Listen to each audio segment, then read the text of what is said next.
Mary. Good morning, everyone. Thank you for being here. We have to have an official opening under the law.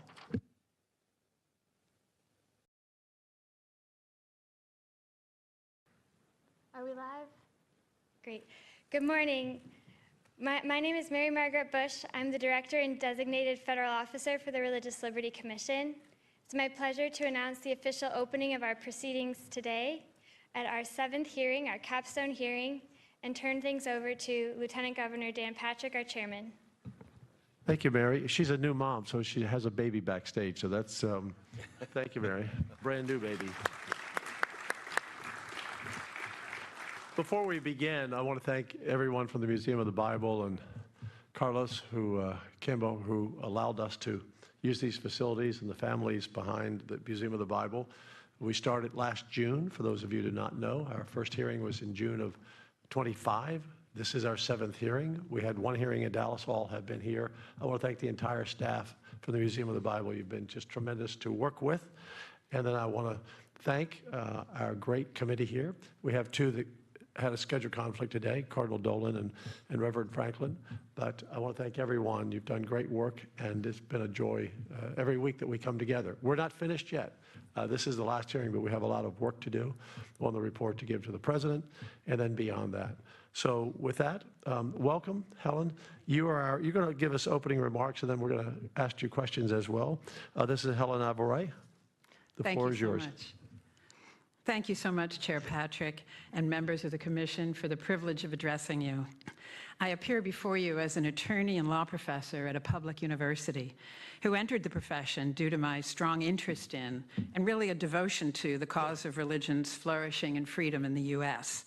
I speak from a perspective, after 42 years of practice, study, and scholarship, of pride in the United States' continuing pursuit of religious freedom, even as we have, of course, stumbled from time to time. In fact, likely pride isn't a strong enough word.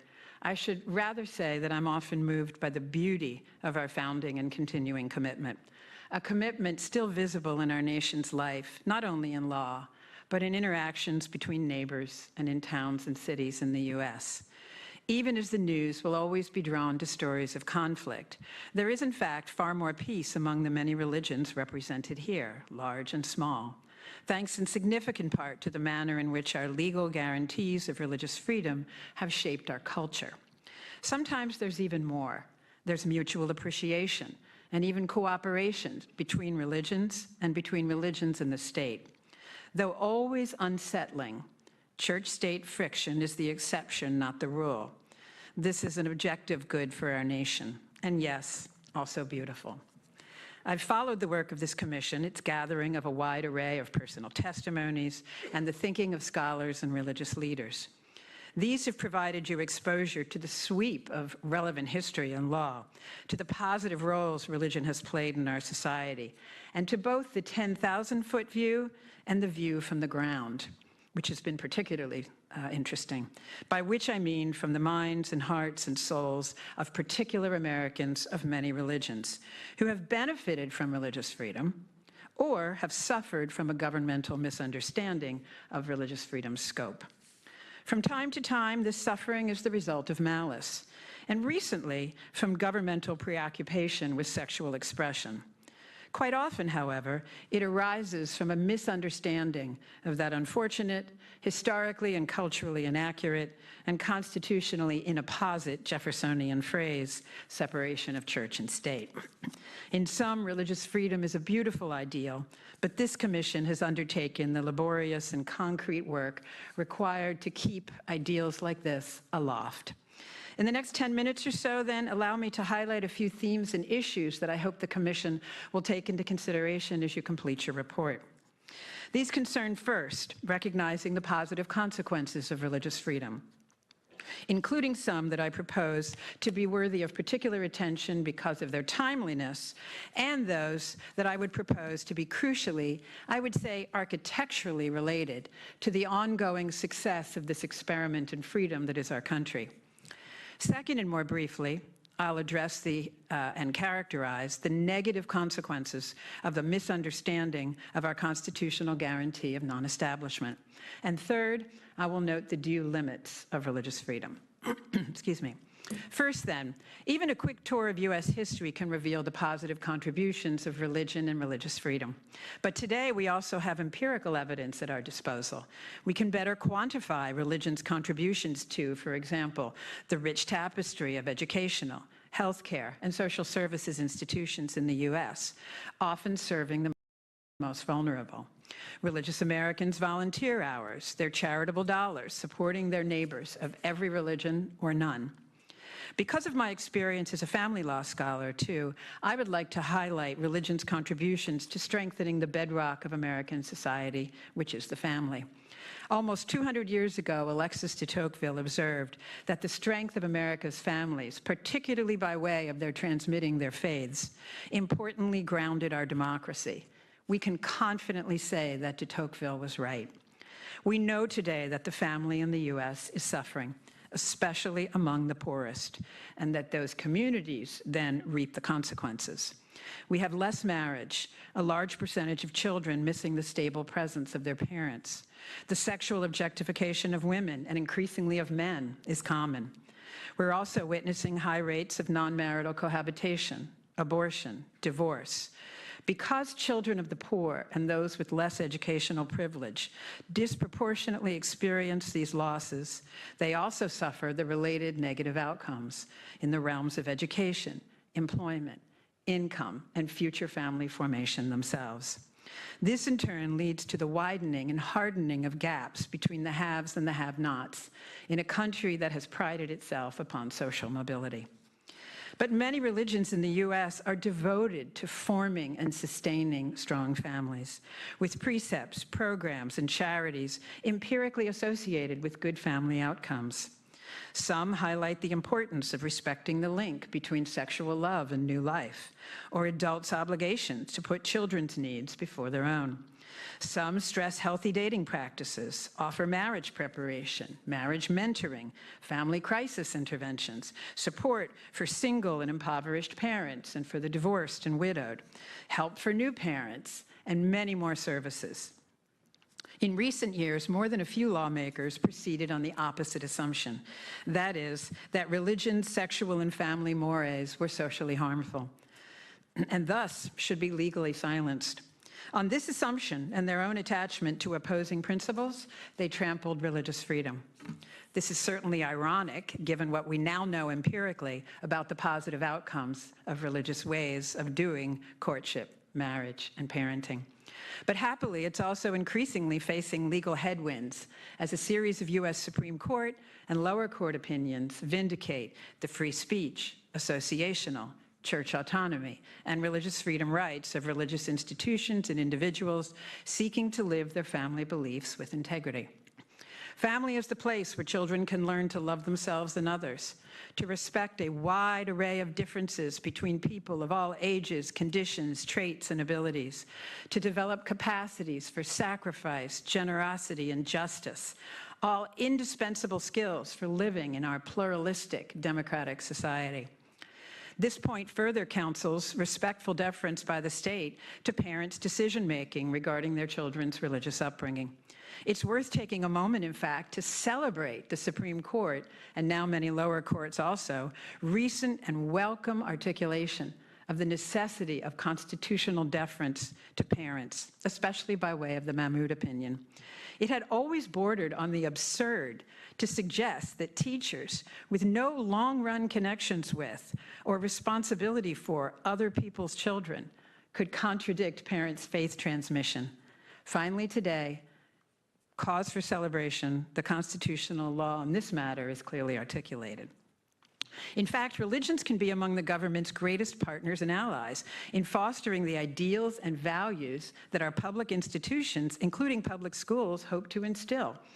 Our Supreme Court noted this in a case involving Amish parents' rights to homeschool their children, Wisconsin versus Yoder, where it pointed out that the exact value that the mandatory education law was supposed to instill, adult self-sufficiently, was perhaps most admirably cultivated by Amish homeschooling practices.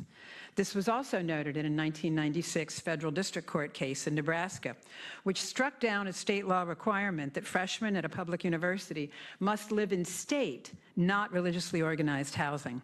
In its opinion accommodating religious freedom, the court emphasized that the exact values the state sought to promote, pluralistic interaction and mutual interpersonal acceptance among a diverse array of students, would likely better be accomplished in the religious housing, which included a more diverse array of students than the university's own dorms, including international students and students of color. But beyond inspiring personally virtuous character and conduct, beyond educating the young, beyond massively assisting the poor, the immigrant, the imprisoned, and the sick, religions with the wind of religious freedom at their back do more. They are the sources of ideas and norms that thinkers as various as George Washington, atheist philosopher Jürgen Habermas, and moral psychologist Jonathan Haidt acknowledge to promote cooperation, goodness, and generosity, reaching even into very private places and exceeding what reason or the law alone could inspire. Religion is also the source of more than a few of those profound and indispensable commitments that shape the idea that is the United States, and of which we are justly proud. Our Supreme Court has recognized these contributions, these ideas religion has inspired, dozens and dozens of times in cases dating from the early days of our nation through to very recent years. I cataloged these ideas in a recent article in the Brigham Young Law Review, and they are many. To wit, the idea of irreducible human rights and dignity, that the government does not originate and cannot trample. The idea that every human being is radically equal to every other. The idea that governments and economies are means to the ends of serving human beings, not the other way around. The idea that there is a higher authority to which governments must answer, thus avoiding a totalizing or totalitarian state. One can find these sentiments, too, in some non-religious sources, but I would suggest that it is quite difficult to find a stronger foundation for these very American convictions than the religious notions that every one of us is created by the same God and are thus radically equal brothers and sisters, with responsibilities not only to God, but to everyone God loves, which is every other person. Allow me to turn briefly now to two final points I'd like to highlight for the Commission. The first is an affirmation of the importance of the Supreme Court's more recent and welcome turn toward interpreting the First Amendment's non-establishment guarantee. Previously, and for too long, under the banner of non-establishment, the Court had allowed governmental disfavoring of religion and even appeared suspicious that religious perspectives might undermine American democratic ideals, with the consequence that religion was consigned to social invisibility, to private heads and heart spaces. Sometimes this flowed from the simplistic, ahistorical, and constitutionally agnostic attachment to the Jeffersonian phrase, separation of church and state. It certainly ignored the dozens of Supreme Court opinions linking religion's presence and religious freedom to the above-described structural virtues and commitments of American government and society. It suggested insultingly to religious citizens that they had to leave their minds and hearts and souls, which is to say their very persons and integrity, at the entrance to the public square, which could not whisper that our diverse society also included neighbors and coworkers, inspired by divine teachings and obligations. No, allowing visibly religious persons, groups, and institutions into the public square, coming as they are, to receive equal treatment with the non-religious, does not coerce the non-religious to religion, nor favor one religion over others. Instead, it acknowledges equality between citizens and citizen groups, whether religious or non-religious. It is, in short, not an establishment, and our Supreme Court now has more clearly articulated this. And one final note. While for the most part there is harmony, or at least not disharmony, between religious precepts and the aims of laws and regulations, given that both ordinarily attend to reason, some disharmony and even explicit clashes are inevitable. Religion does not and should not expect to prevail in every case. Religious believers are aware of this. They're as aware today as they have been through the long history and global sweep of church-state relations. Clearly, governments can usually accommodate religion without subverting their legal and social aims. But believers can and do understand that to preserve religious freedom for all Americans, whether members of large religions or tiny ones, or for those professing no religion, government can set limits to religious conduct, beyond which limits truly compelling citizen interests would be trampled. And there are no means less restrictive of religious freedom to accomplish this. This is not an equation that lends itself to precise solutions in every case, but we can take solace from the fact that our Supreme Court and lower courts have managed this dynamic for hundreds of years, whether under state or federal constitutions, whether under federal or state religious freedom protective acts, while overall maintaining the ongoing health, peace, and prosperity of American society. So again, thank you for the privilege of testifying. Thank you, Helena. Kelly? One of the things you mentioned, this separation of church and state, which we've seen so many witnesses that have been really damaged horribly because people would just take that phrase and not understand anything about it, and certainly do things totally outside the law. I mean, I think of, for instance, you know, the Coach Kennedy case, where people always think about church, separation of church and state, number one, is not in the Constitution, it's an establishment clause. But number two, it's talking about an institutional separation. We don't want a church to control the government, and we don't want the government to control a church. And in Coach Kennedy's case, please show me where the church is. There is no church, it's Coach Kennedy. What they're really doing is trying to say separation of religion from the government. And so we just see all these different violations. So I would love, as somebody who teaches in this area, you see what the law is, but yet you see the kind of conversations going on out in the community. And one of the things that challenges us is, what can we do to help people understand that these things that they're hearing are just totally inaccurate? And especially after Lemon being overruled, hopefully it's a little easier, but I'd love your thoughts on that idea. Right. Thank you very much, Commissioner. It is difficult to educate about a particular civic, legal, social point unless it is spread throughout the system, this point of education, and done repeatedly. I remember when I was working in communications years ago, we used to say, unless people hear something 8 times and very clearly and simply, they won't even register.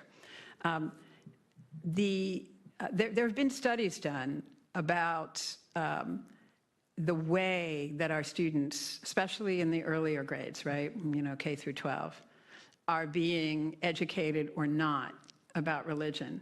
And first of all, itself is done with such care, as if even to speak about religion is to somehow, you know, break down this wall in a problematic way. But I would propose for the Commission's consideration that some kind of very simple curriculum, and it has to begin early, about the structure of government, because establishment is a structural principle, right? Non-establishment is a structural principle, as you suggested. It is about the government not running the church not running the state.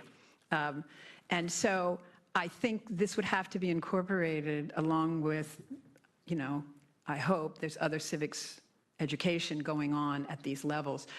A lot of the times I think, when you read these cases, whether it was the Lee case, the Santa Fe case, the Coach Kennedy case, the fear and neuralgia, the good news case about allowing students to gather voluntarily, just using a public space, there is a lack of knowledge among generations of the adults who are running these state institutions. And it would be nice to send forth the next generation without this fear of allowing religious persons and expressions to be seen in the public square. I can tell you, I teach at a public university, and this is very possible to do in a way that maintains a very welcoming and positive aspect to my students of every religion and no religion, and explains to them what the situation actually is. And it produces a sense of pride. We need to get rid of the fear and neuralgia about keeping religion out, but that has to be begun at a very early stage, I think, and schools are a good place to do it. Thank you. Thank you. Yes, Helen, one of the things we talked about early on in this commission was that we hope when we give our report, Americans will know their rights, where they can pray, when they can pray, and the areas where people try to stop them, where the rights are on the side of the person, not the person trying to stop them. Bishop Barron. Yeah, thanks very much for the testimony. And I always find the philosophical side of these questions the most interesting. And you suggest, I think quite correctly, that these foundational ideas of democracy, so freedom, equality, human rights, are ultimately derived from a biblical consciousness. I mean, you could point to Locke and so on, but even Locke is derived ultimately from a biblical sensibility. And so to me, one of the ironies is, as religions have faded more and more in our society and disaffiliation has gained, speed, that's dangerous for our democracy because people start forgetting. They don't hear the story of the Good Samaritan. They don't hear about the Ten Commandments. They don't hear the Beatitudes. That affects our democracy. It's not just a religious problem. And so the disaffiliation issue is bad for religion, but it's also bad for democracy, it seems to me. I wonder if you could expand on that a bit. Thank you. There have been a number of thinkers, including some atheists, who have suggested that if we try to suggest that a community, a nation, a school, should have no mention of religion, no suggestion that any of its participants are religion, we're basically sawing off one of the branches that we're standing on, right, as a country. This is why when I make arguments, whether in an amicus brief at the Supreme Court or in a public setting or in a law review article, I never want to suggest that when religious people seek what we call accommodation, we are like asking for some special privilege, or especially in the case I pointed out in the sexual expression fights, they are suggesting that religions are seeking a right to do wrong. What you want is an accommodation to be bad. You want an accommodation to hurt people. And I would say, actually, no, we want to witness to teachings that are not only ancient, that are not only natural law and philosophically wise, that today, because of fabulous work being done in the family systems theory, sociology, philosophy, you name, the medical arena, because of empirical studies being done there, we can show that the witness that we are seeking to preserve, not to tell everybody who's not a common community, do this, do that, but the witness we're seeking to preserve is beautiful and good for the common good. And that indeed, this is why, I make the point that there are non-religious ways of grounding all of these beautiful principles, the equality of every person, and the dignity of every person, et cetera. But it is very hard to find a substitute for the idea that we are all created by the same God, who cares for each of us, calls each of us, loves each of us, and requires us to love those who he created, who are not ourselves. And I, in testimony before, say, a U.S. Congress or a state legislature, et cetera, even when I was representing religious clients or employers, I would begin with the philosophical and the natural law and say, and faith also affirms reason. Sheds a little additional illumination here, but does not contradict reason, but rather affirms it. Orion? Yeah, great, thank you. Professor Alvaré, I loved everything you said. I want to ask two questions that I think were implicit in what you said, and I want to invite you to make it more explicit.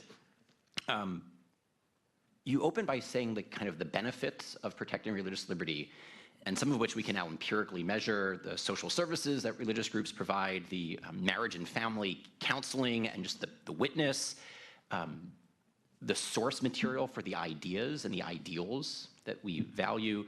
But it strikes me that the deepest benefit of religious liberty is religion itself, the flourishing of religion, making possible friendship with God. Allowing people to evangelize, allowing people to convert, to respond to the gospel or to whatever religious teaching they believe to be true. So even if religious liberty didn't have all these other kind of secular, social, civic benefits that we could measure empirically, there's still a reason to protect religious liberty, and there's still a good that religious liberty protect, which is religion itself. So that was the one thought.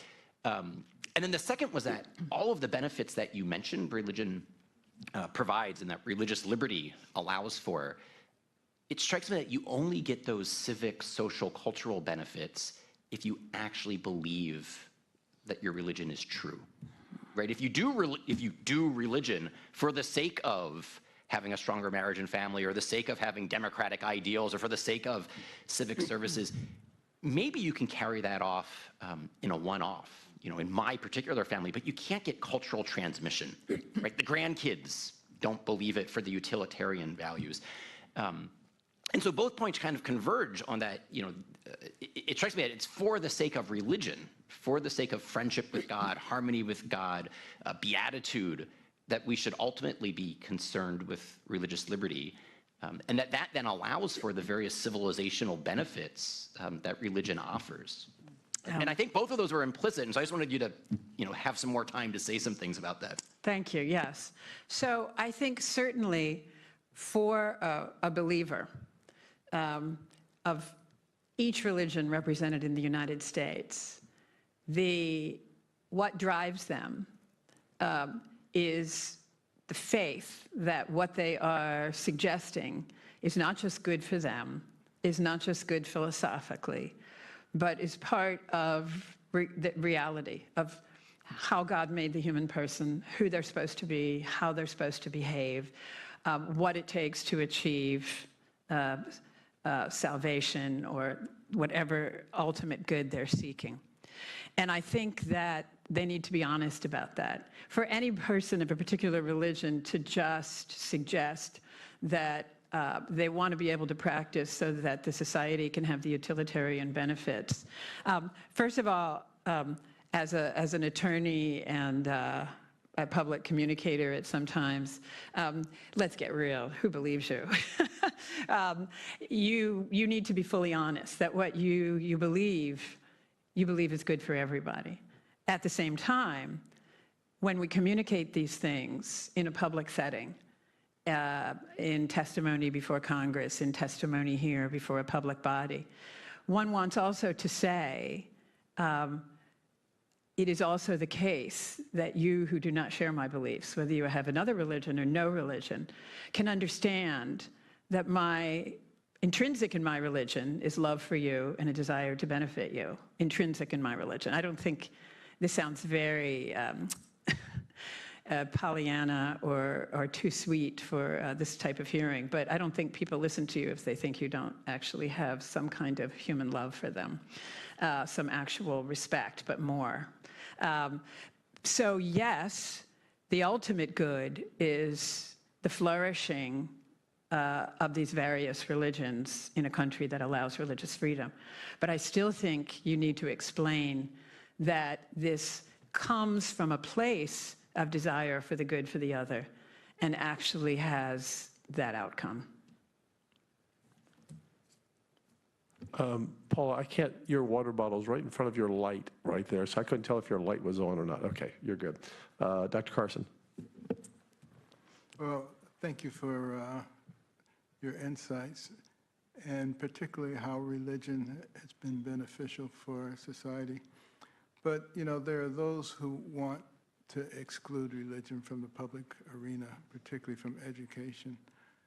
Where do you think they get their values? Where do they get the ability to distinguish good from evil? That's a great question. So first, I think I would comment that I think, ever since really the Everson opinion and its very separationist take on religion and religious freedom, I think that there has been, and in part it's public communication about this, sometimes it's the talented communications abilities of groups that, hold that the language of separation of church and state is the proper interpretation of the religion clauses, that this has been communicated to the public very strongly. And again, because news often covers controversies and will cover the statements of those who say religion can't be supported by the state with great fervor. I think this is where you get this separationism, often particularly in the school system. I actually think that the values that we often hear promoted, oh, these are what we're trying to accomplish, and therefore we can't allow your religion to be visible or to have an accommodation. The irony is that they often come from religion. They claim that these are humanistic values that are superior to whatever religion is seeking to promote. For me, a great strategy, a strategy toward peace, toward dialogue, and ultimately toward what we would call accommodation, is for religions not just to say we're against X, but we are for X or Y for this reason, and support your good aim, but you're off about how you're getting there, or your aim will go in the opposite direction. Or you will squelch a public witness that you need to get to the end that you wanted. And so when I talked about the two cases, the case about the college dormitories, the case about Amish homeschooling, it was not to the point where they got all the way through litigation and a court said, hey, these religions are actually seeking to fulfill your state aims and might well do it better. So to me, I would love to see not just angry parents at a school board. I would like to see dialogue with parents saying, don't you see what we're teaching our children is for this purpose? It will include love, acceptance of a wide array of diversity. It simply will not include cooperation with something that opposes our faith. This means not only, in addition to what I suggested previously regarding educating the people who are going to become the leaders of these public institutions, so we don't miss a generation and have more people believing in a separationism that is false, but we also need to educate parents to be able to speak. Don't you see, I support my teaching because it's not just some idiosyncratic thing for me and my kids, it's for the common good. Thank you. Kelly? Just something really quick. I just want to make sure and kind of get on the record since you teach this. Have you seen a pretty dramatic move in a positive way towards religious freedom in some of these recent Supreme Court victories? I think of Mahmoud, which you mentioned for parents. I think of Kennedy and getting rid of Lemon. I think of Groff and the religious freedom in the workplace. It seems like that some really good things are happening. The problem is people don't realize it. Yes. And so I would love, as somebody who looks at the whole field, history and then up to current, how you see things going now. Yes, thank you. Well, of course, you know, from the perspective of someone who's devoted their career to this, there's always further to go. But indeed, we've had a much healthier, more true to American life and culture and true to the Constitution reading of both the free exercise and the non-establishment clause. You know, I often think from the beginning of the United States that the government was cooperating with religious hospitals, the government was cooperating with religious charities, the government was cooperating with religious educators, right? This is who we were. The idea that who we were was the Everson opinion and the Lemon opinion, et cetera, and the Lee versus Wiseman opinion and the Santa Fe School District opinion and the Locke v. Davey opinion. The idea that, oh no, that captures it, is mistaking a brief historical period for the actual history and culture, and even more, the hopes of American citizens who hope, whether they are non-religious or of any religion, to actually live in harmony in their school district, in their community, as a government employees. I think individual Americans are much more likely to make way for one another in institutions than sometimes these regulations or laws have shown themselves to believe. And the Supreme Court is, I think, restoring some of what we had all along, got out of kilter, and is now being right-sized again. Other questions? So, Professor, let me ask a few. First of all, and this is just to get your opinion on this question, had we had our current positions when this country was founded, which in many ways is anti-God, anti-religion. I wonder sometimes if we had ever gotten out of the starting blocks as a country, if we were oppressed and oppressed by individuals always filing a lawsuit, or newscasters of the day, which would have been the criers in the town square, saying, "Oh no, you can't use that Bible in the one-room schoolhouse. You can't pray in the openness of the community." I don't know that this country ever got out of the starting blocks and became the great country that we are. For a small population in the world, in the big scheme of things, we do more charity, we do more good things, and that's not an accident. That's who we are. I've just go back to the 1700s or 1800s. Where would we be today if we had this strong pushback of ignorance, quite frankly, by some trying to squelch the Word of God? So, being a proper professor here, I will say that I know some things and I don't know others, and I don't talk about what I don't know. I'd stay in my lane, and somebody like a Professor Mike McConnell would be the most brilliant expositor of an answer. So I can only make a few narrow points. One is that there was no question that a welcome to a variety of religions, which was by no means perfect, right? We were hostile to some. But generally understanding that people came here as a place of religious refuge was part of what made America, you know, what they called it at the time, the shining city on the hill, right? And if you look at Madison's Memorial and Remonstrance, one of the things he was worried about if we cabined religious freedom was that we would no longer have that reputation in the world. And it's something that makes us admirable. Secondarily, I do think that because whether you look at the humanistic Enlightenment strain, whether you look at the natural law strain, whether you look at some of the explicitly religious origins of and thinking of the founders, we would not have had the clarity of idea that would have given rise either to the Declaration of Independence or to the Constitution, particularly with regard to the equality and dignity of every person, of course, with the exception at the time of the revolution of slavery.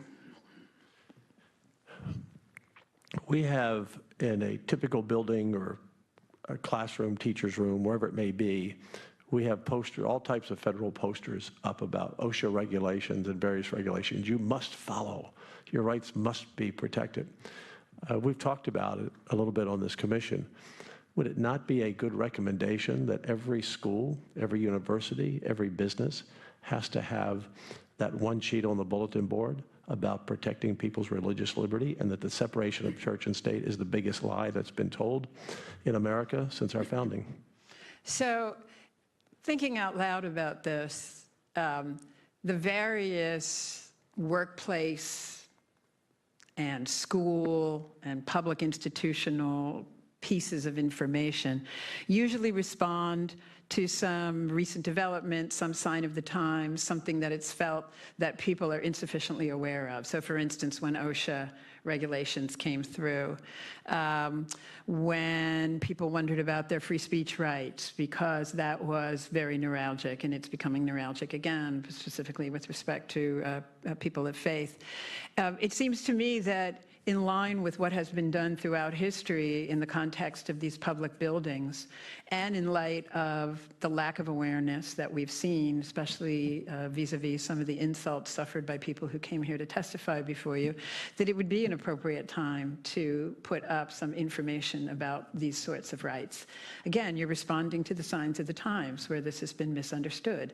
And like any other thing where people are unclear about their rights, this might be a way to clarify them.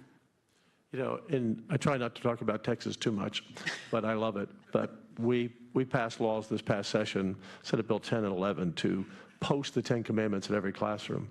And I think we're now over 50% of our 9,000 campuses in Texas that have posted those. They're free. A volunteer, simply has to print them up, and the schools are required to post them. Of course, we're being sued. but that's okay. It comes with the territory, and our allowing prayer in public schools, that every student has a private time to pray. And then recently, it's made a lot of news because our State Board of Education has allowed the Bible, certain books of the Bible, to be taught as part of the school curriculum, to go back to that day. And of course, we're being sued over that. So how do we come? You said the word controversy, that the media likes to climb onto controversy. What do we have to do to get the media to understand that separation of church and state is a lie, and this commission makes it clear to America that it's a lie? Because when I look at the First Amendment, what religious freedom is really all about is your conscience, to believe what you want. And where does that come from? Does that come from what your parents teach you? Does that come from going to church? Where does that come from? But if we can steal people's right of conscience, as opposed to religious liberty, which I think is all one and the same, if we can take that away from you, that you can't believe what you want to believe, then the other freedoms fall very quickly. Because if I can get into your heart and steal that from you, what you believe, and tell you you can't believe that, you can't express it, then everything else falls pretty quickly. So thoughts on how we can get some news anchor on some network somewhere to say, shock. We've been telling you an untruth all of these decades on separation of church and state, because I'm just getting tired of it, because I know we're on the right side of it by the Constitution.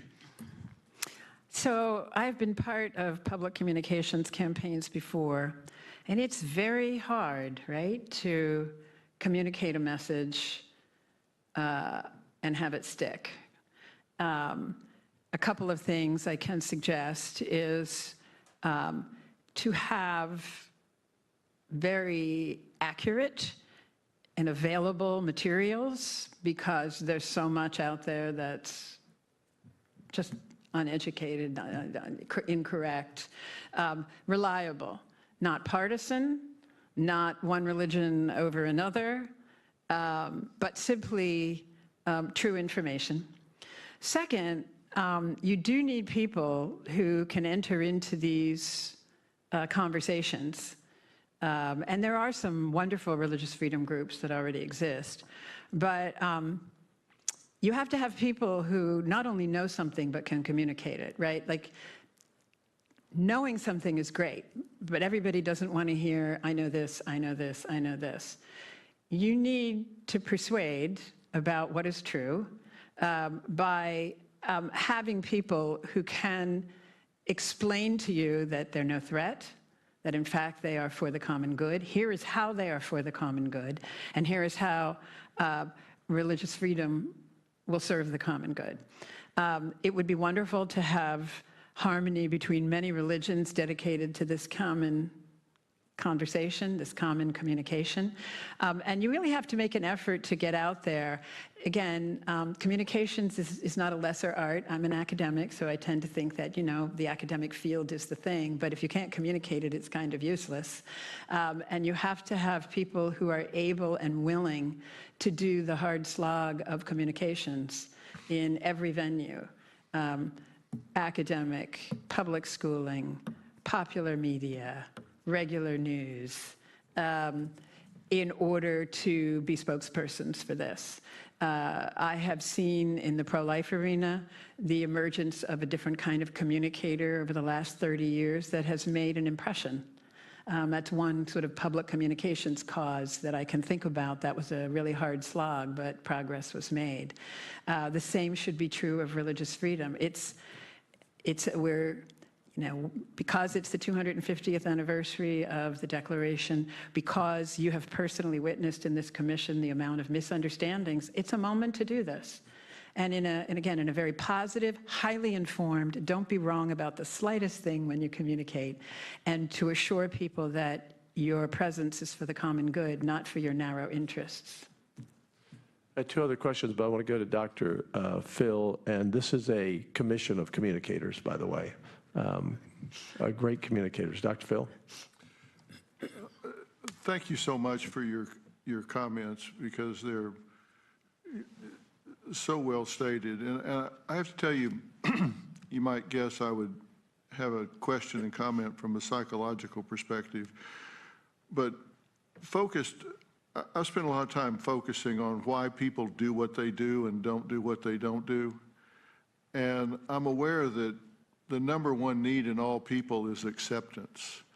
And you've talked about religion as being marked by love and acceptance. And you would think this would be a message that everyone could get behind, right? Because we're saying it's not that we want something for us but not you, or him but not her, or her but not him, but for everybody. Everybody gets the same thing, and it's the number one need for all people. This is about love and acceptance. And I have to say the conspiratorial paranoia part of me kicks in to say, what's really behind this? Because those that are fighting so hard for against this, I have to wonder, is it that they're fighting against this, or they're wanting something instead in its place? That let's keep this out, but instead advance an ideology that they think is superior to what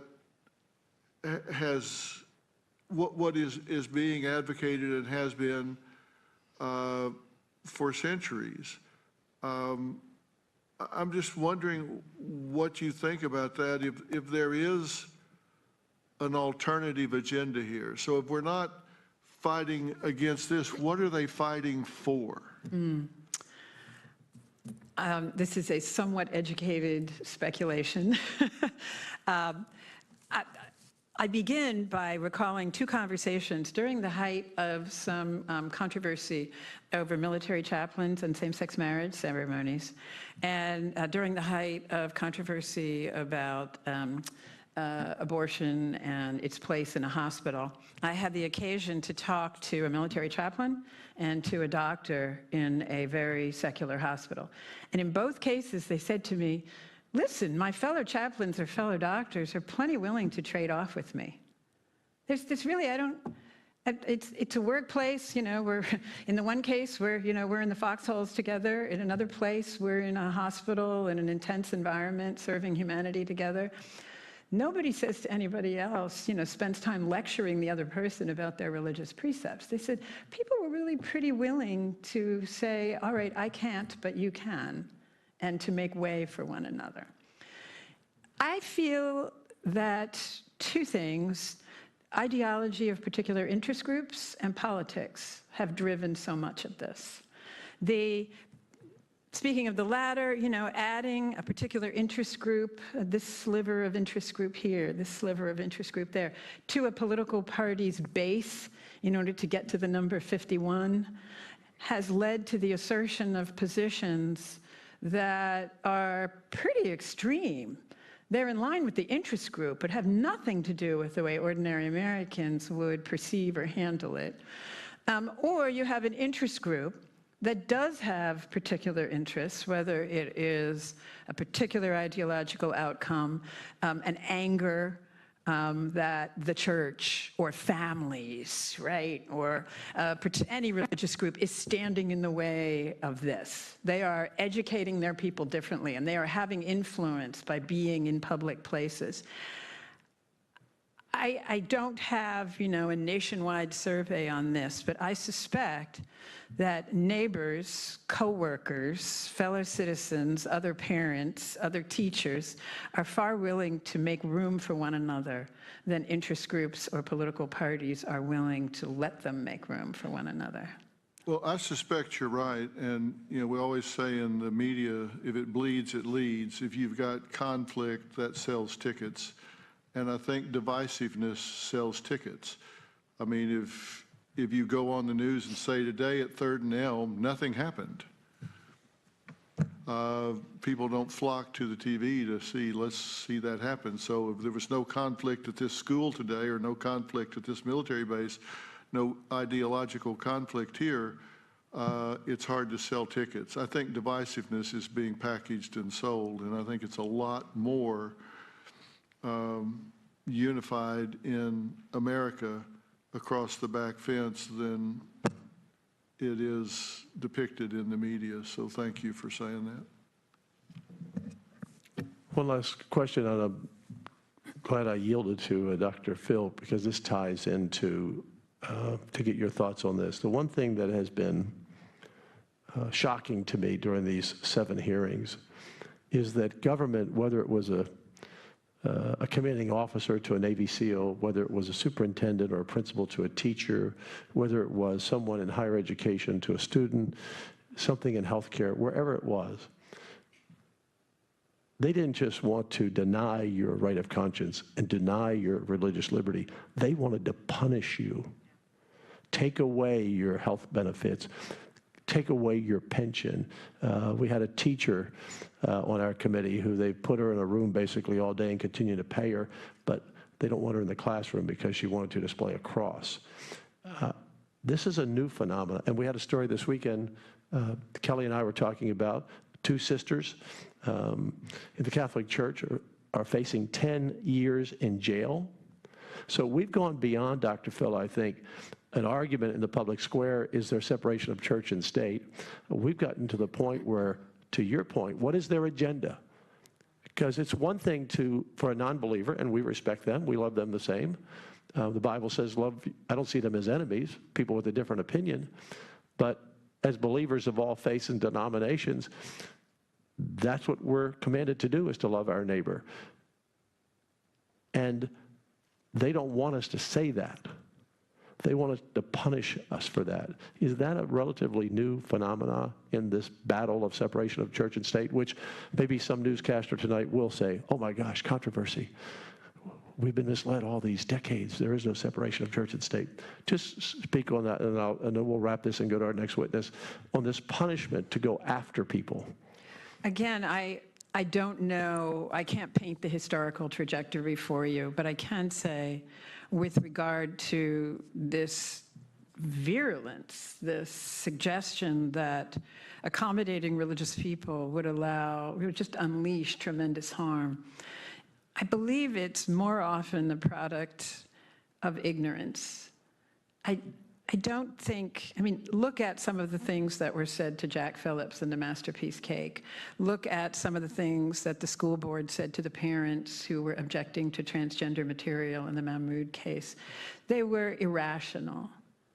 They were born of the same kind of over-the-top commitment to a particular political or ideological stance that didn't really have support, not medical support, not philosophical support, not anything.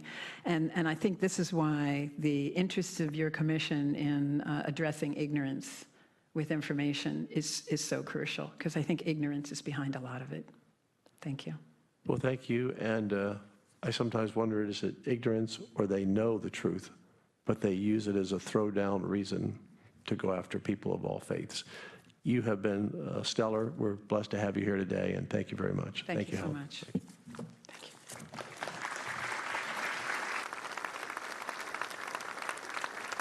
We're going to reset the stage here for a few more chairs, I believe.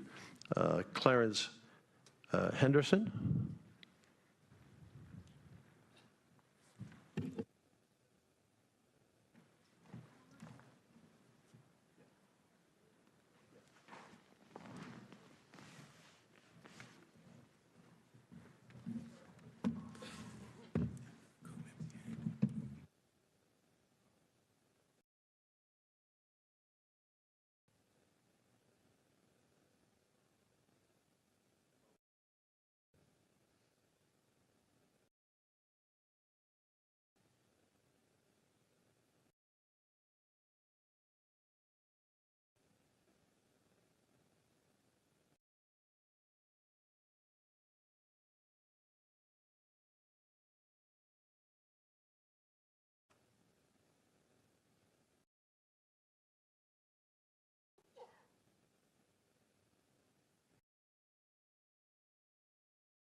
You're all so quiet.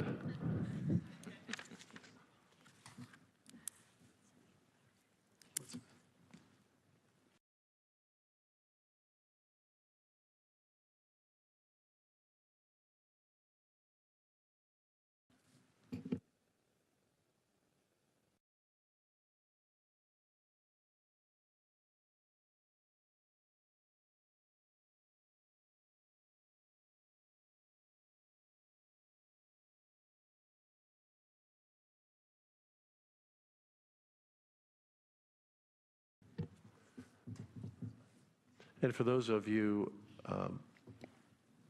asking the question, where do we go today? We're going to have this group of 5 witnesses, and then we're going to have a very interesting open discussion between all the commission members of some of the witnesses that touched our heart, maybe in some cases, you know, really troubled us because they were being punished. We're going to talk about a variety of issues and the direction of our report to the president. And the recommendations we're going to make. So we're going to have a roundtable discussion with all of us after this set of witnesses.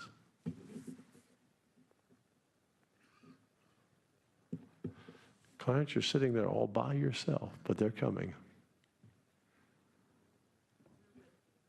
Yeah. Thank you.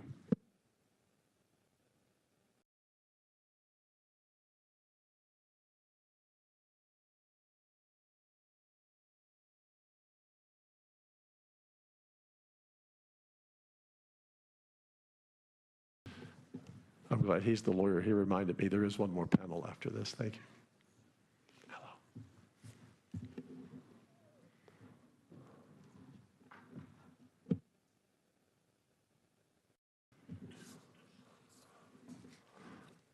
Welcome, everyone. Thank you. Clarence Henderson, civil rights and faith leader, participated in lunchroom sit-ins during the 1960 civil rights movement. Clarence, the microphone is yours. Pull that close to you, maybe bring it down a little bit. Maybe tilt that down just a little bit. Thank you. My name is Clarence Henderson, and I stand before you not just an advocate, but as someone who lived through a time when America had to confront its own contradictions. As a young man, I participated in the sit-in movement during the civil rights era. We faced hostility, resistance, and injustice, but we did not stand on frustration alone. We stood on faith. We believed something deeper than the laws around us, that every human being has value because they are created by God. The belief gave us the courage to sit when others around us told us to move, to stand when others told us to be silent, and to endure when others tried to break us. The civil rights movement was not built on political power. It was built on moral conviction rooted in religious belief. Religious liberty was not incidental to the civil rights movement. It was essential to it. Churches were the meeting places. Faith was the language. Scripture was the foundation. When Dr. King spoke, he didn't just quote the Constitution, he quoted the Bible. Because the argument for equality was not simply legal, it was moral. It was grounded in the truth that all men are created equal, not by government, but by God. Today, we face a different kind of challenge, not the outright denial of rights, but the gradual erosion of principles that made those rights possible. We see increasing division. We see a tendency to redefine justice without moral grounding. And we see faith being pushed to the margins of public life. But when you remove faith from the foundation, you weaken everything built on top of it. Religious liberty is not a threat to civil rights. It is what made civil rights possible. The same freedom that allowed black churches to organize, to preach, and to mobilize is the same freedom that must be protected today. Because once the government gains the authority to limit faith, history shows it will not stop there. If religious liberty had not existed during the civil rights movement, there would have been no safe place to gather, no moral authority to challenge unjust laws, no unifying message rooted in something higher than government. The movement would have been weaker or may not have succeeded at all.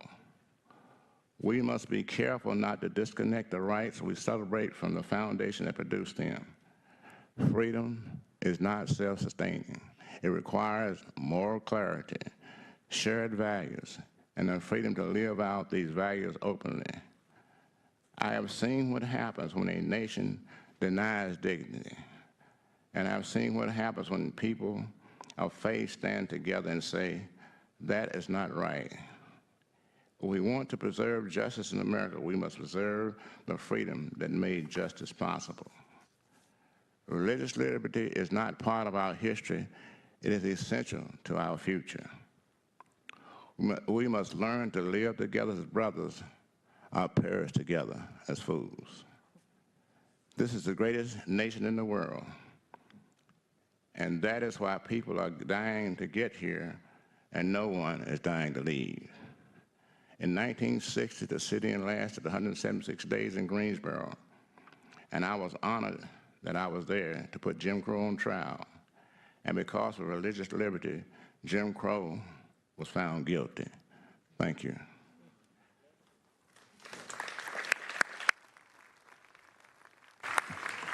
Members, as always, we'll hear all the witnesses and then we'll ask questions.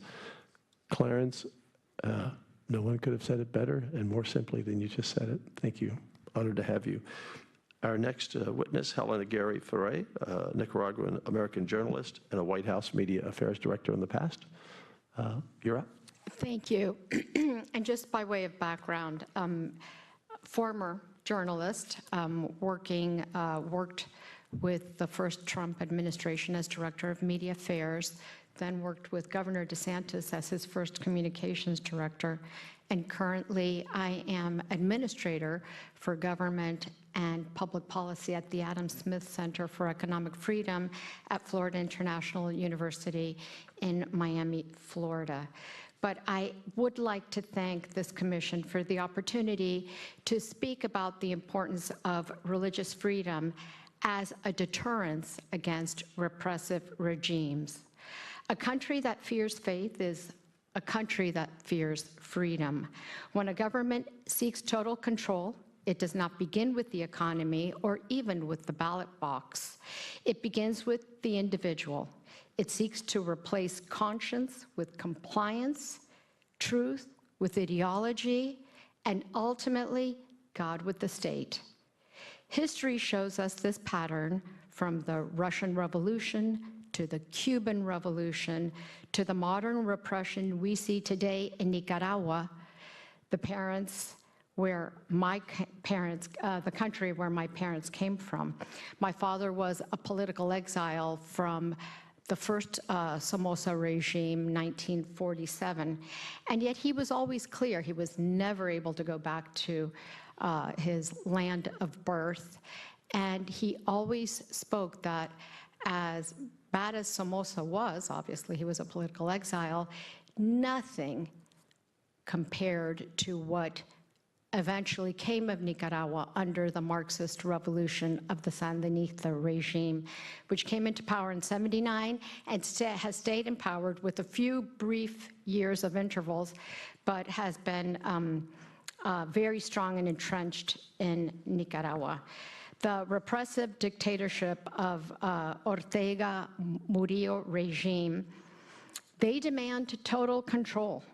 They refuse to acknowledge any limits to their power, which is spurned by the Catholic clergy in this country that is overwhelmingly Roman Catholic.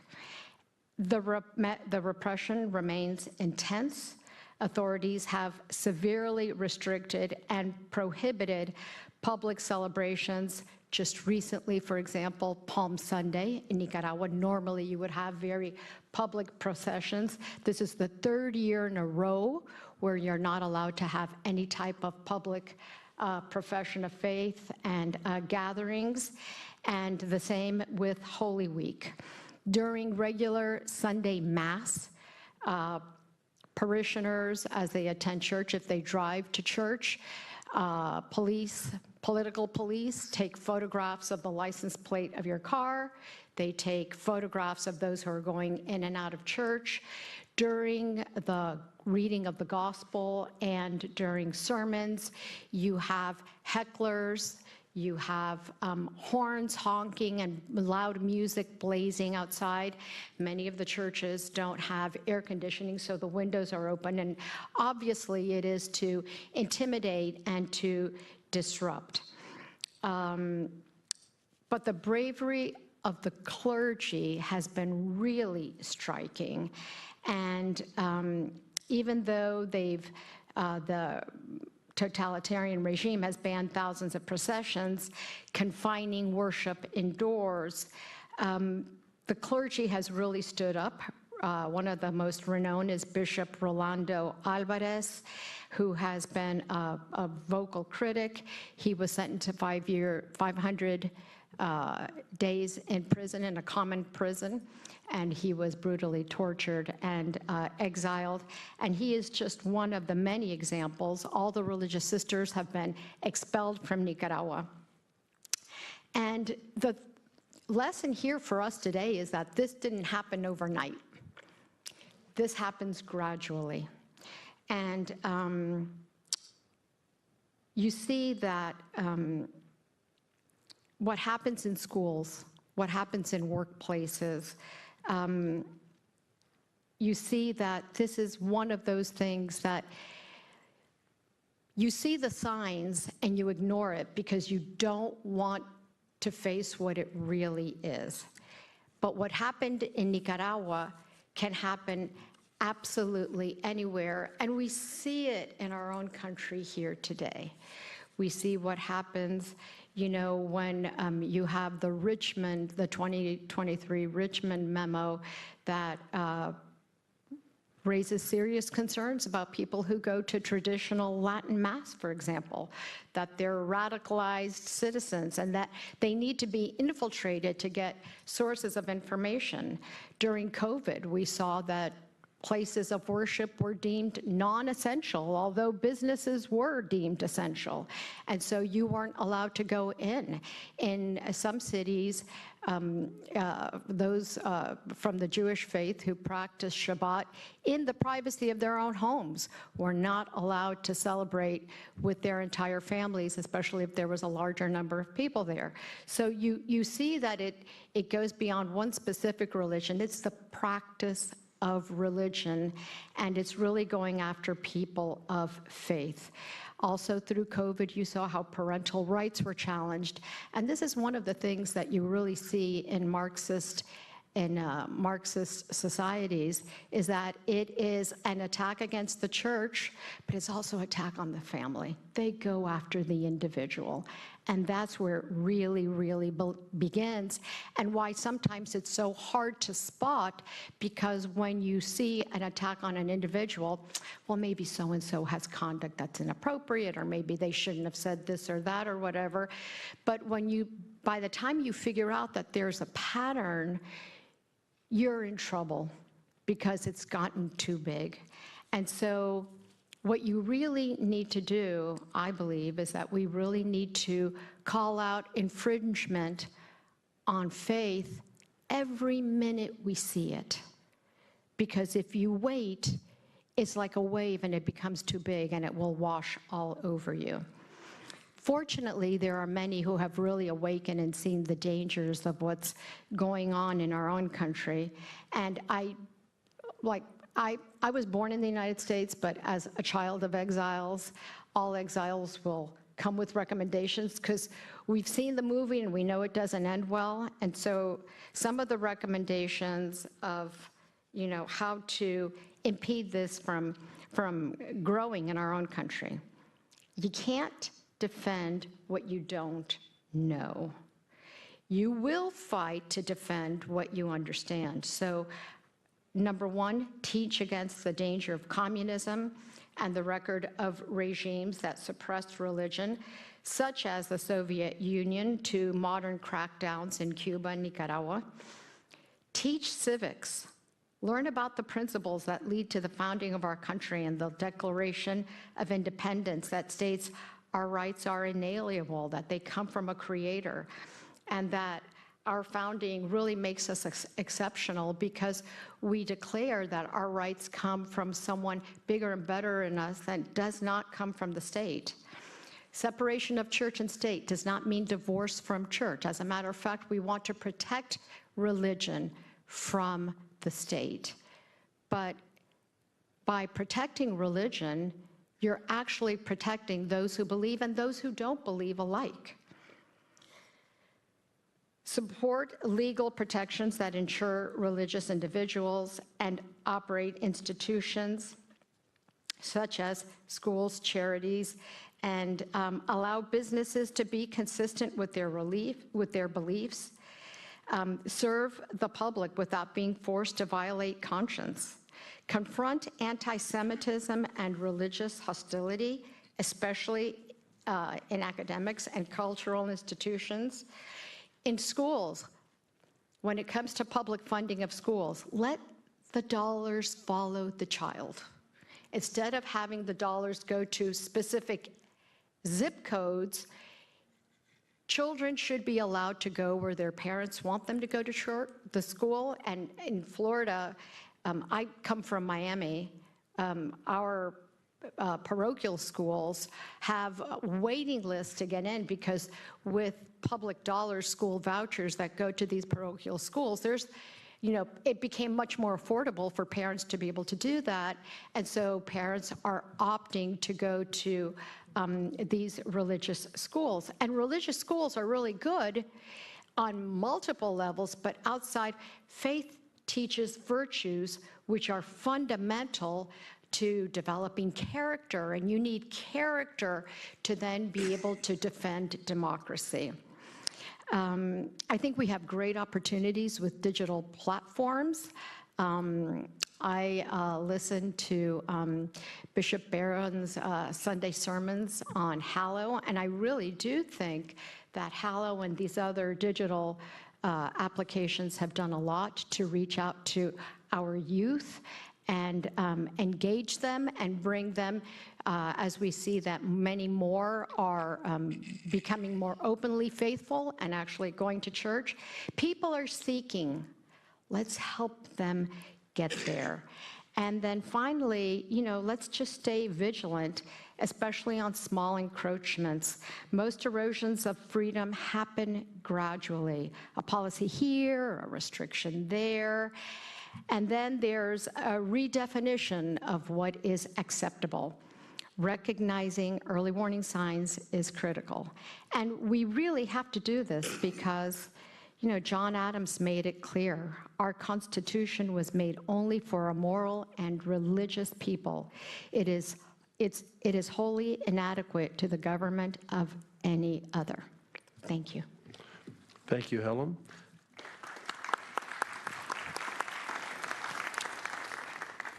To your point quickly, we just opened up our first school choice program in Texas with 100,000 slots, which is a lot, and we had 250,000 or more apply.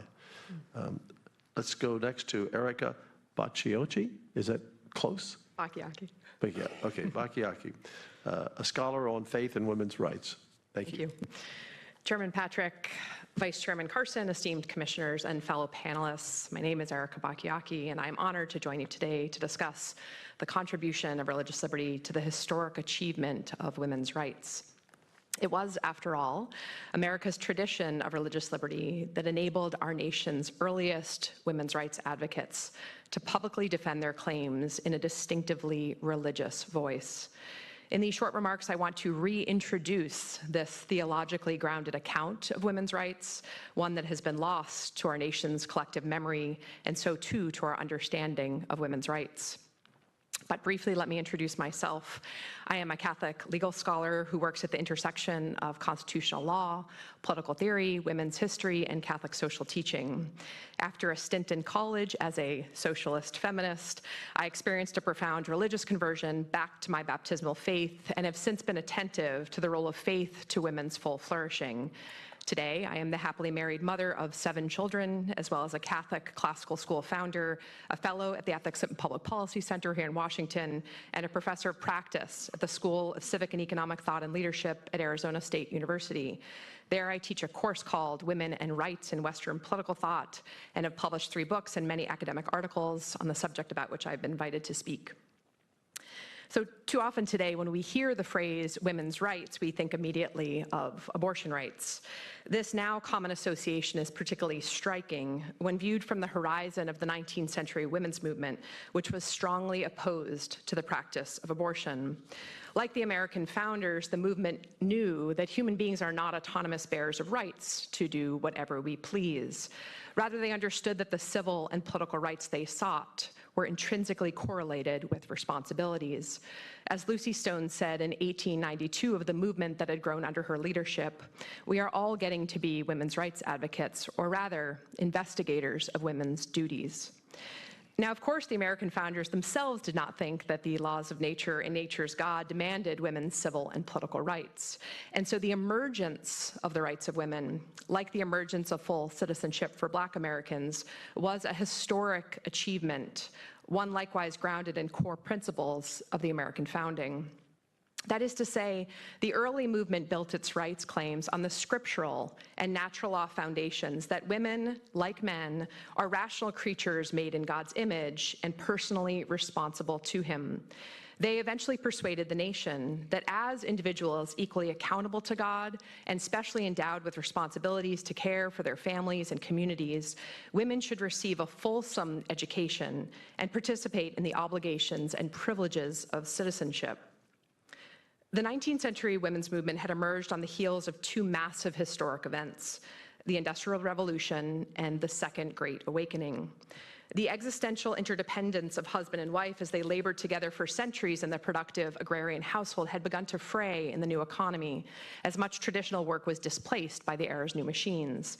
As Catholic philosopher Edith Stein put the point in 1930, industrialization revolutionized average domestic life so that it ceased to be a realm sufficient to engage all of women's potentialities. The Second Great Awakening, for its part, had inspired religious women to speak out against the ongoing horrors of slavery alongside abolitionists like Frederick Douglass, as well as the deracinating impact of industrialization, particularly harsh for women and children at the margins of society. So in addition to offering practical relief, religious women organized public campaigns against child labor, illiteracy, immoderate consumption of alcohol, unjust laws, poor working and living conditions, and domestic abuse. They sought to elevate women, just as Christianity had from its origins, calling both women and men to their family and social responsibilities, not the least of which were marital chastity and the shared nurture and education of the young. Therefore, alongside our nation's first female physicians, like Elizabeth Blackwell, 19th century women's rights advocates condemned the practice of abortion in the harshest of terms.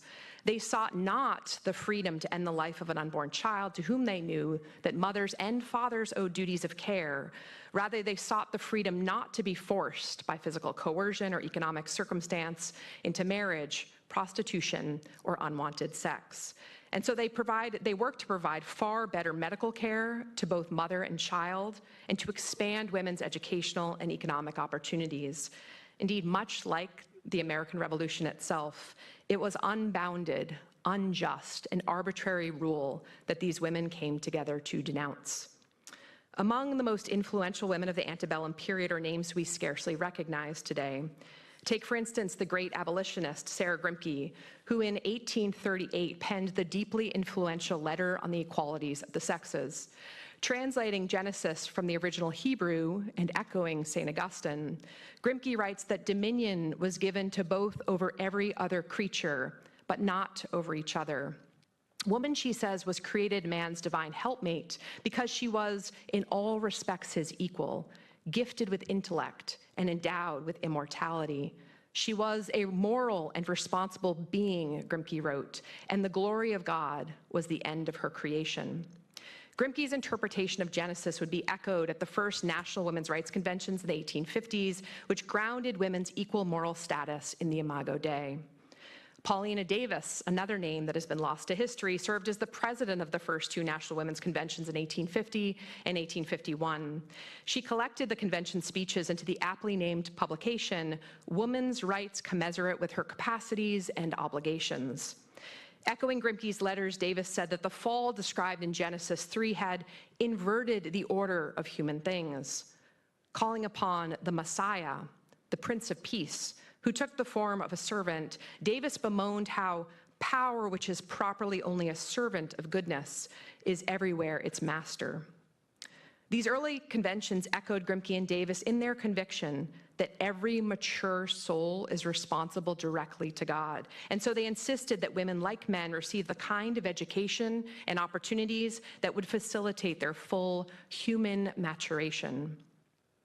In the midst of another massive technological revolution, this one accompanied and shaped by widespread secularization, women's rights advocates of the 20th century sloughed off these theological and natural law foundations, raising up for veneration figures hostile to religion instead.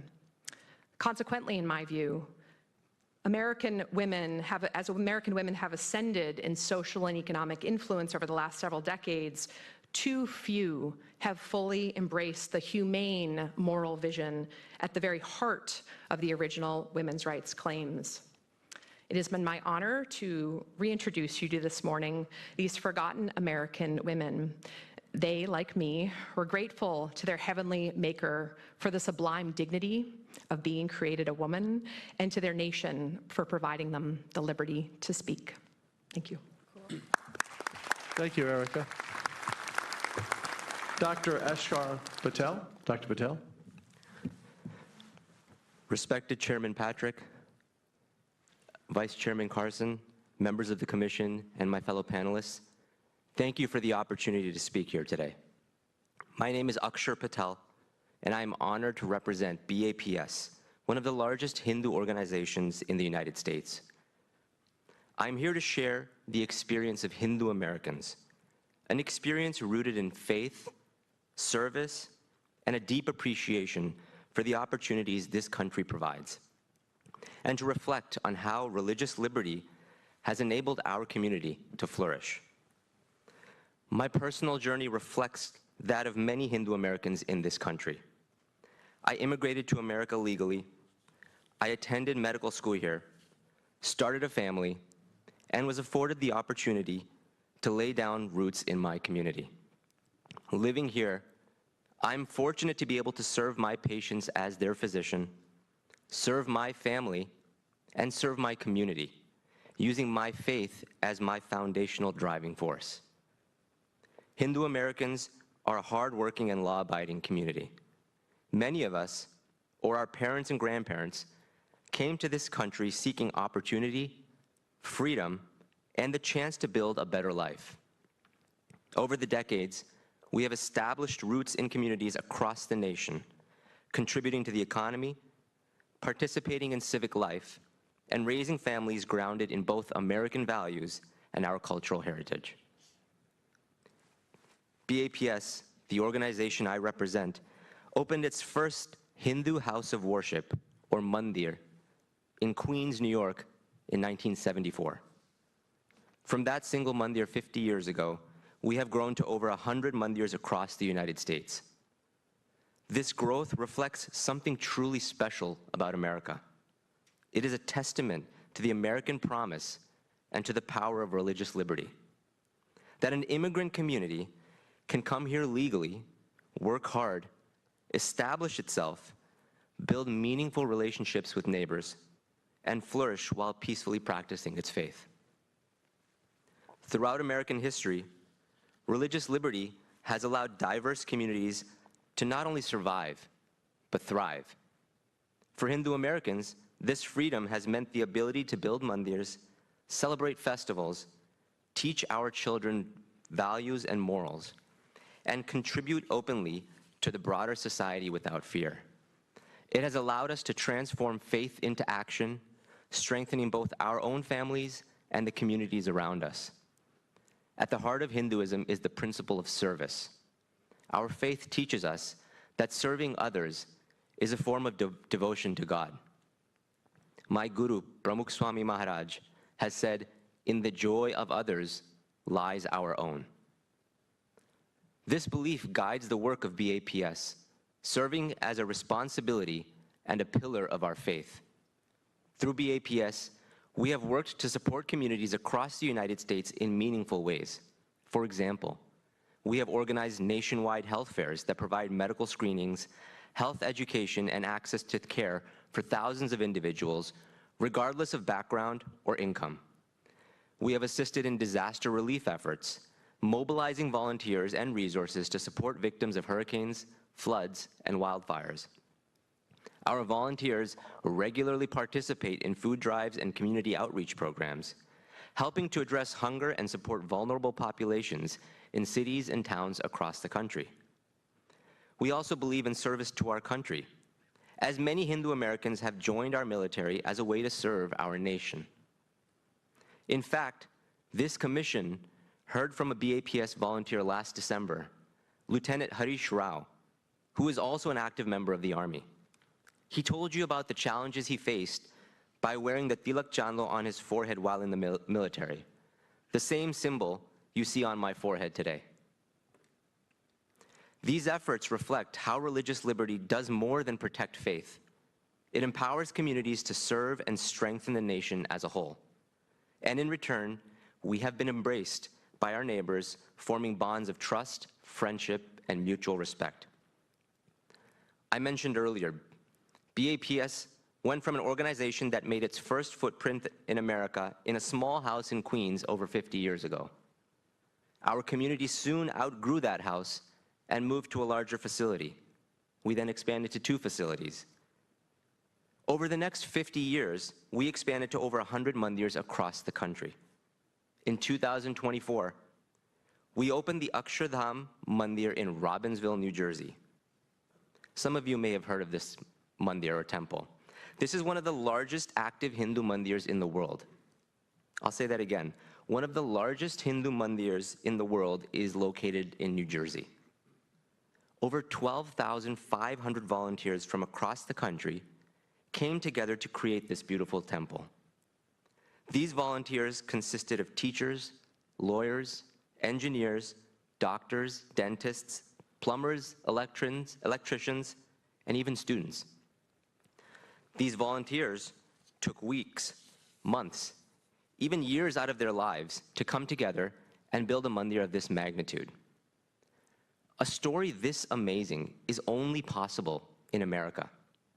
Nowhere else in this world can a community come together, practice their faith, build something so beautiful for everyone's benefit, both Hindus and non-Hindus alike. But recently, something has changed. The force that helped lift our wings of liberty and faith have now become our headwinds. The environment has changed to become anti-religious, and specifically for us, anti-Hindu. A growing number of acts of hate directed towards Hindu Americans and our places of worship have created fear and uncertainty within our community. In the past year alone, there have been 8 attacks on Hindu mandirs, 4 of which were BAPS mandirs. These incidents are deeply troubling, not only because they target places of worship, but because they threaten the very religious liberty that has enabled our community to flourish. For many Hindu Americans, this is a new and unsettling reality. Mandirs that once felt like sanctuaries of peace and unity are now places where security is a concern. Families who come to this country seeking freedom of religion are now worried about practicing their faith openly. Today we're seeing hateful messages painted on our mandirs. But what should we anticipate tomorrow? Will we even have a place to pray? This fear and uncertainty have become crippling for our community. And this fear is not reserved just for us. Unfortunately, many faith groups are experiencing similar hateful and anti-religious sentiments.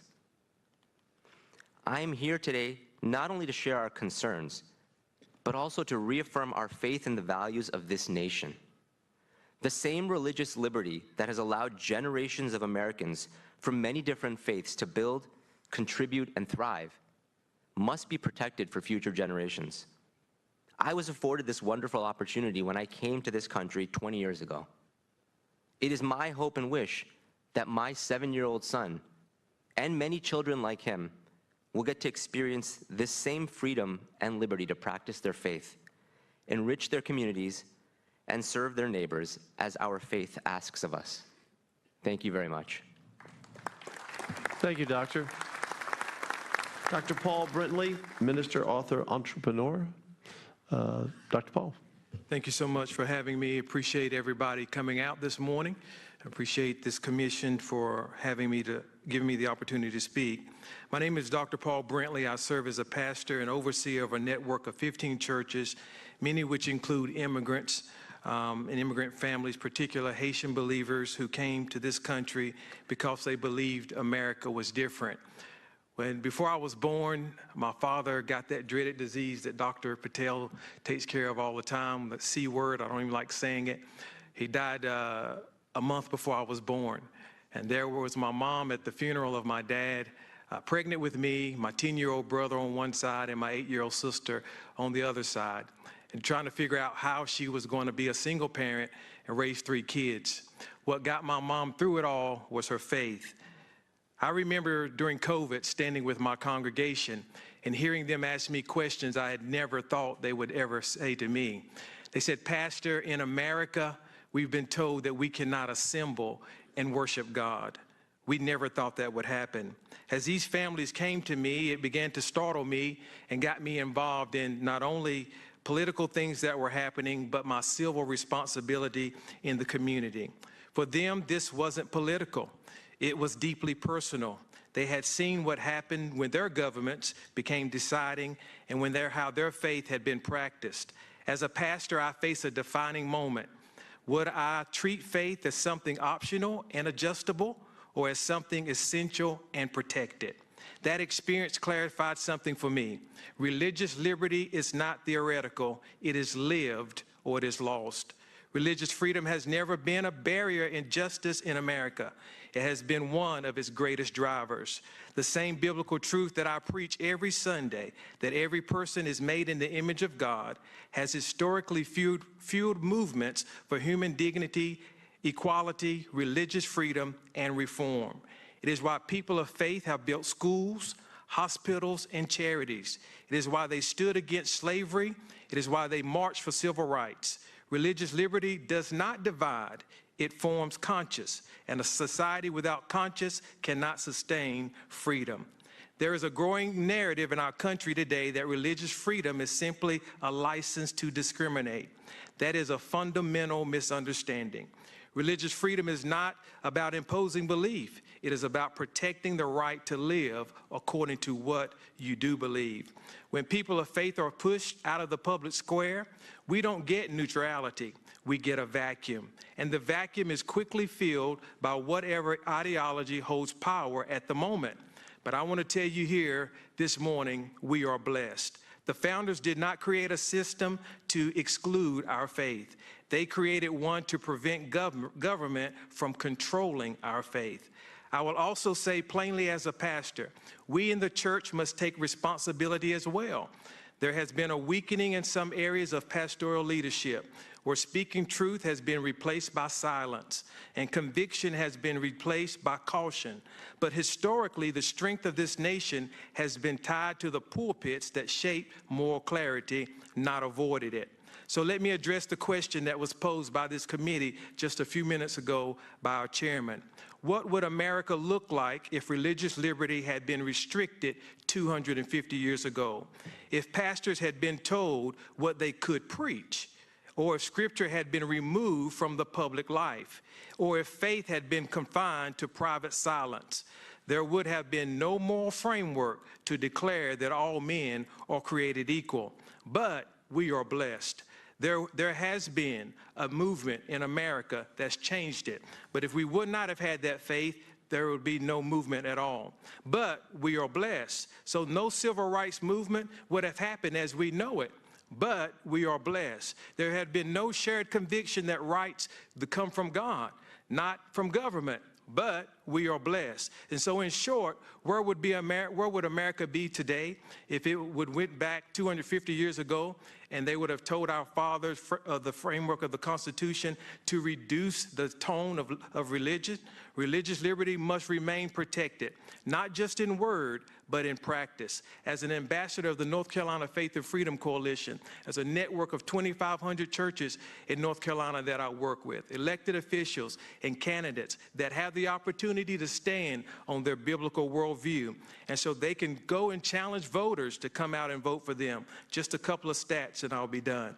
According to the national research, nearly 2/3 of Americans still identify as Christian.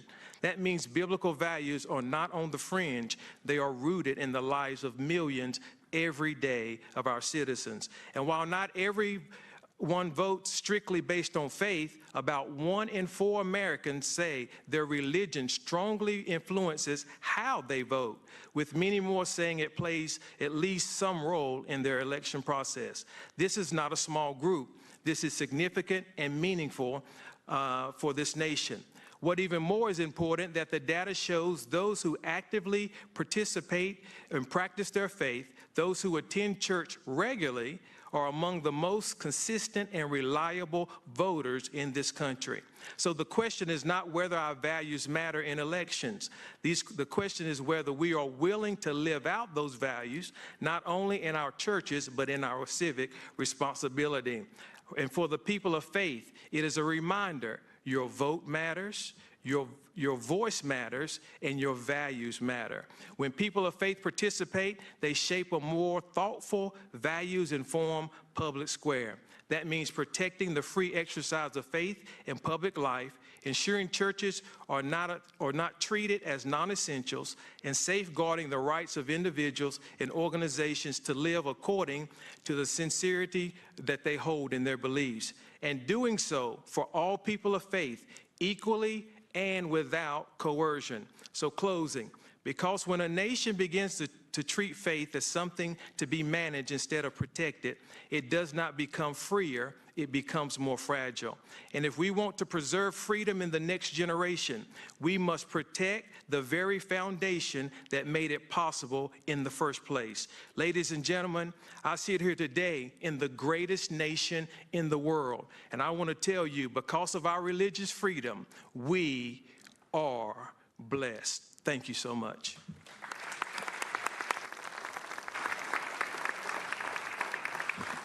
You know, and we've been blessed with 5 great witnesses. We have 4 more to go. And throughout every hearing, we've just had spectacular people telling their stories.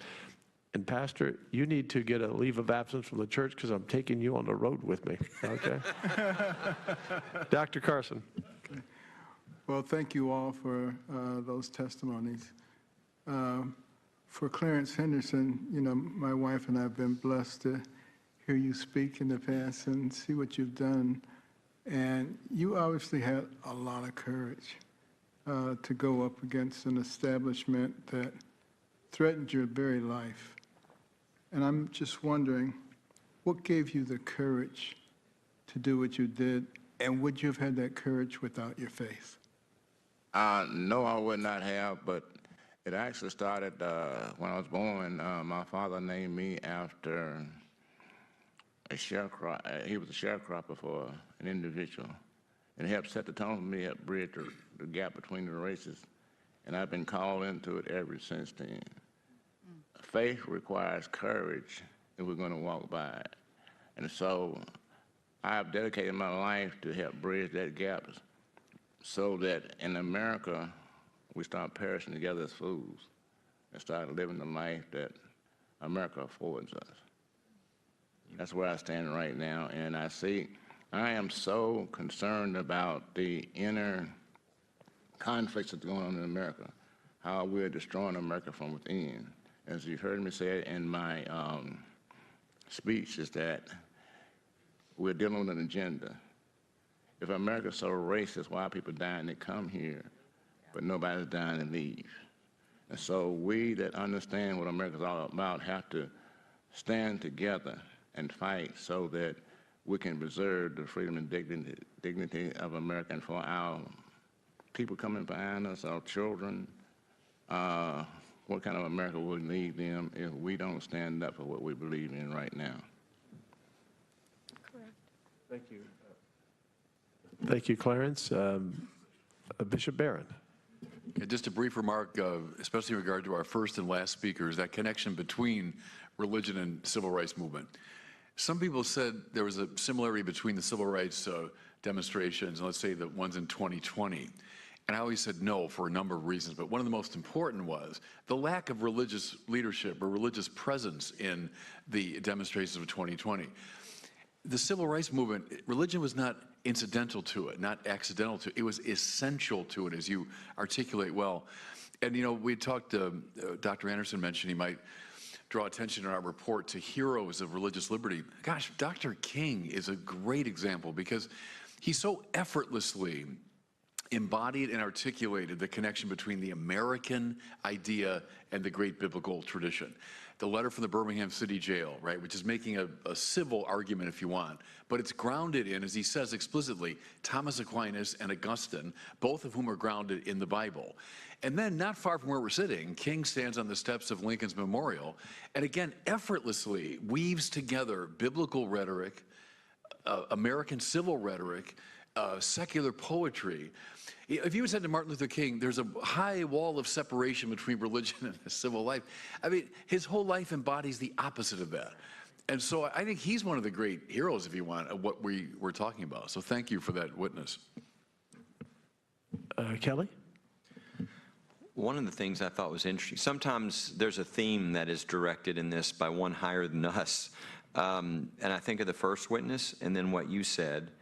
And there's a theme to me. It's the fact that our democratic republic comes out of the faith that founded this country, and that every country that goes into totalitarianism has to get rid of that.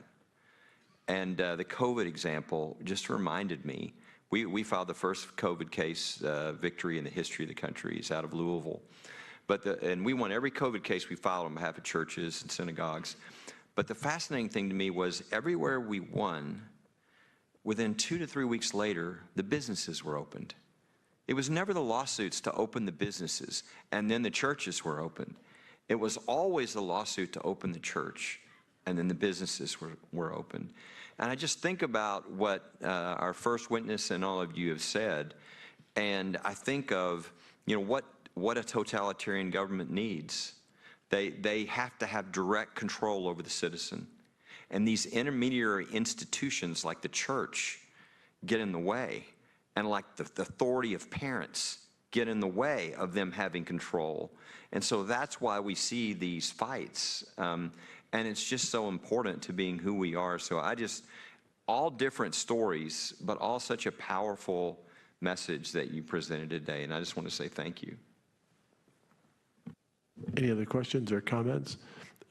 Thank you once again. And Paula, you know, I sit here and I listen to the testimonies and the great questions and remarks, and I reflect on, thank the President of the United States, Donald J. Trump, for establishing this commission.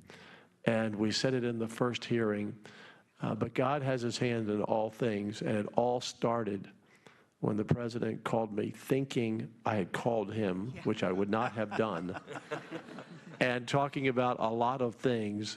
And I said, here's an idea. And he said, we're going to do it. President Trump, I believe this will be one of his greatest legacies at the end of the day. And I'm just so thankful to the president for allowing all of us to serve here and introducing all of us to all of you. That was a God thing. Yeah. I hear you called. No, I didn't call. Just thinking how Kelly said it was perhaps a higher thing that was happening, absolutely divine providence. And I was reflecting about, thank you so much for all of your witness. And it just takes us back to why we're all here, because the foundation of this nation was absolutely established with religious liberty and how it affects women and ethnicity and our churches and synagogues and BAPs and every single thing we do. Thank you so much. Thank you. Dr. Ben? For our second witness, I appreciate you talking about communism and socialism and the effects. It's sprung up all over the world, and it's springing up in our country now, too. What is the reason that everywhere it springs up, it is so anti-religion and anti-God? Thank you, Dr. Carson. That's an important question, and it's because totalitarian governments fear the individual conscience, and what that can do. We speak of, what Clarence Henderson did and the bravery that required, Dr. King, what that required, the power of one. Totalitarian governments fear the power of one, and they can't control our thoughts. Once we speak, that's where the battle really begins. But they know we're thinking, and we're thinking freely. And what they want is to really take away conscience and truth so they can implant ideology.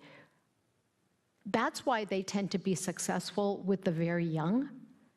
And then when the very young get older and wake up, in some cases it's too late. But strong religious presence is really the antidote to totalitarianism, to communism and socialism. So the stronger we are as faith-based people and communities, the freer we will be.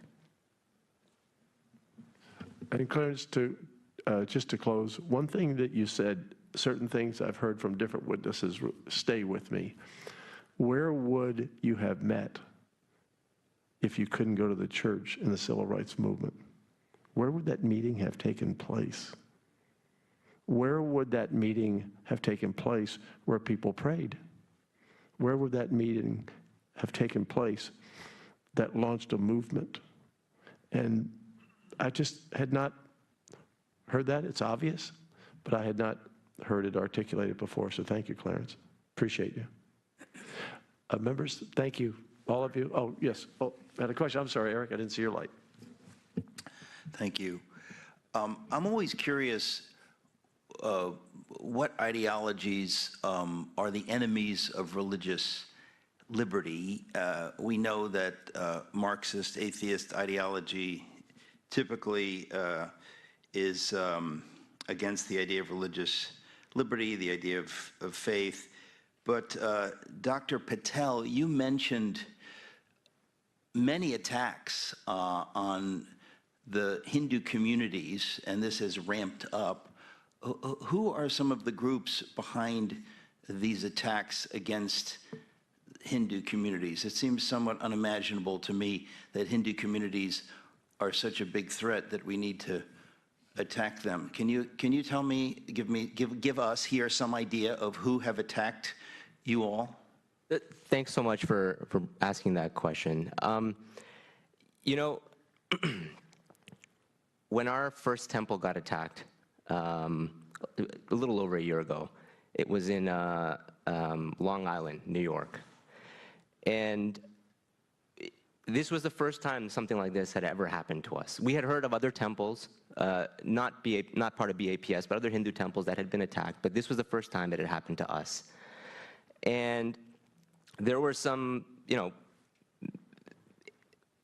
the way we had been attacked was they had painted some really offensive and racist messages on our property. And so the first thing we did was we called law enforcement because we didn't really know what to do. We didn't know who would feel this way about us. Generally, we're a very, you know, I know I'm biased, but we're a kind community. We don't go out of the way and poke our fingers at anybody else. And so it caught us off guard. And we let law enforcement do what they do best. You know, everybody has theories as to who it might be, who it might not be. We still don't know what the answer, who did this to us. And then the subsequent 3 other attacks on our temples, we also did what we were supposed to do. We called law enforcement, we spoke with the right people, and many community groups, the Jewish community, the Christian community, they came to our defense. Did the Muslim community come to your defense? I believe so. But what I'm trying to say is our larger community supported us, but we still have not figured out, and we have not been told who has done this to us. And that's something that continues to instill fear in our community, because if at least we had an answer as to who did this, we could ask the appropriate authorities to do something about it. But we don't even know who did it. And that's the scariest part of all this. Thank you for asking that question. Anything else, Eric? No, I'm just so fascinated because we have in America, it's just one of the joys of living in America is that the love most Americans have for genuine diversity of creeds. And so when you hear of something like this, you just want to know who is doing this. It's baffling to me that law enforcement would not be able to figure this out. It shouldn't be so difficult, but we're sorry to hear of it, but we're grateful for your testimony. Thank you. Thank all of you. You've come a long way for some of you, and privilege to have you here today. Thank you for your words. Thank you all.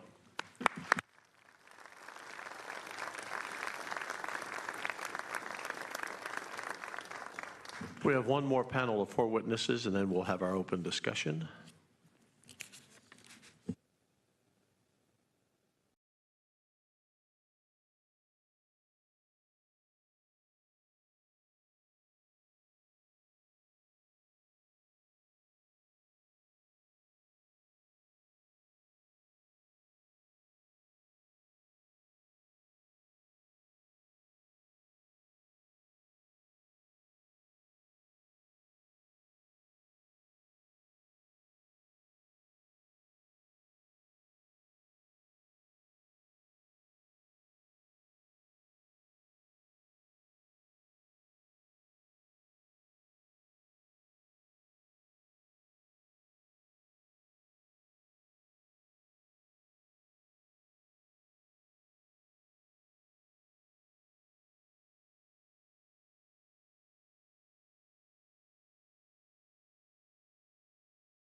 I must admit, sister, when a nun walks in, it gets all of our attention that we have to behave, so thank you for being here.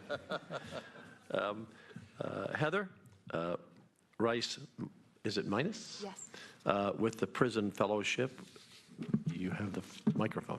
Thank you so much. Good morning, Lieutenant Governor Patrick, Dr. Carson, members of the Commission. Thank you for the opportunity to speak with you today. Heather Rice Minus with Prison Fellowship. And Prison Fellowship is the nation's largest Christian nonprofit equipping the church to serve currently and formerly incarcerated people and their families and to advocate for justice and human dignity. Our work is grounded in the belief that all people are created in God's image and that no life is beyond redemption. Our mission is to encounter Jesus with those impacted by incarceration, and we envision a revival of the church inside and outside prison that brings justice, mercy, and hope to our culture. This year actually marks the 50th year anniversary of Prison Fellowship, and for 5 decades we've partnered with churches, volunteers, correctional leaders to support rehabilitation, restore families, and promote safer communities. And as many of you may know, our ministry was born out of the story of Chuck Colson. The late Chuck Colson was former White House counsel in the Nixon administration. As a result of his involvement in the Watergate scandal, he landed himself in federal prison, but that wasn't the end of the story. He promised he'd never forget the men he met inside, and he went on to found our ministry and to become a prominent leader in evangelical circles and author of many books. And today, our work offers a clear example of how faith-based social services strengthen the United States by addressing some of our most pressing social challenges. We appreciate the President's creation of this commission because religious liberty plays a foundational role in making our work possible. The First Amendment guarantees the free exercise of religion, and those protections do not end at the prison gate. Every incarcerated individual retains the right of religious expression, and that right should be carefully protected. For more than 2 decades, the Religious Land Use and Institutionalized Person Act legislation that Prison Fellowship helped pass alongside our founder, the late Chuck Colson, or RLUIPA, has helped ensure that people in prison are not subjected to unjustified barriers when practicing their faith. By requiring governments to use the least restricted means before limiting religious exercise, RLUIPA enables faith-based organizations like Prison Fellowship to serve individuals in meaningful ways. These protections matter. First, because Dr. Anderson, to the question you asked my favorite law school professor, Helen Alvaré, earlier, because friendship with God in and of itself is a good, and it is something that is a means in and of itself. But second, faith-based programs also contribute directly to rehabilitation and to public safety. When incarcerated individuals can participate in religious services, mentorship, and spiritual formation, they often develop a renewed sense of purpose and hope. And these qualities are essential for reentry. At Prison Fellowship, we believe that reentry should start actually from the moment of arrest, not just upon someone's release. And the Prison Fellowship Academy is our most intensive program. This voluntary year-long initiative is offered at no cost to the government and is available to anyone of any faith or no faith at all. It combines mentoring, community building, and faith-based instruction to help participants develop values such as community affirmation, productivity, responsibility, restoration, and integrity. These values support personal transformation while reinforcing accountability. And a recent study in Texas found that a 6% recidivism rate among our graduates, that represented a 53.8% reduction when compared to a match comparison group with similar criminal history. More than 6,000 people have completed the academy, and faith-informed programming contributes to safer correctional environments. Participation in religious liberty, in religious activities fosters respect and healthier relationships amongst the incarcerated, as well as benefiting the staff. These outcomes extend beyond the prison walls, as transformed individuals are more likely to return home prepared to contribute positively to their communities and families. In fact, in just a few weeks, I'm going to be joining a group of graduates from the Prison Fellowship Academy from decades ago. One of them is now an attorney. One of them is a pastor. Another is overseeing a reentry home that he founded in Arkansas. And I can think of also our mission ambassador at Prison Fellowship, Jermaine Wilson, who, after graduating the Prison Fellowship Academy in Kansas, went on to become the mayor of Leavenworth, Kansas. So much good can come from a partnership between faith-based organizations and the government. There's also such importance in recidivism reduction through the connection between family. Those who have stronger connections to their families are more likely to succeed post-release. And Prison Fellowship's Angel Tree program is one example of how we can strengthen this. Approximately 1.3 million children in the United States have a parent in prison. Angel Tree partners with local churches to support these children, to strengthen families, and we tried to do that not just at Christmas time, but year-round. In fact, I've had the pleasure of serving with Prison Fellowship Angel Tree here in Washington, D.C., and not only was able to deliver Christmas gifts year over year to the same family, but I also had the privilege of driving this family down to visit their dad, incarcerated in North Carolina, and they had not been able to visit him in prison for much time, even though they talked to him on the phone, because they just were living paycheck by paycheck, didn't have a vehicle. And so I got to be a fly on the wall as they had a first meeting after not seeing each other in 15 years.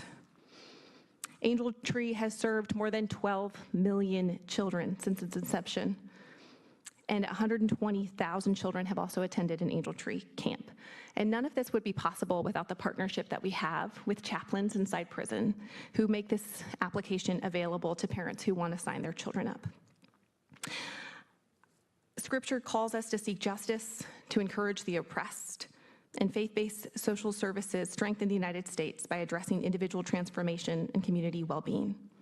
When individuals return home equipped with values, support networks, and a renewed sense of purpose, neighborhoods become safer, families are stronger. And as you consider the future of religious liberty on this commission, it's important to recognize that the protections under RLUIPA enable this work to continue. Ensuring incarcerated individuals can freely exercise their faith allows faith-based organizations to provide programming that supports rehabilitation. And to that end, I want to share just a bit of hard-fought good news in closing. Director Marshall and Deputy Director Smith, their recognition of the role of faith-based programming within the Bureau of Prisons is opening the door to more faith and community-based programs than ever before.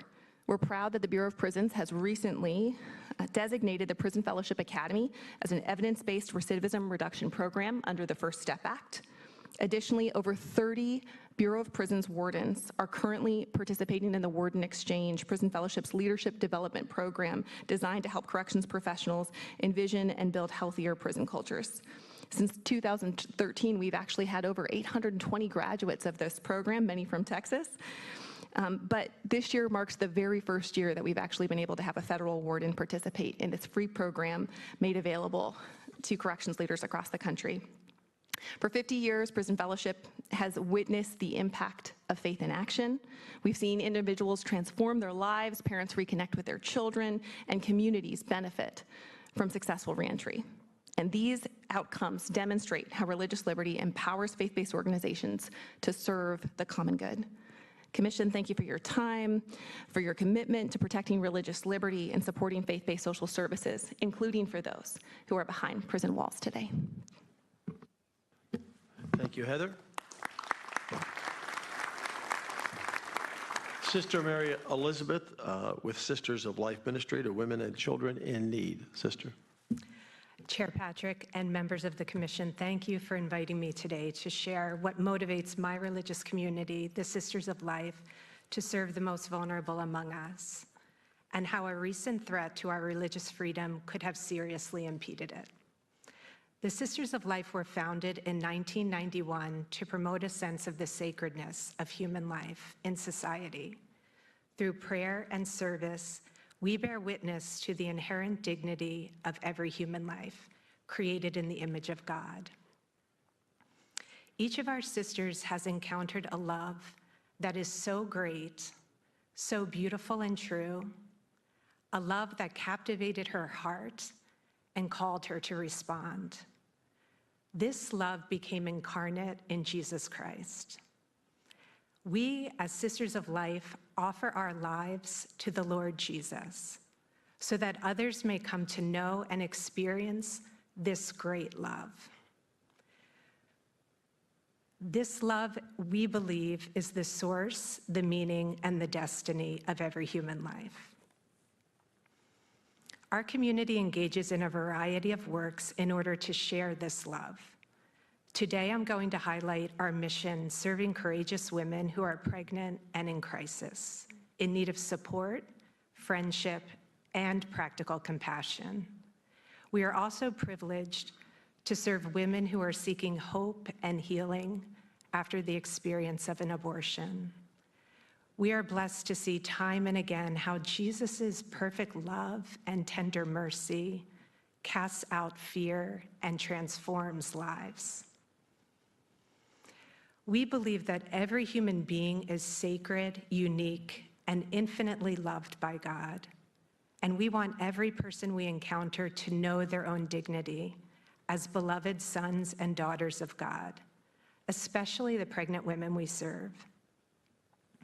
Because once a woman experiences that she is loved and believed in, she can do anything, but only if she has meaningful support and options available.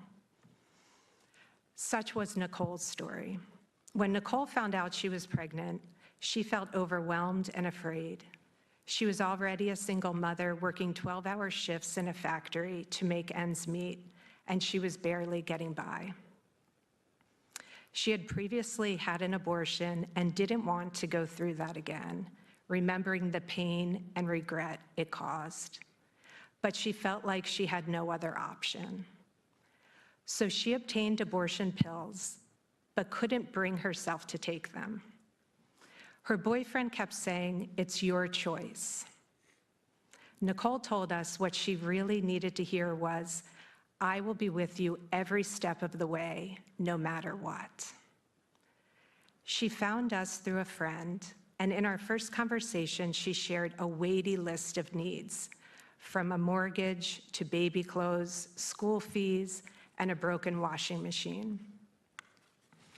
So we packed up our van and hosted a baby shower at her home, providing her with a crib, stroller, car seats, maternity clothes, and everything she needed for her baby. We also called upon local friends who supported Nicole with meals, car rides, groceries, community, and friendship. Receiving this tangible support, Nicole was empowered to discard the abortion pills she had contemplated taking, and instead to make a leap of faith and welcomed her baby into the world. She named her daughter Emma Grace. Emma, because it means, "My God has answered me," and Grace, because he answered when she least expected it. Supported and invited to dream again, Nicole began school to become a paramedic. It wasn't easy, but she graduated with honors and got a job driving an ambulance, an accomplishment she would have never dared to dream of before she became pregnant with Emma, who recently turned 5 years old. Nicole is now reaching out and sharing her story with other women in her position and connecting them with our sisters. Speaking with Nicole last week, she told me, "I can't imagine life without Emma. She brings such joy. She gave me a new beginning, and I am so much the better for it."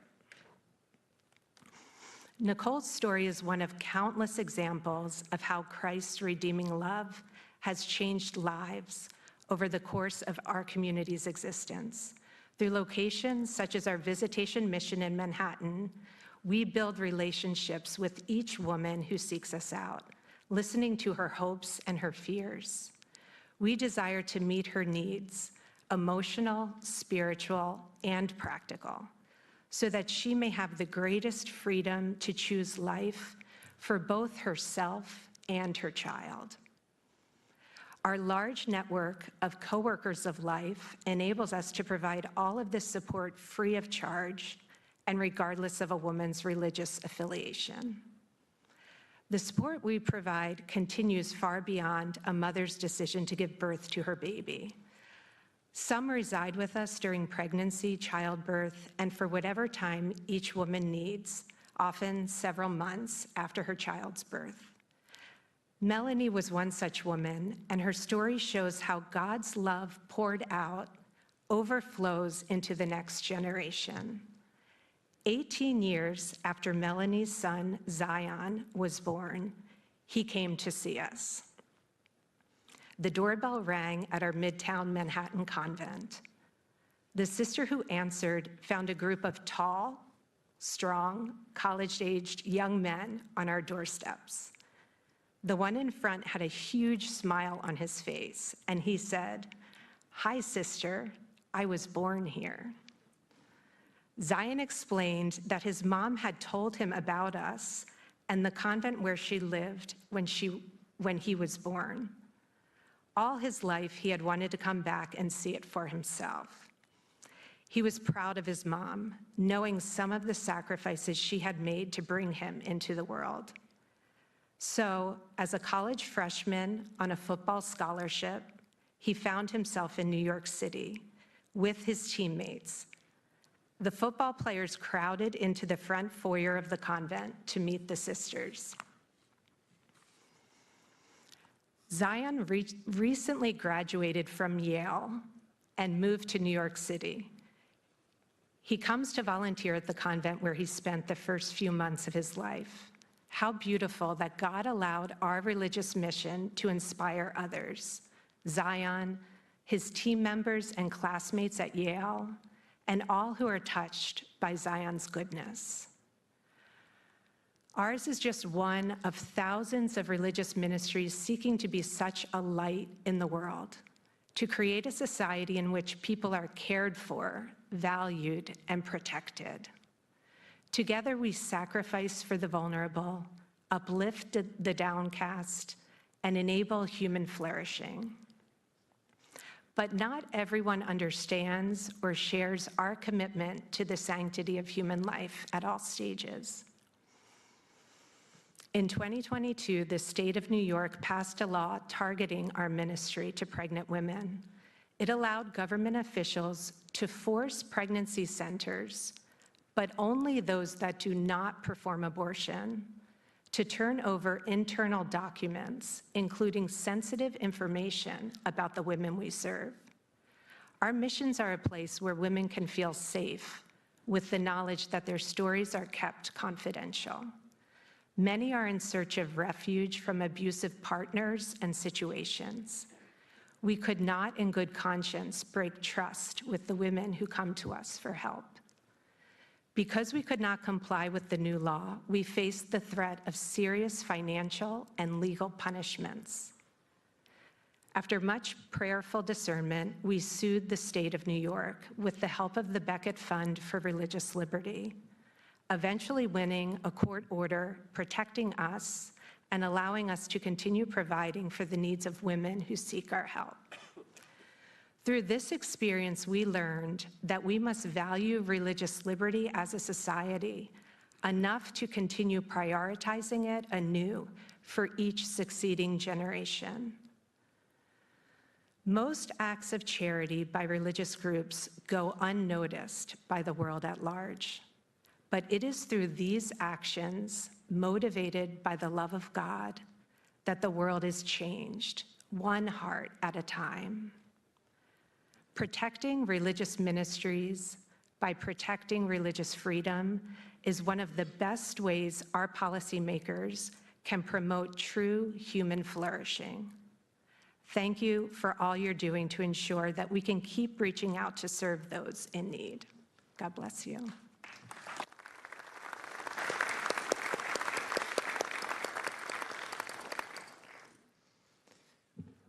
You know, Dr. Phil, I was thinking of you in your question earlier, and I know we're holding questions, so I'm not asking a question, but when you said, who's behind all of this?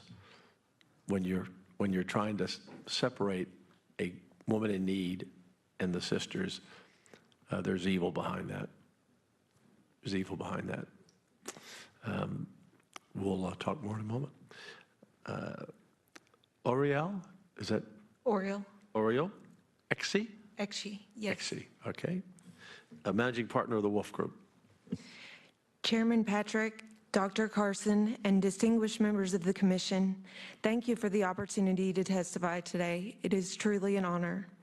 My name is Oriel Xi, and I serve as managing partner at the Wolf Group, a government relations firm based here in DC focused on social impact initiatives. Our firm works with organizations across the nation, including many faith-based organizations, to help them navigate in government systems, serve victims of crime, and build sustainable programs that protect human dignity and strengthen communities. But long before any title, long before Washington, and long before policy work, I was a little girl growing up in rural Kentucky. I was raised in a Catholic environment.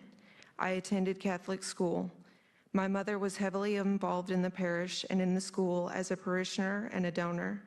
Faith was not something distant or occasional in my childhood. It shaped the rhythm of my life. It formed my understanding of right and wrong, sacrifice and mercy, truth and hope. And then, beginning at the age of 13, my mother trafficked me. She sold me to men. That kind of betrayal changes a person forever. It attacks not only your safety, but your very identity and sense of worth. It attacks your ability to trust other people, and for many, it attacks faith itself.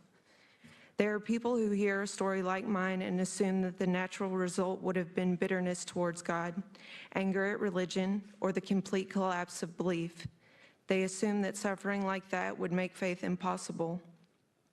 But that was not my experience. Instead, it is when God held me closest. My faith did not disappear in suffering, but carried me through it. It gave me the language for dignity when other people treated me like an object. It gave me a conviction that my life still had inherent value, even when the people closest to me acted as though it did not. It reminded me that evil is real, but so is truth, so is mercy, so is purpose, so is the image of God in every human being. I have often thought about Viktor Frankl's insight that suffering, when it cannot be avoided, does not have to be meaningless. That has been true in my life. My faith did not make suffering good, and it did not make evil less evil, but it kept suffering from having the final word. It taught me that pain could be carried without surrendering resolve to survive through it, to see light in the distant future, and that even wounded places in a life can become places where God builds resilience, clarity, and purpose. During my trafficking, at age 16, I became pregnant, and the first words out of my mother's mouth were, "What about an abortion?" I was aghast. "What about it?" I snapped back with an absolutely not stance in my heart, even though I was talking to my trafficker, someone I feared and who had put me in this situation. All trepidation vanished in that moment of rebellion. Consequence be damned, because it was a line I would never cross, a line that my faith upheld in the darkest of circumstances. Again, I was at a point where other people wanted power over my body, my future, and my choices. But I fought back, and I did so with courage because of my faith. In the years since, I have often thought of the words of St. John Paul II.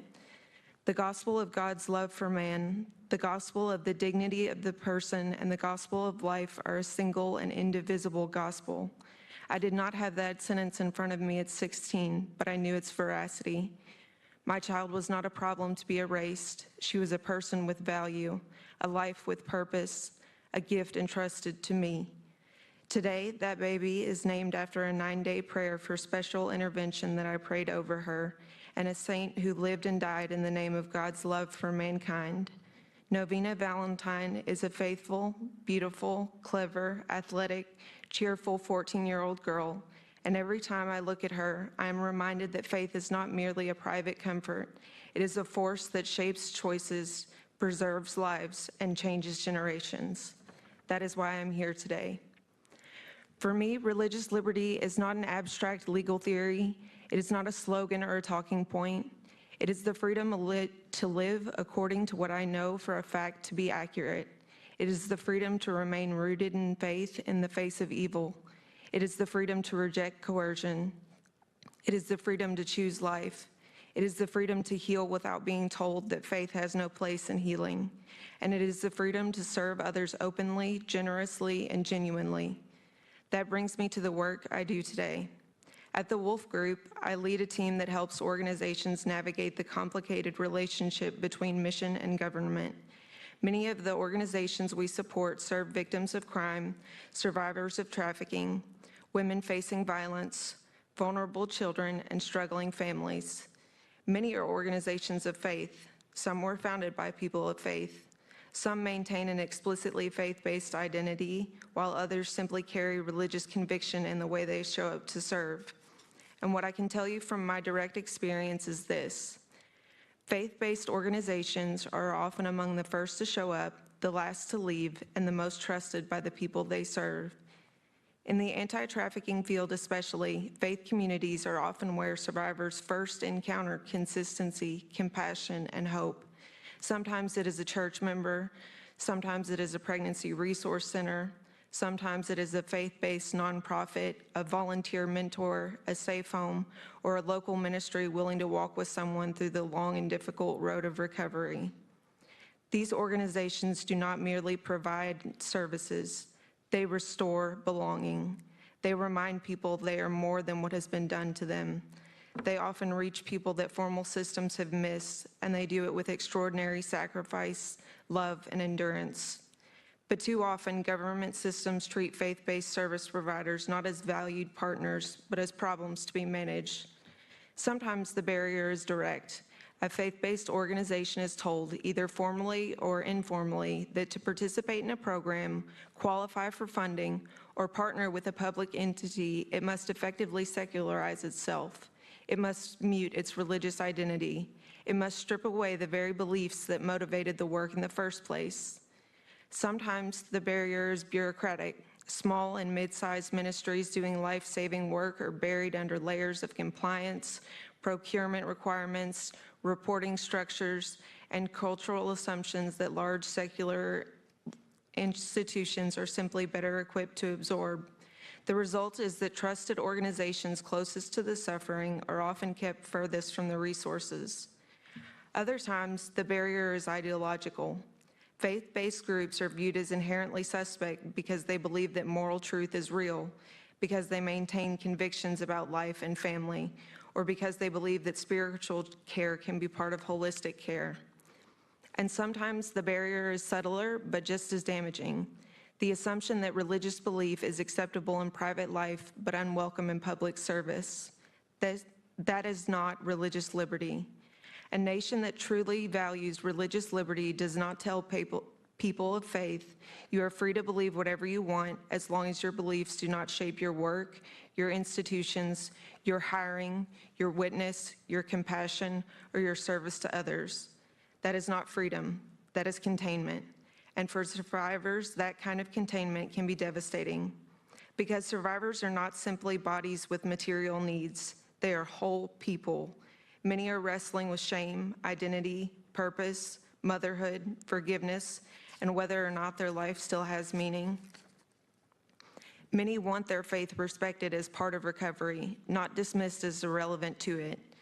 If religious liberty means anything, it must include room for faith-informed care when it is freely offered and freely welcomed.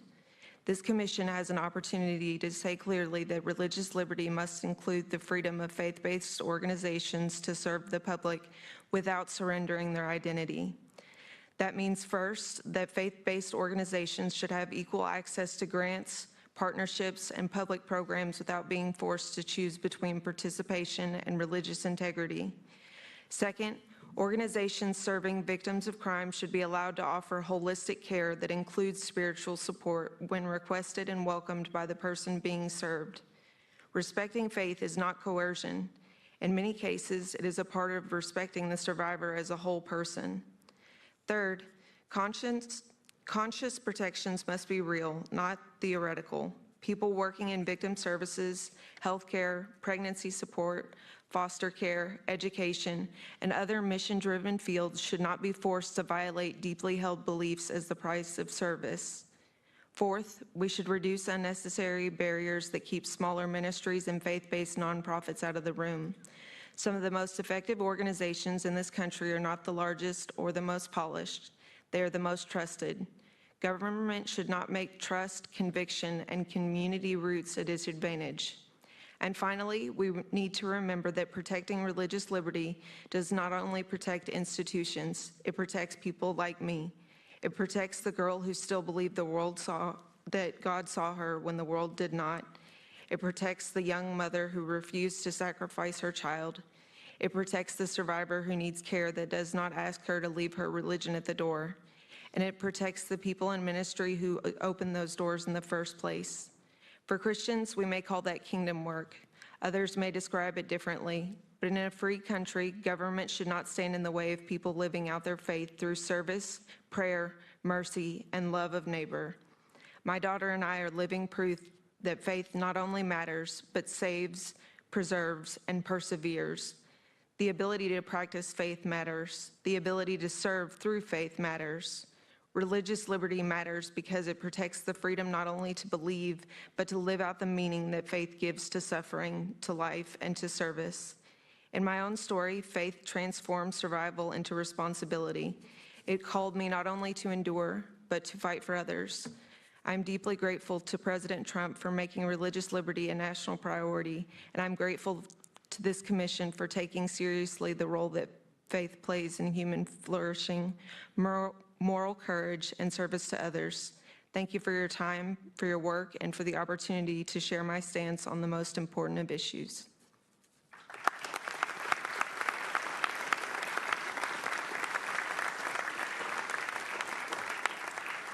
Well, thank you for describing what faith can do to get you out of a terrible situation, but also the barriers that are faced by those who are trying to help communities of faith.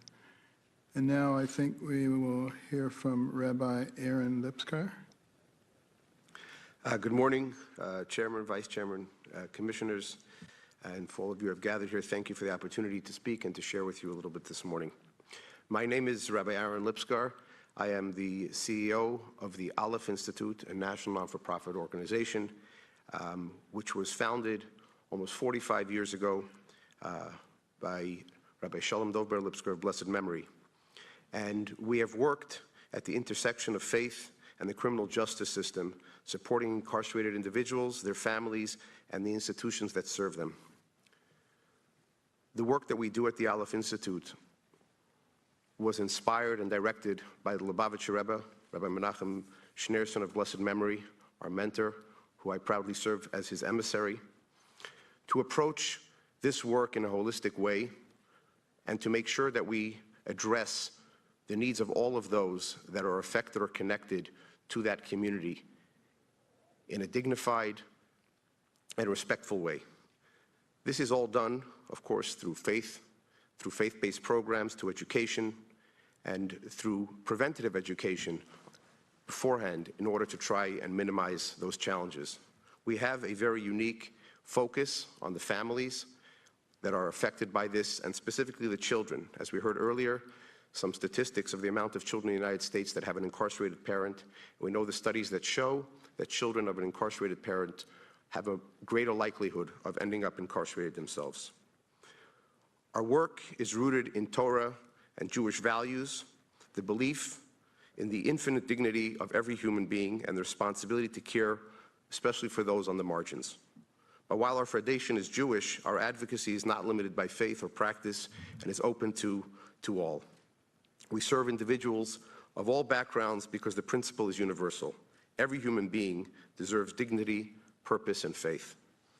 Now, while we do not minimize the accountability or responsibility of those that are incarcerated, we also live by the motto, no one alone, no one forgotten. We will not allow people to be defined by their worst moment or to define themselves by their worst moment.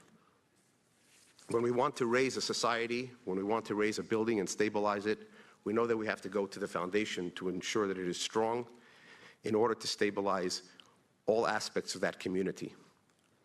So let me begin with this simple premise. Faith is not a privilege in prison. It is a necessity. There is a reason why the prison environment is called a correctional institution. It is there to help people to correct, to rehabilitate, and to hopefully re-enter society as a productive member of society. We see every day that when people practice their faith in a meaningful way in the prison environment, it completely transforms them. It instills a certain level of responsibility, structure, and hope, and creates a safer, more stable environment for everyone. We think about safety and security in those environments, and of course about those that work there, and those that are entrusted to care for these individuals are all part of the approach that we take. Often, through the countless visitations that I've personally participated in prisons, and through the hundreds of volunteers that participate from the community, rabbinical students and others throughout the year, one thing is always an underlying message. People that are neglected, disconnected, or alone and forgotten ask a very simple question. why are you here? Why have you come to see me? And when the answer is always the same, it is because we are family and we have a responsibility to each other. All of a sudden, you feel that something shifts within that person. A moment where people start to see themselves that they have value, that they're a human being, that they want to care, and that they may be able to maintain and protect their connections to their families. We're certainly very grateful to the Department of Justice, to the Bureau of Prisons, as you heard earlier, about the inclusion of so many more religious programs. Of course, the First Step Act, which was put into law during President Trump's first term, and how faith is now a critical component of the First Step Act, utilizing faith-based programs as necessary requirements in order for people to earn their First Step credits. Although there will always remain gaps within the environment because of the safety and security, we continue to strive to work with the Departments of Corrections, with local, county, and prisons to create policy that allows for the full extent of observance according to the level that the person wants to observe. I must point out that when it comes to Judaism specifically, Judaism governs a person's entire life, every moment of that life, how they pray, what they wear, when they pray, what they eat, how it's prepared, holiday observance, Sabbath observance. Every moment is governed by Torah law. And it's specifically in a restricted environment where we try to create the policies and opportunities that those that wish to observe properly have those opportunities. Although we have seen great strides within the Bureau of Prisons and the federal system, we continue to see certain challenges within the different state systems, and we continue to try to work, and we'll work closely with the Department of Justice. And of course, we look forward to the recommendations of this commission to ensure that we heard RLUIPA and other critical religious rights are observed. But beyond creating policy, we have to think that this is about people. A person sitting in a cell asks, do I matter? When a person can pray, connect, and believe that their life still has meaning, they are no longer alone. And when a system supports that moment, it affirms that dignity. So if there's something I'd like to leave you with, it is this. The Lubavitcher Rebbe of saintly memory taught that no individual is ever beyond redemption, and no system should treat them as if they are. At the Aleph Institute, we live by a simple principle: no one alone, no one forgotten. And when we ensure that those behind bars can pray, still connect, and still believe, and have the freedom to practice their religion, we are not just protecting religious liberty. We are affirming that they are not alone and they are not forgotten. We are restoring human dignity. And when dignity is restored, lives change, institutions improve, and society becomes stronger. This is not just policy, it is who we are. And if you'll be so bold as you'll allow me in closing with a remark to this esteemed commission, to all of those that have given testimony, to all of you that are here in the room today or listening online, I challenge you, take a moment today to think about somebody in your life that might be forgotten, might be feeling neglected, and think about how to help them restore their faith, how to help them restore their dignity. Thank you. Thank you, Rabbi. Open up for questions for our witnesses.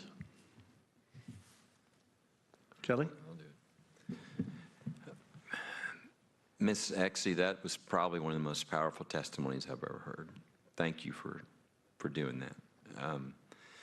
And I want to ask you also, the expertise you have would really help, because one of the things we want to make sure we can do is, if there's something we can recommend to the president that would help on making sure that faith-based groups aren't treated differently, you know, we want to do that. I mean, I think there's a Supreme Court case, Carson, that says if you have a generalized program of benefits, you can't exclude the recipients because they're religious or they're doing it in a religious way. And that should take care of these issues. And so are the problem, can you tell us a little bit about, are you seeing these problems on the federal side, on the state side? I mean, it shouldn't matter. They're both unconstitutional, but I'd just love to know where this is happening to help us know how to resolve it. So at both the state and federal and even the local level, you know, religion is encouraged to be left at the door. And so as I work with organizations, there's things get tense whenever we begin to talk about faith or a faith aspect of it. And yeah, I really just think it should be able to be incorporated as much as it is welcomed by the people. I would be happy to prepare full recommendations for what we could do to make this situation better. And we would love to have any thoughts you have as we're putting these together. And I mean, it sounds like maybe just a lot of education needs to occur with these government officials to understand that not only is it not okay, it violates the Constitution. So they almost feel this pressure to go the other direction when what they're doing is illegal. Absolutely. Well, thank you. Dr. Phil? Yeah, Mr. Chairman, you made a comment earlier about what a competing agenda is, and this is really a comment to Bishop Barron and Sister Mary Elizabeth about what you were talking about and these competing agendas. You know, there's a case right now going on in New York, another case in New York with the Dominican Sisters of Hawthorne and their Rosary Hill home, which is probably the most well-known. And this is a group that for 125 years, for those that don't know, have provided comfort and skilled nursing care for indigent patients with incurable cancer, just helping them on their journey out. They charge no fee. They take no government aid. They accept no insurance. These holy women are 100% focused on just lovingly accompanying patients on the final journey. And now the government, through the New York State Department of Health, has started issuing a series of Dear Administrators letters and a training curriculum as part of its implementation of the New York LGBTQ+ Bill of Rights for patients in long-term care facilities. It exempts Christian Scientists, but no exemptions for Catholic or other faith-based nursing homes. And they're requiring the sisters to train the nurse, the nuns and the staff in gender ideology, requiring them to engage in speech and services that are gender affirming, biological men in women's rooms, even over the opposition of a female roommate, permitting residents and visitors of one sex to access bathrooms set aside for those of the opposite sex, using language concerning pronouns, affirming patients' sexual preferences, and accommodating patients' desire for extramarital sexual relations. And if they don't, the sisters and their staff may lose their license to provide services to these dying patients. They face potential jail time if they don't do this. And that's what I mean, Mr. Chairman, about competing agendas. Here we have this group that for 125 years asking nothing in return, just assisting people in their final time in this world. And they view their work as a form of living their faith, not merely social service. And it's the roots of their faith, the dignity of the human being and charity to the poor and suffering. But yet the government is now coercing them to adopt things absolutely antithetical to their faith. And that's where we have to look at religious liberty being more than just where someone worships, but how it goes into their life and how they're living. And Sister, I'm just curious how you view this kind of intrusion by the government. Well, I think it's dangerous, obviously, and limits access to really life-affirming care and compassion that should be available and accessible, and also limits the expression of our religion. You know, Jesus said, "Whatsoever you do to the least of these, you do to me." So our religion actually impels us forth to charitable service to others, and that has been welcomed in our country, you know, for many years. And I think it's our country will just be a colder, sadder place without it. But Bishop Aaron, I'd love to hear from you. Well, thanks for mentioning the Hawthorne Dominicans, of course, founded by the great Rose Hawthorne, daughter of Nathaniel Hawthorne, maybe our greatest writer. She's another figure that embodies both faith and the culture. I'm going to talk about it when I make my general remarks, but it's one of the basic forms of this problem, is that we have an ideology that really is an alternative religion that's asserting itself in the public square and then therefore forcing us out of it. So I think that's the fundamental problem. It's a battle, it's a religious battle, but it's a kind of secularism, which I'll speak about, I think should be central to our report. And one of its manifestations is precisely this sort of thing.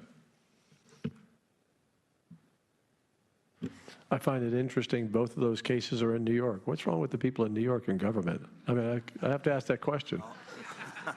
I mean, you're coming against the sisters. You want to put them in jail. You know, and I had a little text from someone that said, you said evil. There are lots of non-believers. They're not evil. They're living their life. They choose not to believe. That's fine. But the people trying to stop those sisters from helping people dying of cancer and stop you from helping someone who's having a crisis pregnancy experience, I don't know what else you do. I mean, I don't know what else you say to them or how you describe them. You're talking about destroying, potentially, a person could die or not have a baby, which means the baby dies, because that's just pure evil. You don't, it's like, would be like running into an emergency room and saying, stop, don't save that patient because you're wearing a cross around your neck to the emergency room doctor. Don't do that. Yeah, and if a group wants this type of palliative care or whatever with those values, then establish one. That's the whole point of the freedom. Establish one, but don't interfere with this religious group that's doing it consistent with their belief system and have been doing it in New York for 125 years and asking nothing of no one other than just to have the privilege of ushering people to the next life in the way their belief system dictates. Let them do what they want and go do what you want. That's the great thing about this experiment called America. You can do that and no one will bother you, but don't bother them doing what they believe their religion and their heart tells them to do. But that's not the thing. It's attack them and stop them from doing it instead of doing what you want to do. And that's the problem. That's the problem I see, and it's an absence of common sense. Yeah. Eric?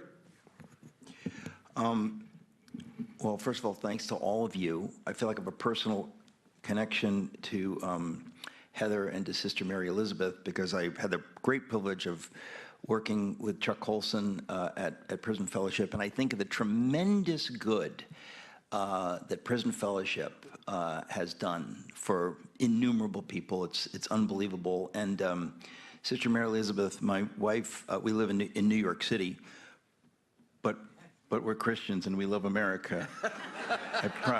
I promise you.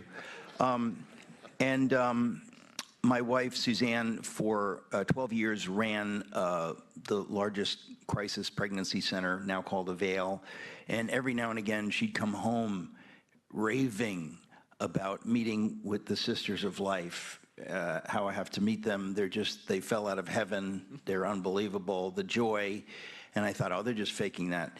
But I joke because you can't fake it, because it's real. And just as real as the love of God is, and as God is in our lives, so is evil real. And we have to stop from shrinking when we use such terms. There is such a thing as evil. And when we think about who would come against the sisters of life for trying to do what they do, it is evil. Perhaps the people doing this themselves are unaware that they're tools of evil, but they are evil.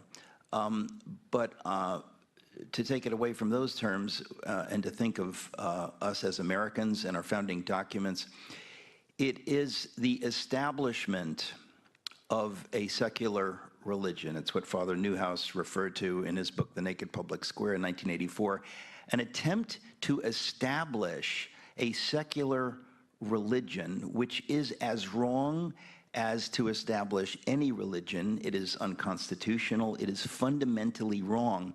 But obviously there's an attempt to dodge this and to pretend that secularism is not the establishment of a religion. It's the opposite of that, but in fact it's not. And we have to be clear that sometimes people game the system. They use religious liberty, for example, to impose a lack of religious liberty, or to impose ideologies that are antithetical to religious liberty. And that's what's going on here. And of course we see it in the bluest states like New York and Washington State and Oregon and Michigan. We see that over and over. But I guess I just want to ask the sister, surely you know when they're coming after you on something like this, that what you're dealing with is in fact spiritual. I mean, I do think we need to have some recommendations on this commission of how do we face the reality of the establishment of a secular religion. We've been dealing with it for many decades, but we never name it, and we kind of go along with the lie that it's not a religion. It is. These are secular ideologies that they're trying to establish. But just on a spiritual level, sister, it seems to me that you can smell the evil behind this, that even if the people themselves think that they're doing well, that when they would come after you in the way that they do, I guess I'm just wondering what it feels like to you, and I assume that you all know that it's spiritual and that you're in prayer about it. Well, yeah, our primary mission is actually prayer on behalf of promoting a sense of the sacredness of human life, because Pope John Paul II wrote in the encyclical, The Gospel of Life, that we're in the midst of a dramatic struggle between the culture of life and the culture of death, between good and evil.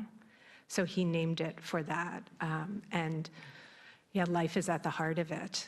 So that's why we devote our lives particularly to prayer, intercessory prayer on behalf of human life. And I think that,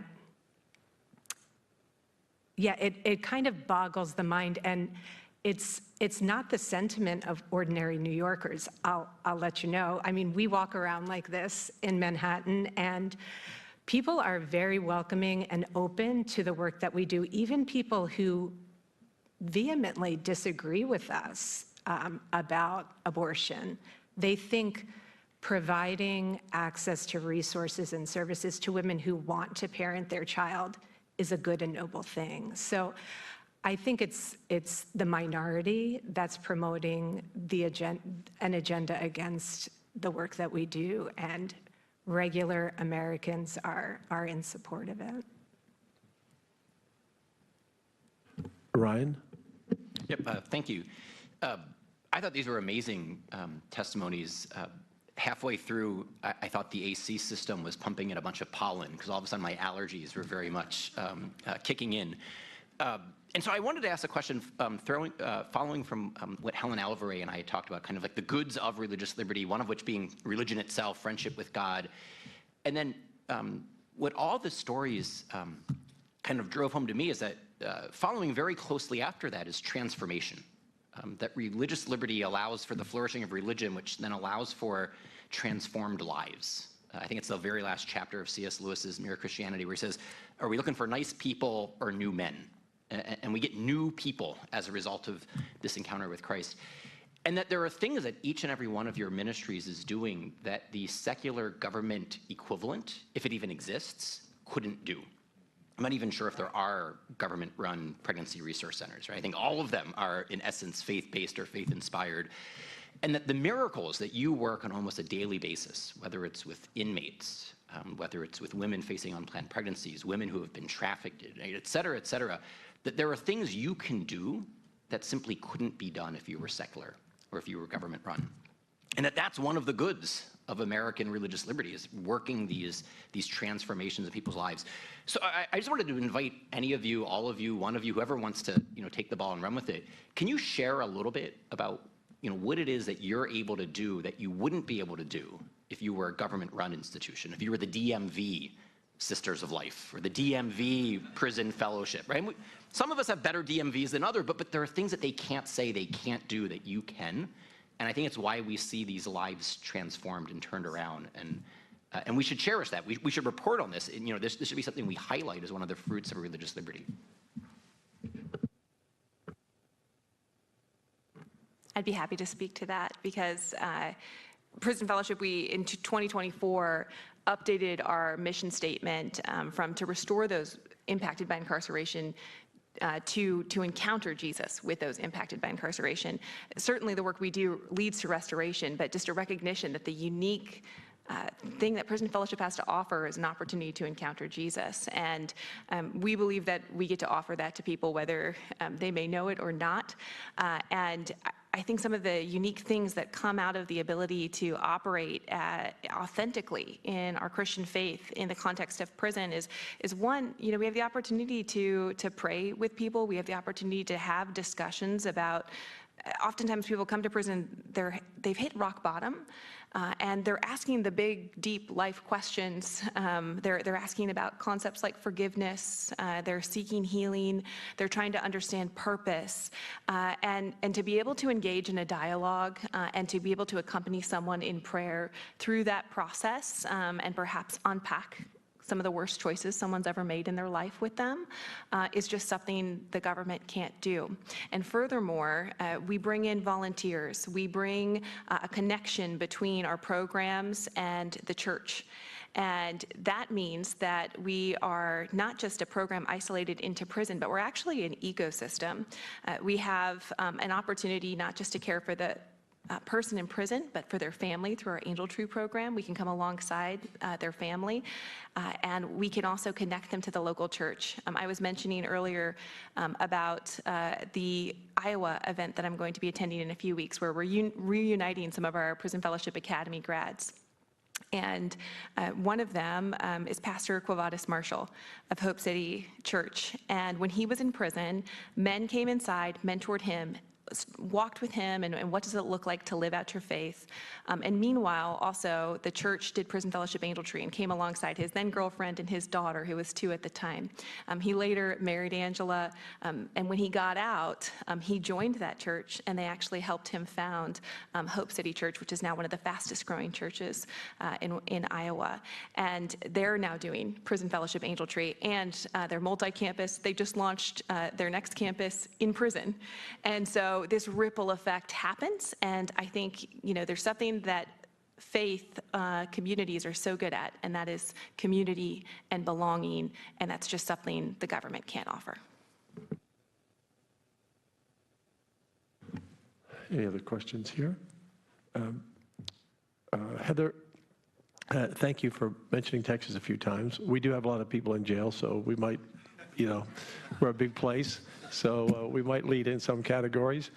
Some states believe in law and order as well as religious freedom. But we have a program there called the Heart of Texas, as you're aware of, which works alongside of you. And Christian Fellowship is it's just a tremendous organization in Colson. Again, God picked one person out of jail. We could go back, make that a very biblical connection to others. But we have graduated over 200 pastors who take a full 4-year seminary course, and we primarily look for people who are serving 20 years to life. And the wardens at our other prisons tell us when they come in, because we send them out, they're there 24/7, 365 at 2 in the morning when someone needs help. They're at a crisis, a suicidal attempt, or they're in fear because they've never been in prison before. And it's a nonprofit. And then the ladies, who are about 10% of the prison population in Texas and in America, they said, we want to. So now we have our first women. So I feel like there's an uprising for good reasons in our prison system members. These are people who, as you said, rock bottom. They don't think they can be forgiven. They don't think they can be forgiven because they can't forgive themselves for what they did. And there's some very evil people in every prison that are evil. But there are many people who just want an opportunity, and when they find out, whatever faith it is, when they find out, it changes them and gives them hope. And going back to this, what secularism are they trying to establish in America? This is really, all these groups should be titled, we're the group trying to stop good things from happening. Because that's, you know, someone doesn't even want us to even turn in our report. That means they're really afraid. They're really afraid when there's a group suing us, it's public, suing us from even turning in our report. What are you afraid of? What are you afraid of? Oh, don't turn in the report, because it's going to have testimony from some of the most incredible witnesses in America. So thank you for doing what you're doing, and all of you, thank you. With no other questions, we'll excuse you from the panel. Thank you.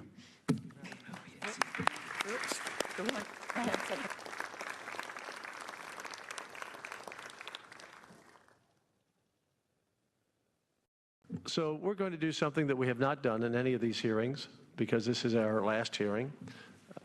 We're going to have an open discussion here about things we think we should recommend to the president, talking about some of the testimony we've heard in the past. And so I'm going to just open up the floor, and each member, you know, we've said have 5, 10 minutes, 15 minutes, whatever you want to discuss, and we'll make it a discussion.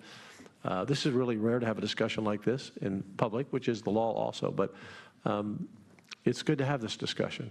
And I'll start with Eric stepped away. So Bishop Barron, would you like to begin?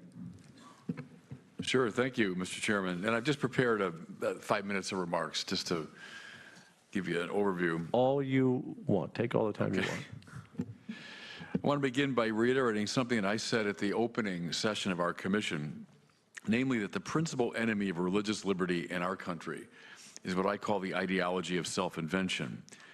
This is the philosophical program that denies the objectivity of moral values and the stability of human nature, and which proposes consequently that individual choice alone is the determiner of purpose and meaning. This dictatorship of relativism has taken hold in many of our institutions of government, education, and healthcare. And its advocates correctly recognize that their most important intellectual opponents are precisely those who subscribe to traditional religion. It's no exaggeration to say that the proponents of the culture of self-invention want religion out of the pivotal institutions of our society. So we should be very clear-eyed about this. Now, this philosophical opposition manifests itself in a number of concrete ways, and we've heard about them throughout this year. I'd mention first the anti-religious violence that's been increasing dramatically in our country over the past 5 to 10 years. Attacks on churches, statues, and most terribly, of course, on religious people themselves constitute a direct threat to religious liberty. The rise of anti-Semitism, encouraged by figures on both the left and the right sides of the political spectrum, is of particular concern here.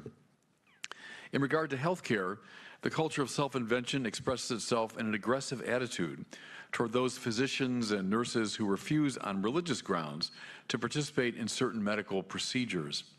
Conscience protection for such individuals is therefore of crucial importance. This extends to, among other issues, the HHS mandates regarding abortion and contraception, IVF insurance mandates to which Catholics strenuously object, and the requirement to perform so-called gender transition surgeries.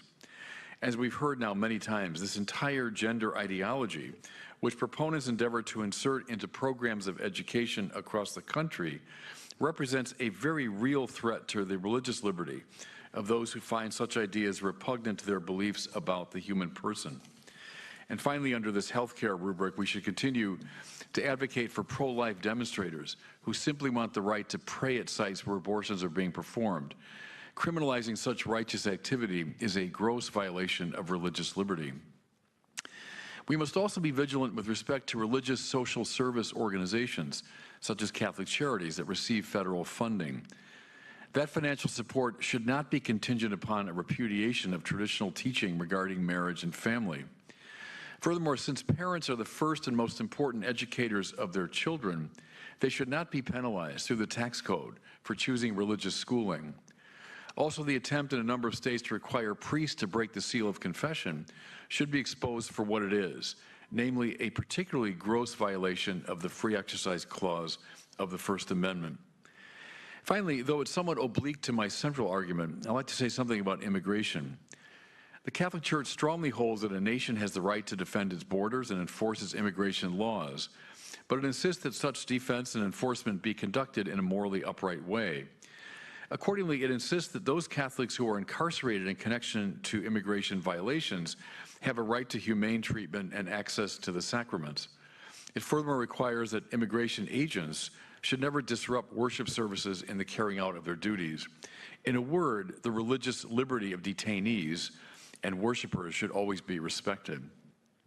And just a word by way of conclusion, I want to say the work of our commission is of supreme importance in the life of our country.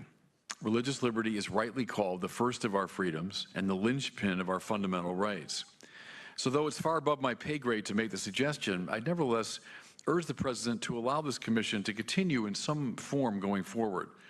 Threats to religious freedom, both at home and abroad, are not disappearing anytime soon, and I believe it's very much in the national interest to persevere in monitoring them. Thanks. Thank you, Bishop.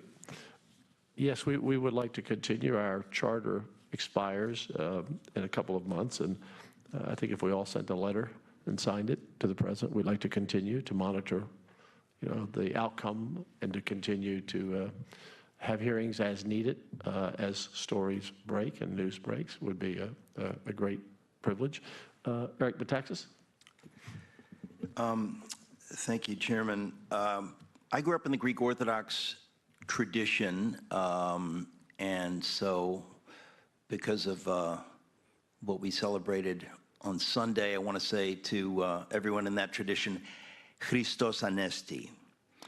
That is at the heart of my story as an American. My father came to this country in the mid-50s, grew up in the Greek church, and we didn't learn much really in terms of doctrine, but we knew that we were supposed to hate the Turks.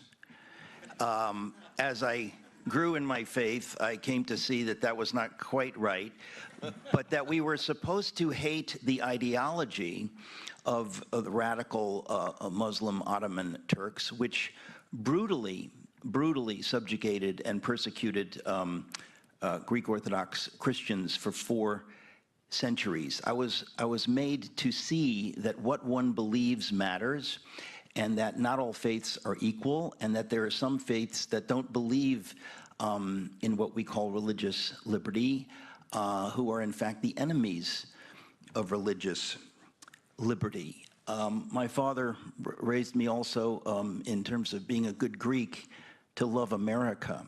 And many times, because my mother came out of a communist, came from East Germany, to love America and to love freedom, but I wasn't really able to articulate these things.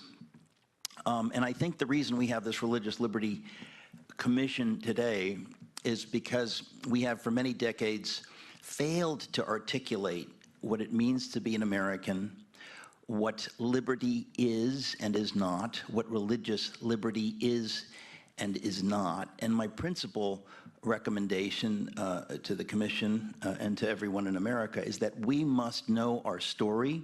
We must know what liberty is. We have to be able to articulate why it is that some faiths hate liberty and some faiths love liberty.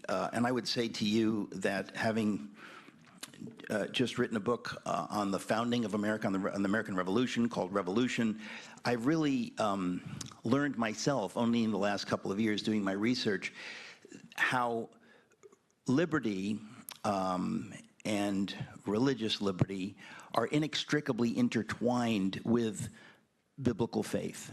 Faith in the scriptures leads to the idea of religious liberty, and I think we used to teach that in schools, and we've ceased to teach that in schools.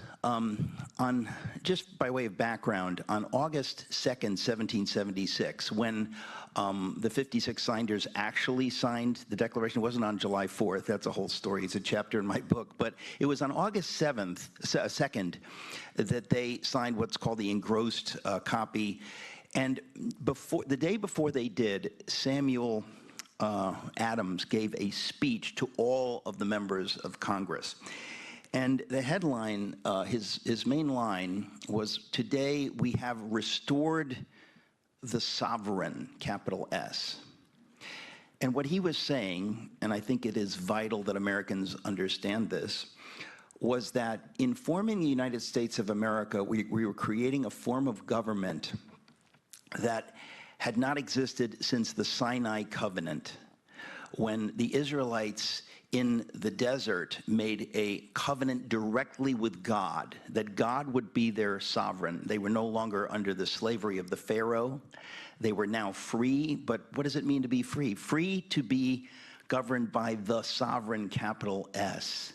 So the God of the Christians and Jews, that was the guiding light when we talk about liberty and the founding of America. And unless we teach that, unless we make it clear that that's what the founders were about, we can't possibly understand what it is to be free and what liberty is. And we wouldn't be in the mess that we're in with all of these witnesses talking about these horror stories if most Americans understood what we ought always to understand. So I think it's important for us to understand that it is only out of the biblical tradition that you get religious liberty. And that it's vital to understand it and to stop pretending that you can find it in Enlightenment principles. That's simply not true. Thomas Jefferson didn't invent the idea that all men are created equal. It wasn't even his idea. It comes from the Bible. Everyone at that time understood this comes from the Bible. Without the Bible, you're not created equal. The idea that even we're created by a God who loves us and creates us equal, these are radical ideas. And when these ideas are imported to form a government, to create a nation, it creates what we call the United States of America, and it had never been done before. And we used to know this as a people and used to cherish this. And we have to stop confusing this idea of religious liberty with the idea that all faiths are equal. They're not all equal. It really was, in fact, it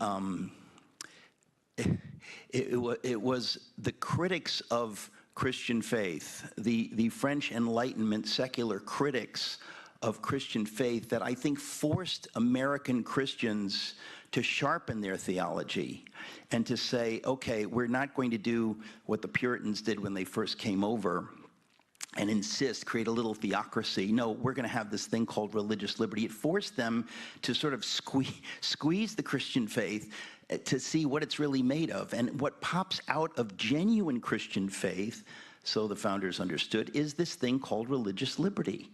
That even though I may have a belief that is different from yours, I will defend your right to your faith. Classic example of this, George Washington, when he sent Benedict Arnold through the wilds of Maine up to Canada, he said to him, you know, when you get to Canada, you're going to encounter what we call Catholics. And we, George Washington, we don't agree with their theology, but We are not there to correct their theology. We want to respect them. What a radical idea, that you could have a different ideology, but that at the heart of your ideology is to respect someone else's ideology, to respect them as human beings created in God's image. That's at the center of our founding. And we cannot underscore enough the religiosity, the faith of all of these men who signed the Declaration of Independence, which is inescapably a Christian document. You cannot say we're endowed by our Creator with certain inalienable rights. It's fundamentally a biblical idea. You don't have to like that, but it's a fact. So at the heart of America, at the heart of American liberty and religious liberty is faith in the God of the Bible. And I think part of the reason we're in this mess is because that used to be assumed, but secularists in the last 100 years or so have undermined this. On the Liberty Bell, as many of you know, is a quote from Leviticus. These things cannot be wiped away, but we've forgotten them. So I would say the more Christian faith we have in our culture, the more liberty we have. In other words, if I'm somebody who's not of Christian faith in America, I want there, and Dennis Prager said this very often, I want there to be more Christian faith. I, as a Jew, will be more protected and more free as a Jew if there is more Christian faith, not less Christian faith. Wherever there are enemies of freedom, when you look around, we've talked about it, you have in the Soviet Revolution and the French Revolution, the enemies of freedom are the enemies of biblical faith, and in our day, the enemies of the Jews. We have to recognize who the enemies of liberty are. We mentioned a lot of cultural Marxists.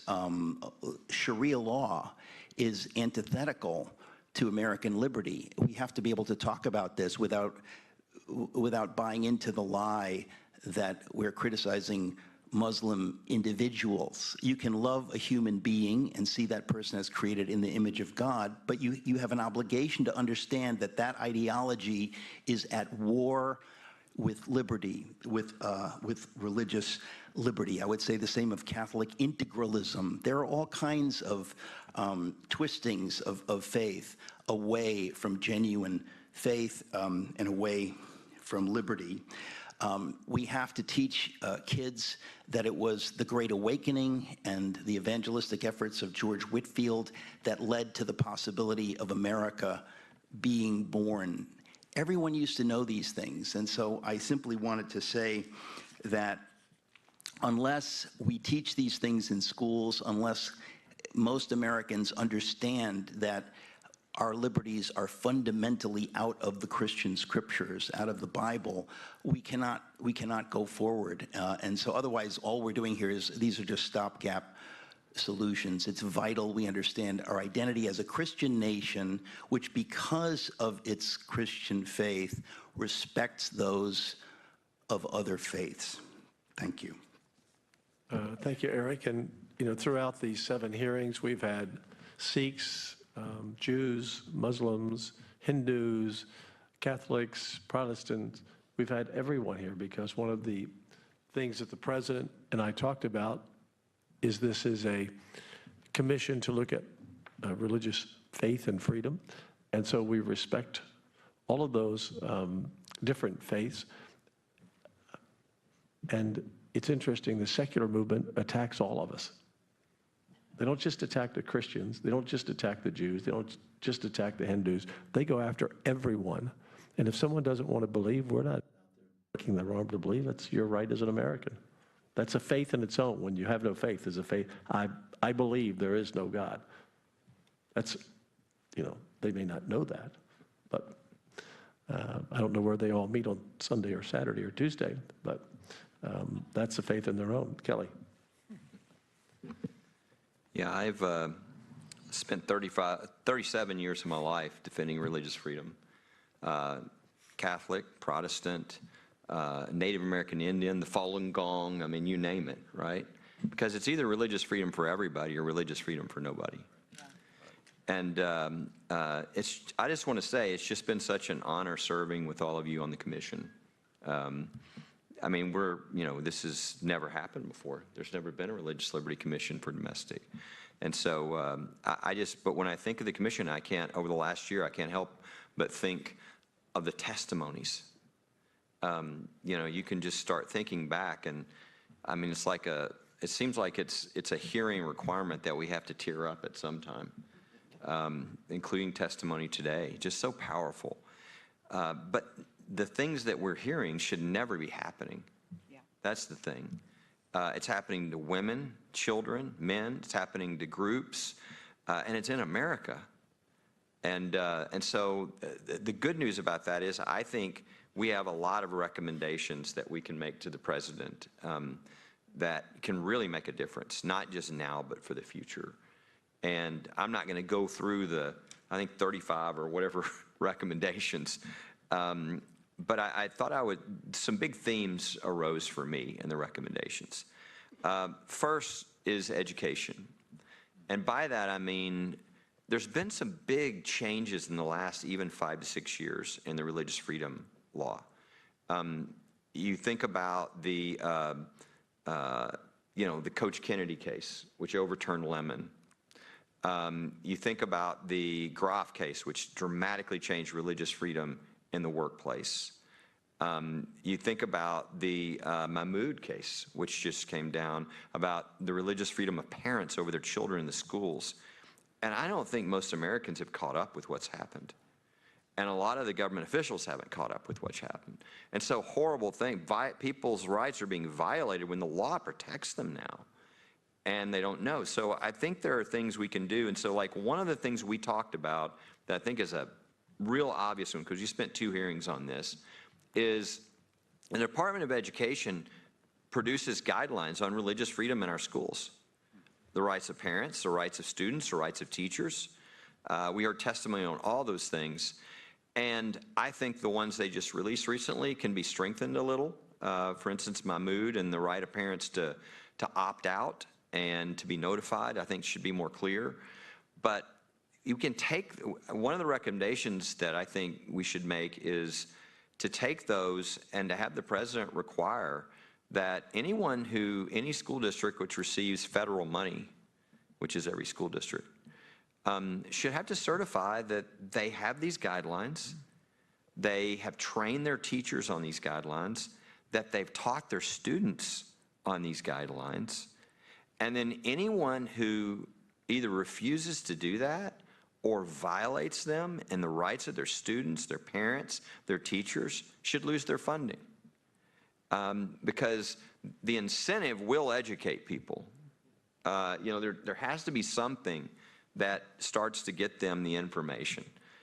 So that's one area. A second area that we've discussed just here and there in the hearings, but I think is probably one of the biggest problems in religious freedom, are judges who want to avoid these controversial cases. You understand the humanity of, Ms. Ho just won a Supreme Court case with a bunch of judges who tried to do that in her case. She just overturned them 9-0 at the Supreme Court. But this is so common, and when I train attorneys on how to do these cases, I always tell them, most of these cases are not won and lost on the substance of religious freedom. They are lost with all the trap doors that are created to allow the judge to avoid your lawsuit.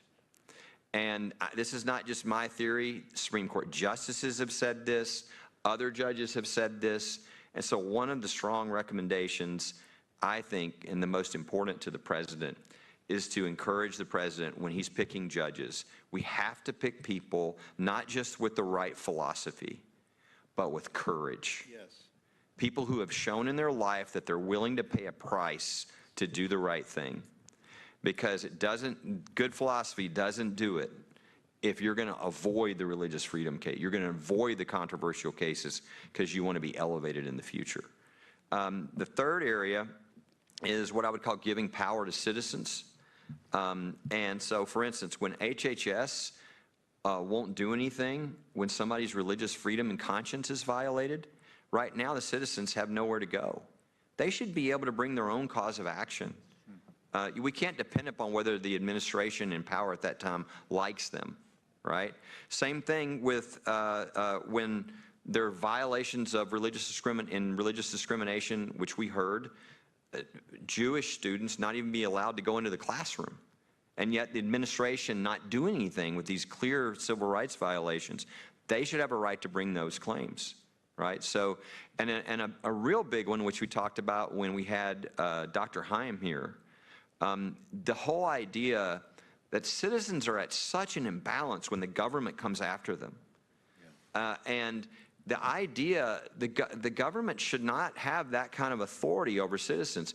If you win your lawsuit against the government, if they come after you and you win, whoever that citizen is, they should have their attorney's fees paid for, their costs paid for, then they could all get attorneys. But what happens now is, even if you lose, your finances and everything is destroyed. And that should be easy. It should be bipartisan. Everybody should say, yeah, I don't trust the other side when they're in power to misuse the power of the government. And if anybody understands this about lawfare and the use, it's the President of the United States right now. Now, he had the resources, but most citizens don't. So that would be a huge shifting of power in favor of citizens. And then the last area that I saw was the opportunity the President has with the Department of Justice. And a few things popped out for me. We had a lot of professors say that if the DOJ would push this point on religious liberty, if they would push for clarification. I remember when we had, a case that has been up the Supreme Court down, is probably on its way back up, is the whole issue of the authority of parents. It was the Amish case, the Miller case, the authority of parents over their children with vaccination. And New York trying to force the Amish, who've just been trying to be left alone for 250 years, try to force them to vaccinate their children. What a wonder it would be if, when that case gets to the Supreme Court, the Justice Department joins on behalf of the religious freedom of those parents. And so there's a lot the DOJ can do, and I would add one more that I think is sort of an IRS and DOJ recommendation, is we just saw just a few weeks ago yet again this whole idea of scaring churches from talking about political issues. There was a lawsuit that should have been decided. We had a judge find a way not to rule. Just happened a few weeks ago.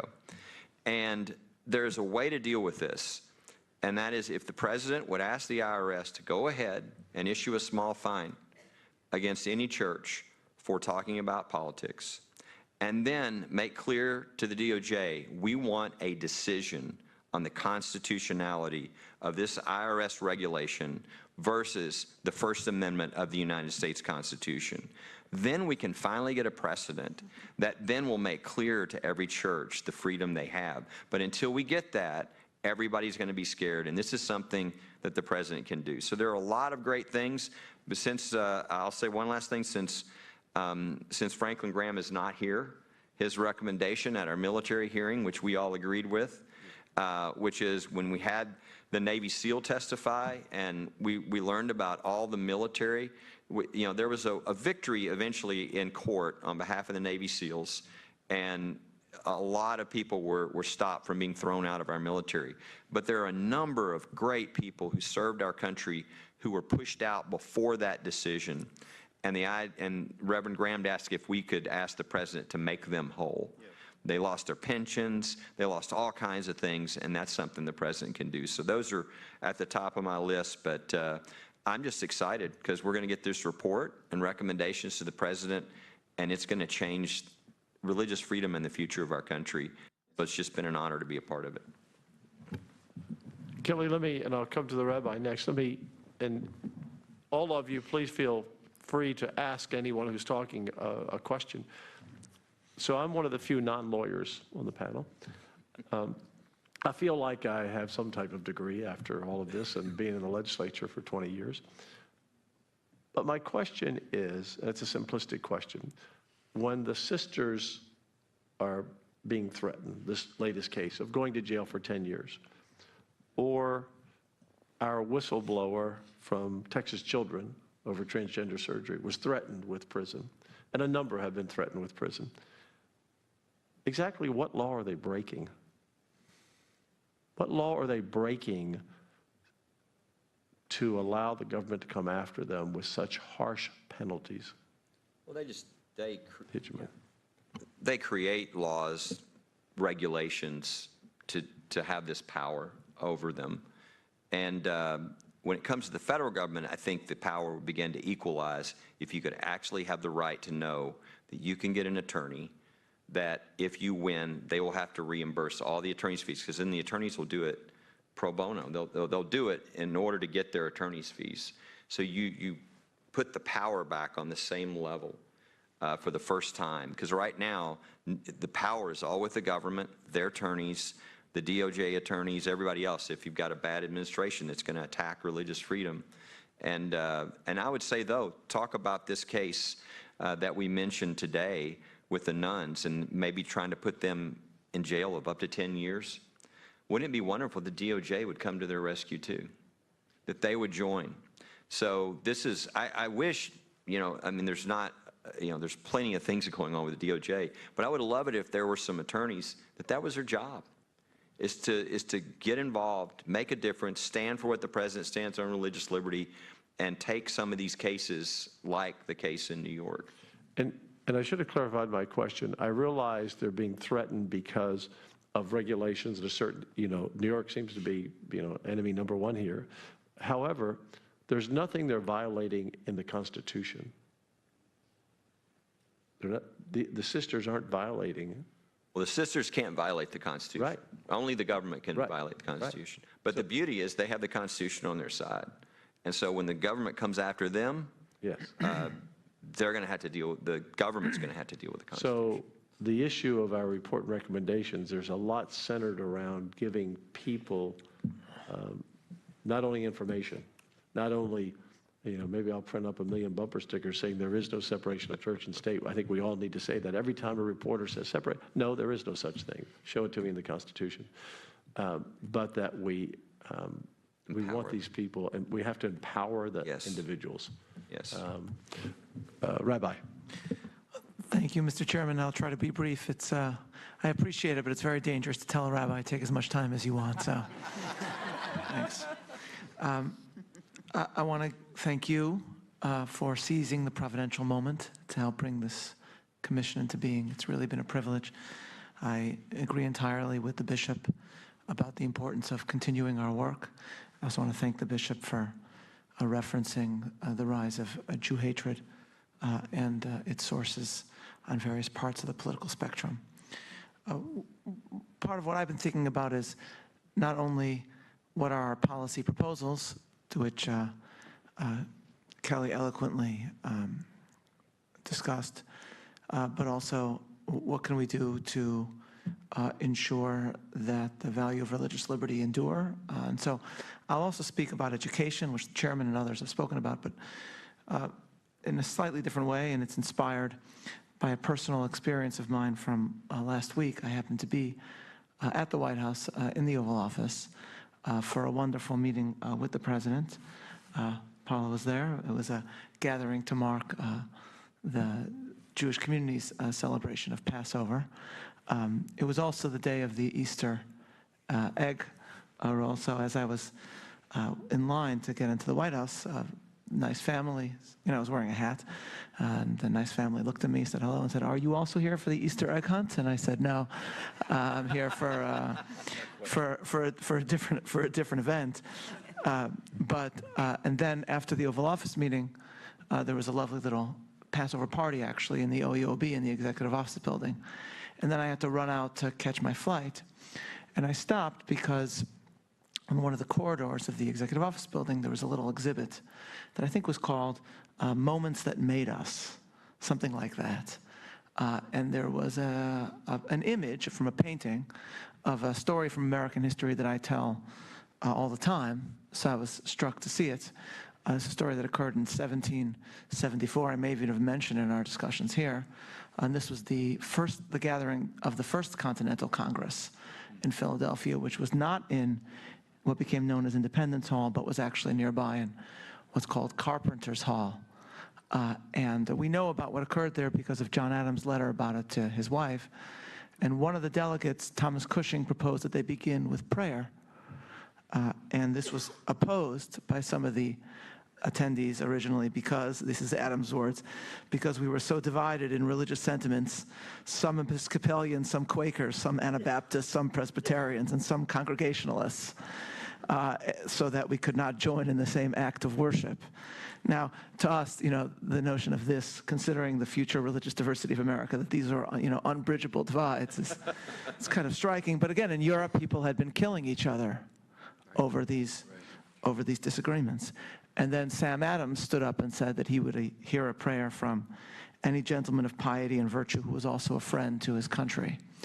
And a clergyman was brought in, and he read Psalm 35, plead my cause, O Lord, in Hebrew, Riva Rivi Hashem. Plead my cause with them that strive with me, fight against them that fight against me. Say unto my soul, I am thy salvation. And John Adams wrote that evening to his wife, I never saw a greater effect on an audience. It seems as if heaven had ordained that psalm to be read that day. And then he concluded, I must beg of you to read that psalm. This is described in part on the Oval and OEOB wall, but to me it was always a striking story, not just because this passage from the Hebrew Bible that was read seemed itself heaven sent, that it be read that day, as Adam said, but also because the story captures how religion can be a positive force for unity in America without denying our differences. And that was certainly my experience at the White House that very day, as I came in for the Passover meeting with the president on the day of an Easter celebration at the White House. So how religion in its unity and diversity has been a central part of our nation's story was captured by my own experience, but also by that 1774 event. It marked how different we are from, say, the extreme secularism of post-revolutionary France. And it certainly marked in history an important moment in the story of disparate colonies coming together. It seems to me, though, that this prayer of Carpenter's Hall and others like it should not merely be a moment marked in the OEOB, though it's wonderful that it is, but also perhaps in, say, a monument on the federal land that is Independence National Historical Park. The president has rightly inspired us to think about the way in which we mark America's 250th birthday, not only in the moment, but in the way that we mark it so that aspects of how we mark it will endure for generations. I've had the opportunity of traveling with my family to most of the central sites of American history. Soloveitchik family has visited Independence Hall, Antietam, Ticonderoga, Valley Forge, though I say with shame, Mr. Chairman, that we've not yet been to the Alamo. I hope maybe you'll host us there in the future. We are having a tremendous rebuild, and I'll be sure you get an Okay, invitation. please, I'm going to hold you to that. I'm going to hold you to that. You have to. I appreciate the hat you wore today. I will Yes. get you a Davy Crockett coonskin cap. I did share with the chairman that if there was a chief rabbi of Texas, just think of the hat that he could wear. I thought that was my way of putting my name in for the job, I think. I'll add, but you know, we take educating our children about America seriously. We've taken them many different places. I took my son on a Segway tour of Gettysburg, actually, though I did crash my Segway, and now I can say I've been injured at Gettysburg. But it is, we care about what the next generation knows about America. But as I think back to all the places we've been, it actually struck me that it's hard to think of national park sites whose monuments and public material go out of its way to describe the importance of religion and religious freedom in the American story. There are the words of Jefferson and his memorial, but there's not a religious liberty memorial itself, at least not as a federal endeavor. There are memorials to the story of religious liberty, but not in the way that I'm describing. As the chairman has said today and previously, part of what we have to address is not only how to protect people like the courageous witnesses from whom we've heard, but also how we educate and also as importantly, commemorate for the future. And I think considerations of this matter should, I believe, also be part of our report. Thanks very much. Thank you, Rabbi. And let's see, I have Allison. I'm going to come to Allison, then Ryan, then Paula, Dr. Phil, and Dr. Ben, my great vice chair. We'll finish with all of you. Allison? Thank you, Mr. Chairman and Mr. Vice Chairman. I'm so grateful to President Trump for creating this commission and for the opportunity to serve as a commissioner. It's been an exceedingly great privilege and great blessing. Religious liberty is the first freedom, the foundation for all others. Without religious liberty, no other freedom survives. Courage is the first virtue, the one that makes all others possible. Without courage, religious liberty cannot be defended. As I reflect on the witnesses that have come before this commission over the past months, what strikes me most is the courage demonstrated by these extraordinary, ordinary Americans, fathers, mothers, sons, daughters, coaches, veterans, doctors, teachers. When faced with a choice no American should ever have to make, a choice between conviction and capitulation, these brave witnesses chose conviction at great cost to themselves, their families, their careers, their communities. We owe these courageous men and women and children much more than our gratitude. We owe them no less than our sacred commitment to stand with them and defend religious liberty with the same courage.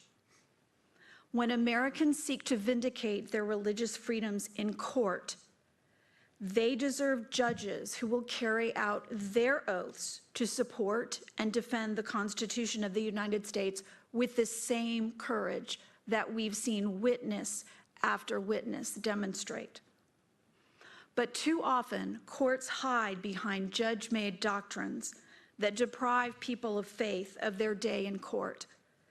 They invent legal excuses, distort facts, or even insult the parties and their counsel to avoid dealing with religious liberty claims on their merits.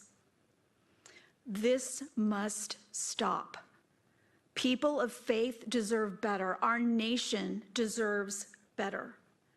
I hope the commission will recommend to President Trump that he nominate men and women to the federal courts who have demonstrated the same courage we've seen in witness after witness before this commission. These brave witnesses deserve judges who aren't afraid to make the tough calls and to incur the wrath of elites who ridicule people of faith, distort the Constitution's guarantees, and erase our nation's history to serve their own agendas. Extraordinary, ordinary Americans are standing up for religious liberty at great personal cost. The least we can do is stand with them and ensure that the courthouse doors are open to protect and preserve the first freedom whenever and wherever it comes under attack. Thank you. Thank you, Allison. Ryan? Great, thank you. And what I would like to share follows very nicely with what Allison just shared. I was struck, someone who has done work in religious liberty for the past 10, 15, 20 years, I was struck by the expert witnesses we had who were themselves the victims of religious liberty violations. Ordinary people who didn't seek out persecution, but when it came to them, they refused to bend the knee. And many of us on this commission, we have politicians, we have lawyers, we have a radio show host, a TV host, a rabbi, a bishop, a pastor. We're public people. These were largely not public people until their religious liberty was violated. And two things that struck me. One is that they refused to bend the knee to Caesar, but then also they didn't just go away quietly. Because some people will say, look, I'm not going to violate my conscience. I'll just get fired and find a new job. They said, I'm not going to violate my conscience, and then I'm going to sue. And I'm going to get Kelly to represent me, and we're going to win. And so it strikes me that one recommendation, something I would love to see happen, is these people should be honored as heroes. I would love to see them a selection of them. I would love to see Jack Phillips at the White House for the Presidential Medal of Freedom, I guess is the one that would be there, right? A champion of religious freedom winning the Medal of Freedom strikes me as something that would be very appropriate. But just in general, what a political community chooses to celebrate and honor demonstrates what it actually values. And so I would like to see some of these heroes, people who started as being victims, but who rose above that victimization, honored in a public way. And I hope the stories end up in the report. If this is the first hearing that you've attended, I encourage you to watch the video that's online of our prior hearings, because all of the testimonies have been very convicting, and the experts that we had were heroes. So that's one thought, is that we should honor these people beyond what we were able to do during the commission, encourage the president to honor them, celebrate them as a way of teaching religious liberty by honoring the heroes of religious liberty. Second thought was about the foundations of religious liberty. Going back to that very first hearing that we held, looking at both the philosophical and the theological roots, religious liberty matters because religion matters, because God matters. Right? It's not our opinions about God. There's a reality about God as the creator, and then our duties to that creator. That's just a gloss on James Madison's Memorial on Remonstrance, where he's citing the Virginia Declaration on Rights, that we have rights amongst men because we have duties to the creator. And that religion is about the duty that we owe to the creator, the manner in which we discharge that duty, and that's why government can't control that, right? That before we're citizens of the civil society, we're subjects of the governor of the universe. Again, paraphrasing Madison. It strikes me that it's very important to highlight this, because that then also demonstrates the scope of religious liberty. It's not just about what we do Friday night in a synagogue or what we do Sunday morning at a church. It's what we do 7 days a week, 24 hours a day. Religion impacts every aspect of a believer's life, right? What cakes they can bake or not bake, what photographs they can take or not take, what vaccines they can take or not take, what they can teach at school, what they can say or not say at school, what they can do in the military. It's all encompassing, and that scope of religious liberty should be robust. We've seen recent threats where people would want to narrow religious liberty merely to the freedom of worship. Right? And that was language that we heard from the State Department during the Obama administration. Secretary Clinton repeatedly referred to the freedom of worship, which in the international context has huge implications for whether or not you can evangelize, whether or not you can convert, right? Really important protections of religious liberty for the flourishing of religion. George Washington, in the letter to the Hebrew congregation of Newport, Rhode Island, he says it's no longer that toleration is spoken of. Right? He's taking a dig at John Locke. Locke, at the time, was at the forefront of religious liberty, the letter concerning toleration. Washington says, no, we're not about tolerating the Jewish people as if there's something bad that we're merely putting up with. Right? We're going to tolerate you, Rabbi Solovich. And he's like, no, we're going to respect your inherent natural rights. I think that's important to see that this is not a gift from political communities. This is an inherent natural right, and that we have duties to respect it and to protect it. It's not about tolerating something as if it's like a disease. Third thought were about some of the threats to religious liberty. Eric already mentioned Father Newhouse's influential book from 1984, The Naked Public Square. Many people seem to think that a public square devoid of religion is somehow neutral. But as Bishop Barron pointed out, that's just an alternative religion. It's an alternative ideology that will impose itself. Nature abhors a vacuum. Something's going to be the governing philosophy of any given political community. Governor Patrick, you had asked, I think you asked Kelly, what the source of these laws that the nuns were violating. Unjust laws are one of the primary threats to religious liberty. Right? And so what's at stake in many of these, thank God it has not yet passed at the federal level, and God willing it will never pass at the federal level, but in many states they have elevated sexual orientation and gender identity to a protected class in civil rights law. And so imagine had that taken place either during the Obama or Biden administrations when it was pending. Every federal civil rights law that we have that prohibits discrimination on the basis of race, and every mechanism that the federal government has to go after racists, would be used for people who hold a biblical conviction of the human person. Right? That's what the nuns are facing with their nursing home in Hawthorne, the Hawthorne nuns in New York, Dominican nuns in Hawthorne, New York. And so an effective response can't just be exemptions from unjust laws, but it has to be establishing a just law in the first place. This is what Martin Luther King was getting at in the letter from the Birmingham prison that Bishop Aaron cited. He cites Augustine to say an unjust law is no law at all. And then he cites Aquinas to say that a just law is a man-made code that's in harmony with the natural law and the eternal law. That's the best defense of religious liberty in the long run. Right? And I think we want to highlight that. Some of the other threats that we saw was that many jurisdictions place physical well-being over spiritual well-being. You could get an exemption from the vaccine if you had a physical medical condition, but not if you had a spiritual or a religious concern. Right? The casino and the liquor stores could be open during COVID, but the churches couldn't, right? It's when we place physical well-being over spiritual. We saw this in the healthcare context. We saw it in the military context. The primacy of the spiritual is vitally important. And when we forget that and when we focus on the primacy of the physical, as if that's what we're living for, we're living for something beyond the physical. And then as both Kelly and Allison have said, we have cowardly public officials. Sometimes they're judges, but sometimes they're just government bureaucrats who refuse to protect religious liberty. We have executive branches who won't enforce these laws. So both the recommendations to have private right of actions, so ordinary citizens can sue to vindicate their religious liberty rights, and then also having judges who won't skirt the issue, so better nominations. And then the last thing I wanted to mention were the benefits of religious liberty. And it strikes me that the first benefit of religious liberty is religion itself. It's our ability to respond according to our own conscience and convictions to what we believe we owe the Creator. Right? That's the first benefit of religious liberty. It has other subsidiary benefits. Helen Alvaré was great in talking about all of the various social services that religious community provide, all of the various ways for marriage and family formation and things like this that religious liberty allows for the better ministering to people. It also allows for a peaceful pluralism. Like, in a certain sense, I think it would be better if we didn't disagree about the truth about God, but so long as we are disagreeing about the truth about God, I would prefer that we don't kill each other over it. And religious liberty, I mean, people fled the wars of religion in Europe to come here so we could peacefully disagree. And religious liberty is about that peaceful pluralism while we disagree about God. And then the last strikes me benefit is that it's the sources of moral reform. The first panel we heard this morning, the civil rights movement, the women's rights movement, so many of our sources of moral reform have come from religious traditions.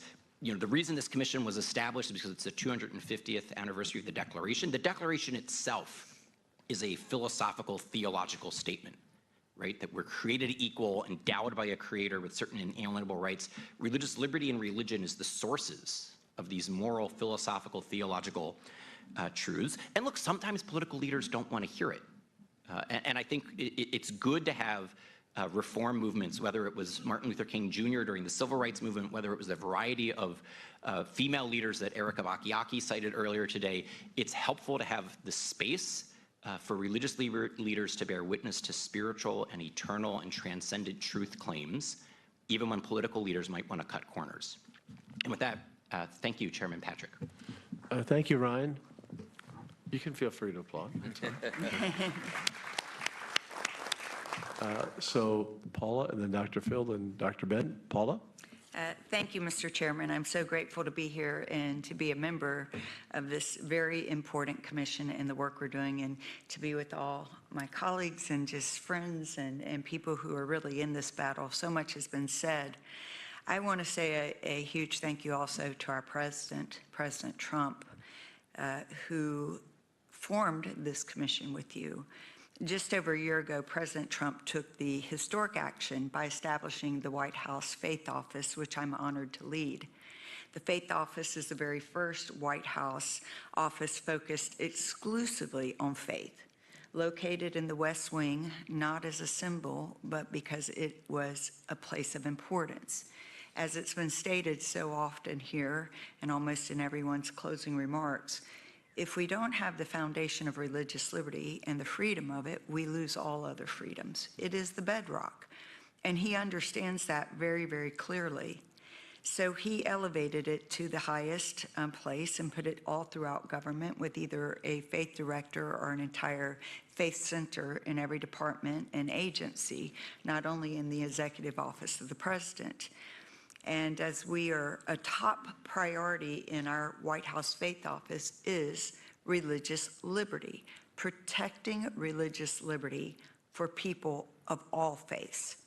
A few months after establishing our office, President Trump once again made history by establishing this commission, the first body of its kind focused exclusively on religious liberty and answering directly to the president.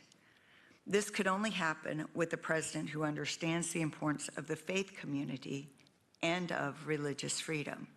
And that is why we are all here today.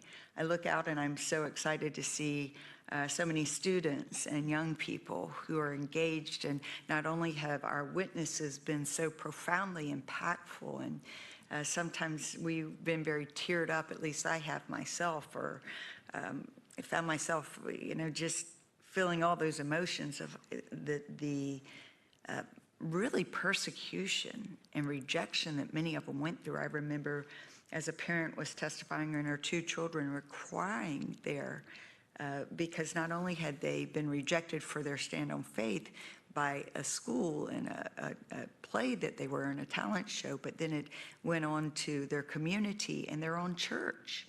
I mean, this broad impact of what people have gone through is just overwhelming. But President Trump really has that commitment and recognizes that religious liberty is a bedrock of American life. And that's why he gave the Faith Office and this commission the crucial task of helping him to ensure that all Americans of all faiths, from Christians to Jews to Muslims to Sikhs to Hindus, are able to approach God freely, to worship him fully, and to live out their faith without governmental interference. And Kelly, I love what you recommended there in favor of citizens, and Ryan reiterated, and so many have, is that if a person, and I've heard that up to 85% of the prosecutions are come from government. And so that, I don't know if that stat is correct, but it seems to be the one that I've heard in recent years. We do know it's very high. And the government should never be able to weaponize against people for practicing their faith legally in this great country of freedom. And so that recommendation, I just third, fourth, triple, quadruple, I mean, I think it would stop some of that weaponization, and certainly people that don't have the resources, don't even know what attorney to turn to, would have a fair shot at a true defense. So President Trump understands that we have this right without government interference. And over the past year, the Faith Office has been hard at work to work alongside our president and partners of the administration to do just that. The federal government was taking away the rights of Americans of faith with outrageous policies that discriminated against its own people. I want you to think about this, all the witness and testimony we've heard, whether it was literally putting people in jail for praying silently in front of an abortion clinic, or kicking them out of the military, or surveilling pastors in churches and having the IRS go after them. Or as we saw a child in a talent show, or we could just continue to go, nurses that were tricked into performing abortions. It's outrageous. It's hard to even think how prevalent it is in this great country. In previous administrations, people of faith were not welcome. As we said, people being put in jail, people being discriminated against. But President Trump has made history for the faith community by boldly not only bringing faith back in the public square and working to all ends to end every form of any kind of religious discrimination. Along with this commission, many know we have 2 DOJ task force against religious persecution of Christian bias and all other forms of religion, and against anti-Semitism. He's pardoned pro-life activists, prosecuted those who attacked churches, issued prayer guidance for school children, expanded school choice, enforced the Hyde Amendment, directed federal agencies to protect religious expression in the workplace, placed faith directors or faith liaisons in every federal department and agency. And through these and other efforts, he has done what seemed nearly impossible just 13 months ago, made religious freedom great again. But our work is far from being done. Religious liberty matters not only for America, but for all nations. If we fail to stay strong in the religious liberty in the United States, I have come to recognize more than ever in this position at the White House Faith Office that there is no hope for the world. If we collapsed with religious liberty, the world is in great danger. 344 million people will be persecuted worldwide or killed this year for their faith. And I promise you, on a daily basis, I see it, that America is the beacon of hope. We must uphold religious liberty for our own citizens, but also never forget that we truly are the light to the world. People are suffering at high levels of persecution and discrimination. For their faith around the world, they're being killed on a daily basis. And President Trump has fought for international religious liberty by issuing targeted strikes against terrorists attacking people of faith in Nigeria, standing firmly with believers under threat in the Middle East, and using faith diplomacy to secure 8 peace agreements and ending religious conflict throughout the world. The President and the Faith Office have also placed a spotlight on religious persecution by inviting victims from many parts of the world and the countries all over the world. Recently, we had people from Sudan and Turkey, China, Cuba, Finland in, telling their testimony and their stories. And as long as oppressive regimes continue to silence and punish their citizens for their faith, we will continue to champion religious freedom as a foundation of freedom and peace. On behalf of President Trump, I want to thank the members of this commission for their dedication to the vital work, the sacrifices you all have made, the expertise that you have all brought to bear, and the devotion that you've given to this sacred cause have made this commission an extraordinary success. I also want to thank the witnesses who courageously shared their stories, from students banned from talent shows to counselors forbidden to speak freely. You have shown us that religious discrimination is far too common in America, and that we must act swiftly to eradicate such bias from our nation. This administration's dedication to protecting religious freedom will not end. President Trump and this faith office will continue to protect this fundamental liberty and absolute devotion, working to implement the recommendations of this commission and ensure that freedom flourishes. There are a few things, so much has been recommended, but as our great speakers concluded today, I was thinking and thought of some recommendations for grants. Under the Biden administration and previous administration, our numbers would bear out that approximately $7 trillion of government money went to grants. We'll know at the end of the studies they do how much we dodged the bad ones are making an impact. President Trump recognized that this was an important position and put a grants director in our office. But we have a lot to do. And some recommendations could be that there is a lack of grant readiness. We need funding for that. We need to educate, as Kelly has brought up. The NOFOs, the Notice of Funding Opportunity, needs to be more faith welcoming. It's not inclusive of people of faith. Not only do we know the competition's very tough because the way the grants are written and the things that are put on, but it's hard for small ministries and synagogues and parishes to compete against universities and hospitals. And I think one of the things that could help with that is to put an overhead cap of 15%. That's the indirect cost. So we have heard that in some of the grants that are awarded to these big companies and big, I'm going to call them companies, not-for-profits, have 50% going to staff, et cetera. There could be perhaps a cap. We also need reviewers to be more faith-friendly. And we need peer reviewers. We need people involved, and we need to give some guidelines. And we need to keep in mind that 95% of agency staff are career and not political appointees. So perhaps there could be better guidelines and cooperation that we would lay down for that one person, perhaps in an agency, making a very big decision. It's difficult, and I'm very passionate about this because I've been in ministry for 42 years.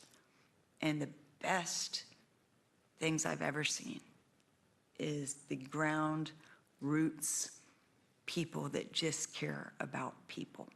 They don't ask you, are you a Christian, and now I'll feed you. It's, are you hungry? Do you need help? They're the greatest community champions they are. And we need to make sure, if we aren't directly helping them help others, that we at least take all the restrictions off of them that's preventing them from helping others. Thank you. And they also don't ask, are you a Republican, Independent, or a Democrat? That's true. Absolutely. Just need help. Dr. Phil.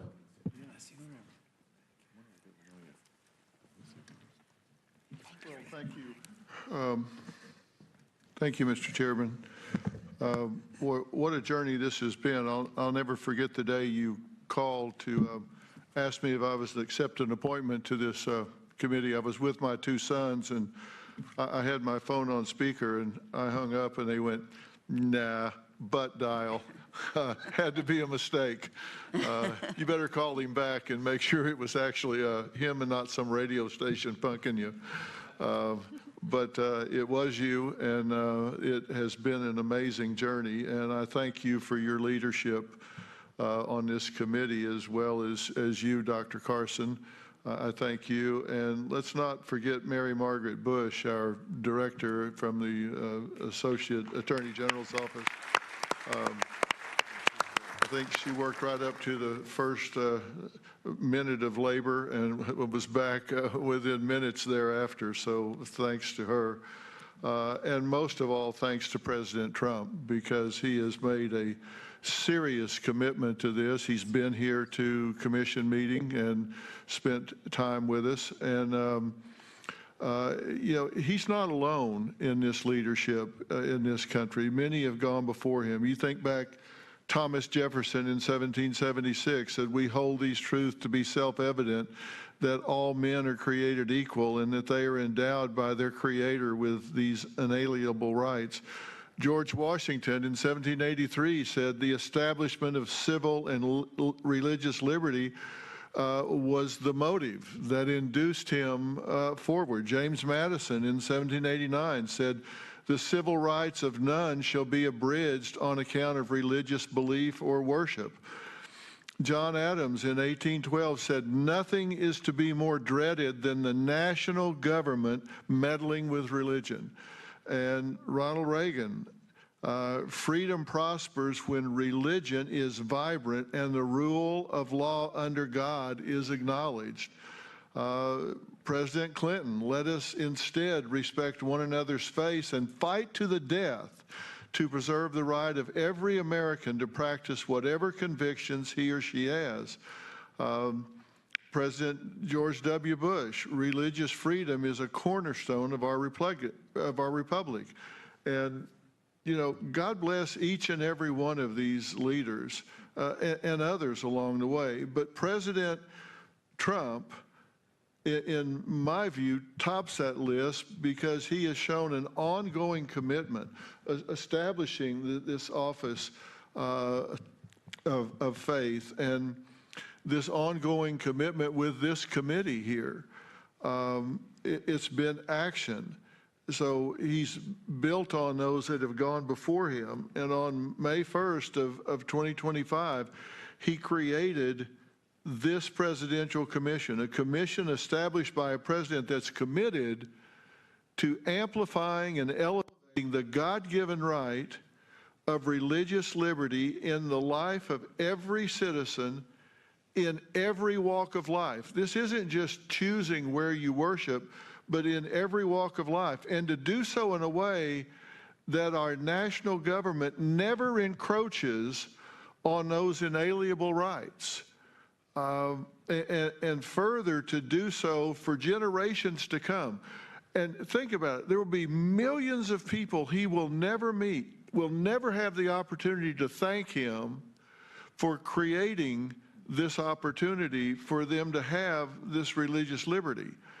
And he charged this commission with the responsibility to investigate the state of and then make recommendations to solidify the foundations of religious liberty in America so we can be a beacon for the rest of the world.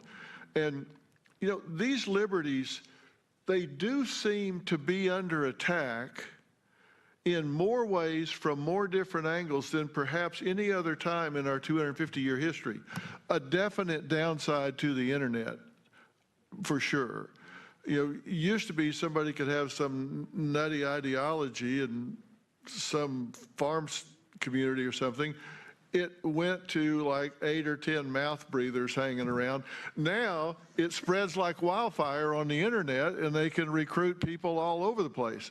So that's one of the downsides of the internet. That we were asked to identify the origins of those attacks and the modern day orchestrated threats. And I say orchestrated threats that we now collectively face, including government interference. Because there has been and is the threat of government interference, and to create a report on how to mitigate these in lasting ways. And it quickly became apparent that we are dealing with so much more than just the right to choose your place of worship, but also the right to exercise the tenets of that faith in every aspect of life without restriction or harassment by government or community, because religious liberty is profoundly enmeshed into every aspect of our existence and every day of our lives, not just on the day or days of formal traditional worship, because it includes daily choices of conscience, public exercise in schools, military, workplaces, healthcare, community gatherings. If you think about it, it's gotten to where they have attempted, as I was speaking about earlier with the nuns in New York, they're trying to push into everything and try to regulate it as though it's not religious. Now, our protocol has been to hear verified testimony from Americans with amazing courage. And those that have sat in these chairs, oh my gosh, they have been amazing. From Coach Kennedy, who was disciplined for taking a knee after a game to pray with players. And it cost him his job. He was disciplined.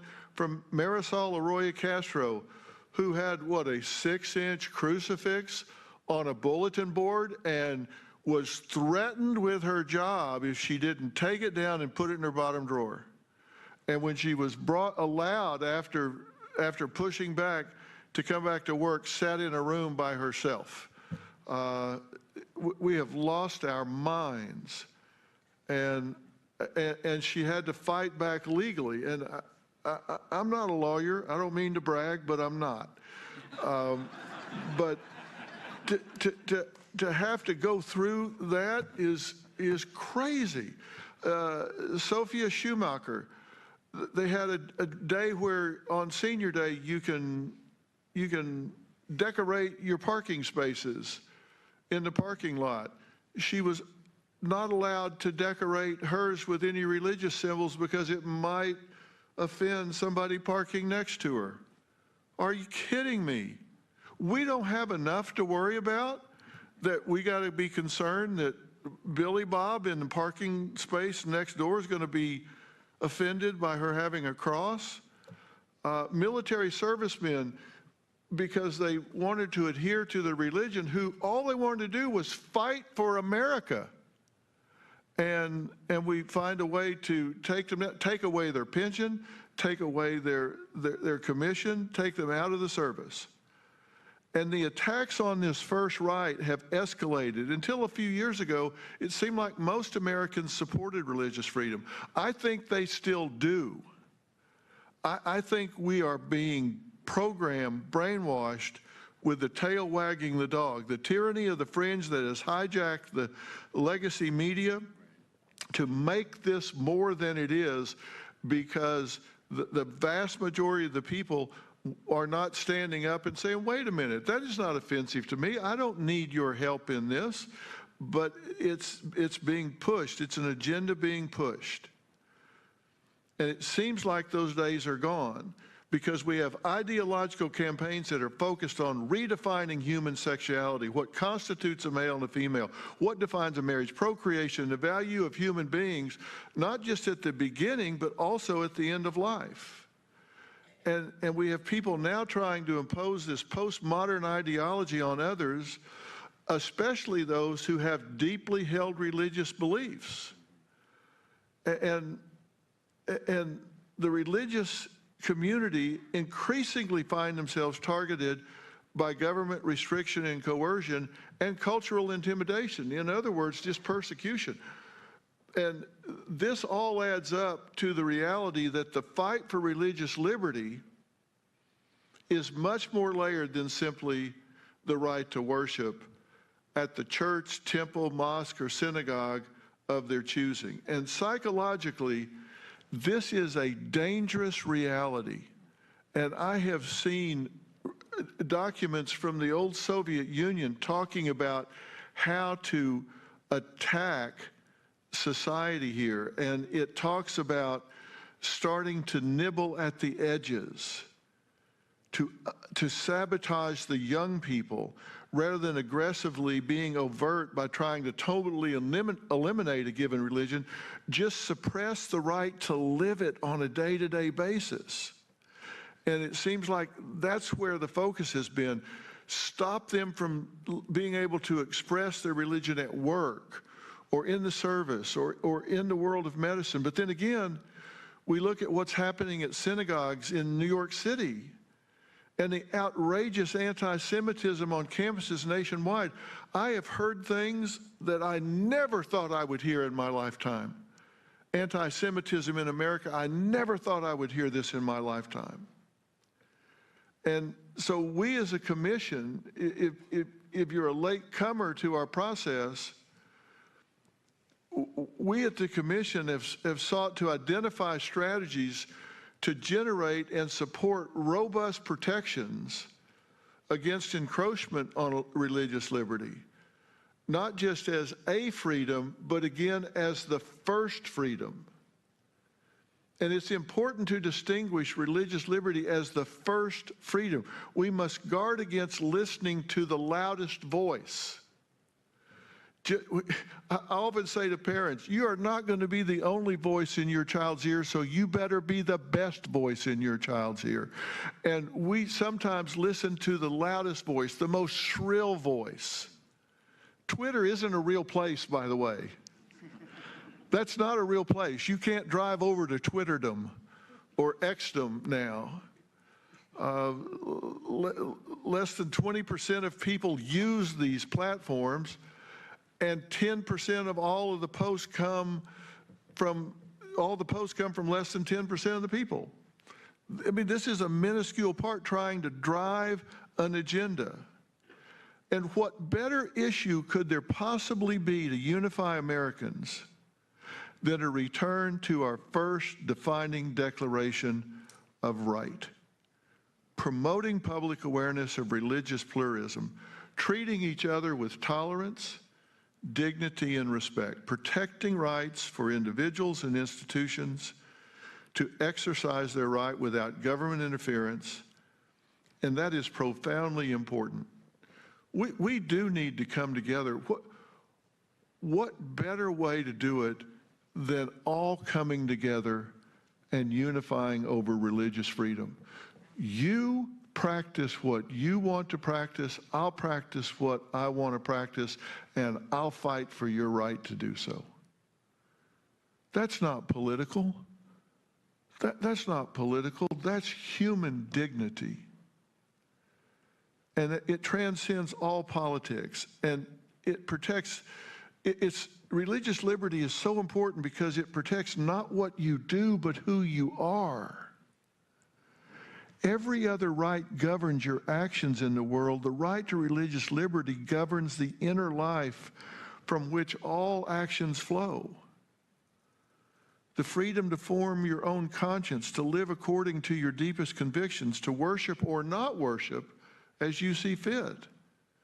This is the precondition for human dignity itself. And that's where psychology and religion intersect. They're not at odds, they intersect. And history delivers a consistent warning. Totalitarian regimes, which Paul had articulated so well, of what's happening around the world. Thank you for talking about that. These totalitarian regimes invariably couple suppression of religious liberty with a broader repression of civil liberties. No regime has ever systematically crushed religious liberty and left everything else intact. Otherwise, do what you want to do. Soviet Russia silenced the church and the press. Nazi Germany, the pulpit and the courts and the universities. Maoist China suppressed worship and free thought and free expression of every kind. This is not coincidence. Attacks on religious liberty don't happen in isolation. They're always part of a larger seizure of control over human life. Where you see one, the other follows. When a state claims authority over your innermost convictions, it has already decided the individual exists to serve the state. Religious persecution is not a destination. It is a road sign telling you where you're headed. And the founders put religious liberty number one out of a clear-eyed suspicion of power. They had lived under governments that reached inside the conscience and thought to redirect it. So religious liberty is not protecting one group at another's expense. It's protecting the principle that no government, however well-intentioned, is wise enough or trustworthy enough to be put in charge of what a person believes or has access to. In America, we must recognize and systematically resist those who want to make choices for us. If somebody's pedaling hard, you need to be backing up hard. Now, look, we're committed to providing information and data from everyday Americans central to protecting that first right and making sure that government is never allowed to come between an individual and their belief in their higher power. We need to be making choices that matter at a time that counts, and that's right now. Look, this is chess, not checkers. Every walk of life is involved. There's a purpose for everyone you meet. Some you encounter to trust you, some to teach you or use you, some to bring out the best in you. And maybe all of these ideological attacks right now are meant to wake us up. Maybe it's meant to wake us up. Maybe it's meant to put us on point. Maybe it's meant to say that we need to rise to meet the challenge, because if responsible people don't talk about responsible things responsibly, irresponsible people will talk about them irresponsibly. We need to surround ourselves with people that share this passion, and we need to take back the right to religious liberty. And the heartland of America needs to stand up and say, I am not a second-class citizen because I believe in God, because I have a spiritual part of my life. I am proud of that. I claim it. It may be different than yours, but I celebrate you and you celebrate me. This can unify this country, and I am so proud to be a small cog in those works and part of this commission. And I thank President Trump for his vision. I thank you for your leadership. Dr. Carson, thank you for your leadership. Thank you. Thank you, Dr. Phil. Dr. Carson. Well, you know, I'm not from one of those professions with a lot of loquacious people. I was a surgeon. Surgeons tend to be laconic, so I'm not going to put you through a lot here. But I will say that shortly after President Trump started his second term, I was with him and I said, you know, most people your age are sitting on the porch in a rocking chair. Where do you get all this energy from? And he didn't even have to think about it. He said, it's from God. So this is a subject area that is very important to him. I want to thank you, Mr. Chairman. It's been wonderful working with you. Thank you for your courage and your leadership. And thanks to all who are here, members of this outstanding commission, terrific people, and to the public. It's been a privilege serving the President and the American people alongside all of you. We have heard the inspiring and heart-wrenching stories of incredible witnesses from across this great nation. Religious freedom has always been very important to me personally.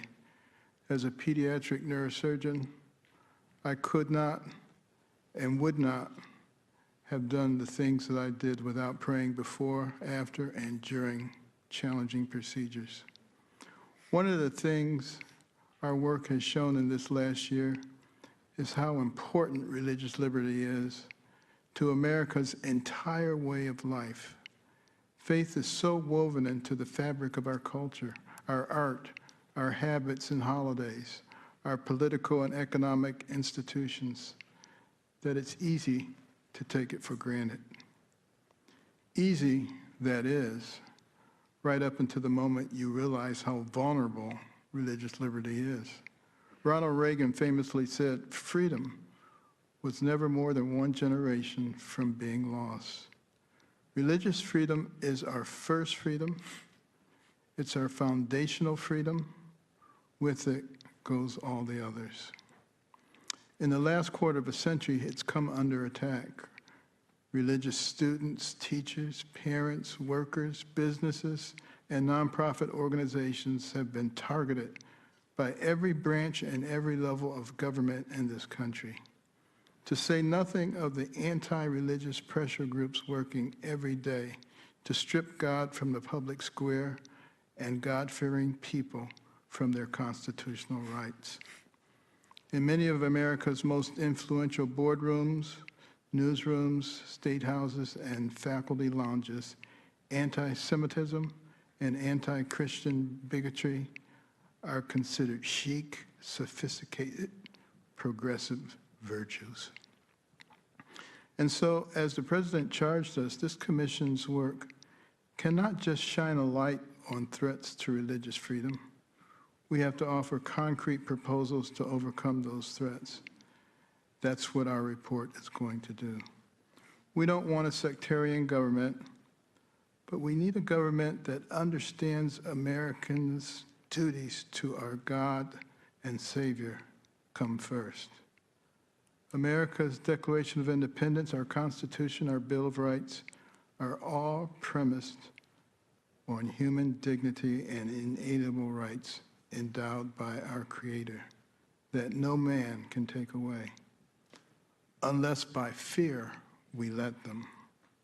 Logic and common sense are some of our best weapons to resist religious persecution. When we are willing to put the facts on the table and then discuss our differences, first privately, but then out in the open, we are much more likely to reach a populous, ignited, and driven agreement. For example, should religious institutions be required to hire people who do not believe in God? Should places like the Museum of the Bible be required on the basis of fairness to hire atheists? Or should the Holocaust Museum be required to hire a Holocaust denier? There was a time in this country when these would be considered ridiculous questions. But we, as a society, have now reached a point where everything is questioned, and common sense is a thing of the past. The work of this commission has shown how important it is to discuss and address these kinds of issues before they fester into pools of division. The report of this commission will help people to distinguish between violations of one's conscience, which would be in serious conflict with our constitutional rights, and willful disregard for the safety of others because of disagreements about their lifestyle. Many of these kinds of issues cannot be resolved by executive order, but open, non-threatening discussions with the facts on the table will lead to a better place for all mankind. If Americans learned anything over the last 250 years, it is that religious liberty is worth fighting for. And if we want to keep it, we're going to have to engage in the perilous fight. We cannot be the land of the free if we're not the home of the brave.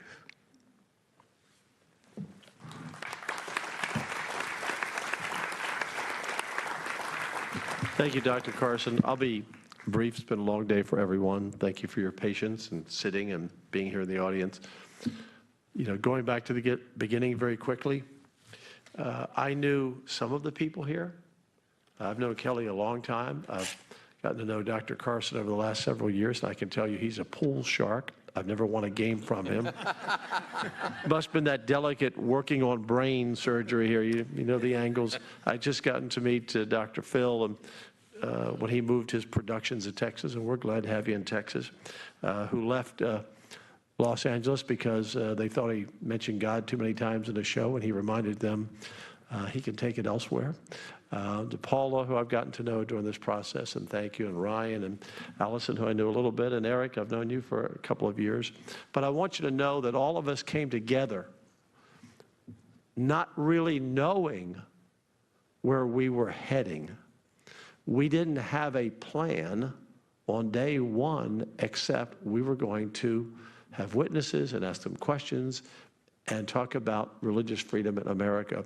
And the very first hearing that we had on this stage on middle of June last year, we really all got together about 10 minutes before the hearing. And it became a symphony of thought. Everyone worked together. They're all professionals. They're all speakers and warriors for what is right, and believers of different faiths, different denominations. This has been really a miracle, and when the president called that day, again, an era that started all this, within 5 minutes he said, I want Paula White, I want Reverend Graham, I want Cardinal Dolan, and I said, I want Dr. Carson, I want Dr. Phil, I want Kelly Shackelford. And then we got to meet Rabbi Soloveitchik, and so we don't have planning meetings before we come out here. We just come out here and say what we think, and we listen. We're all good listeners to our witnesses. The one witness, and so many have touched our hearts, was little Shay. And if you haven't watched, as you're watching today, if you haven't watched, go back and look at some of the various witnesses.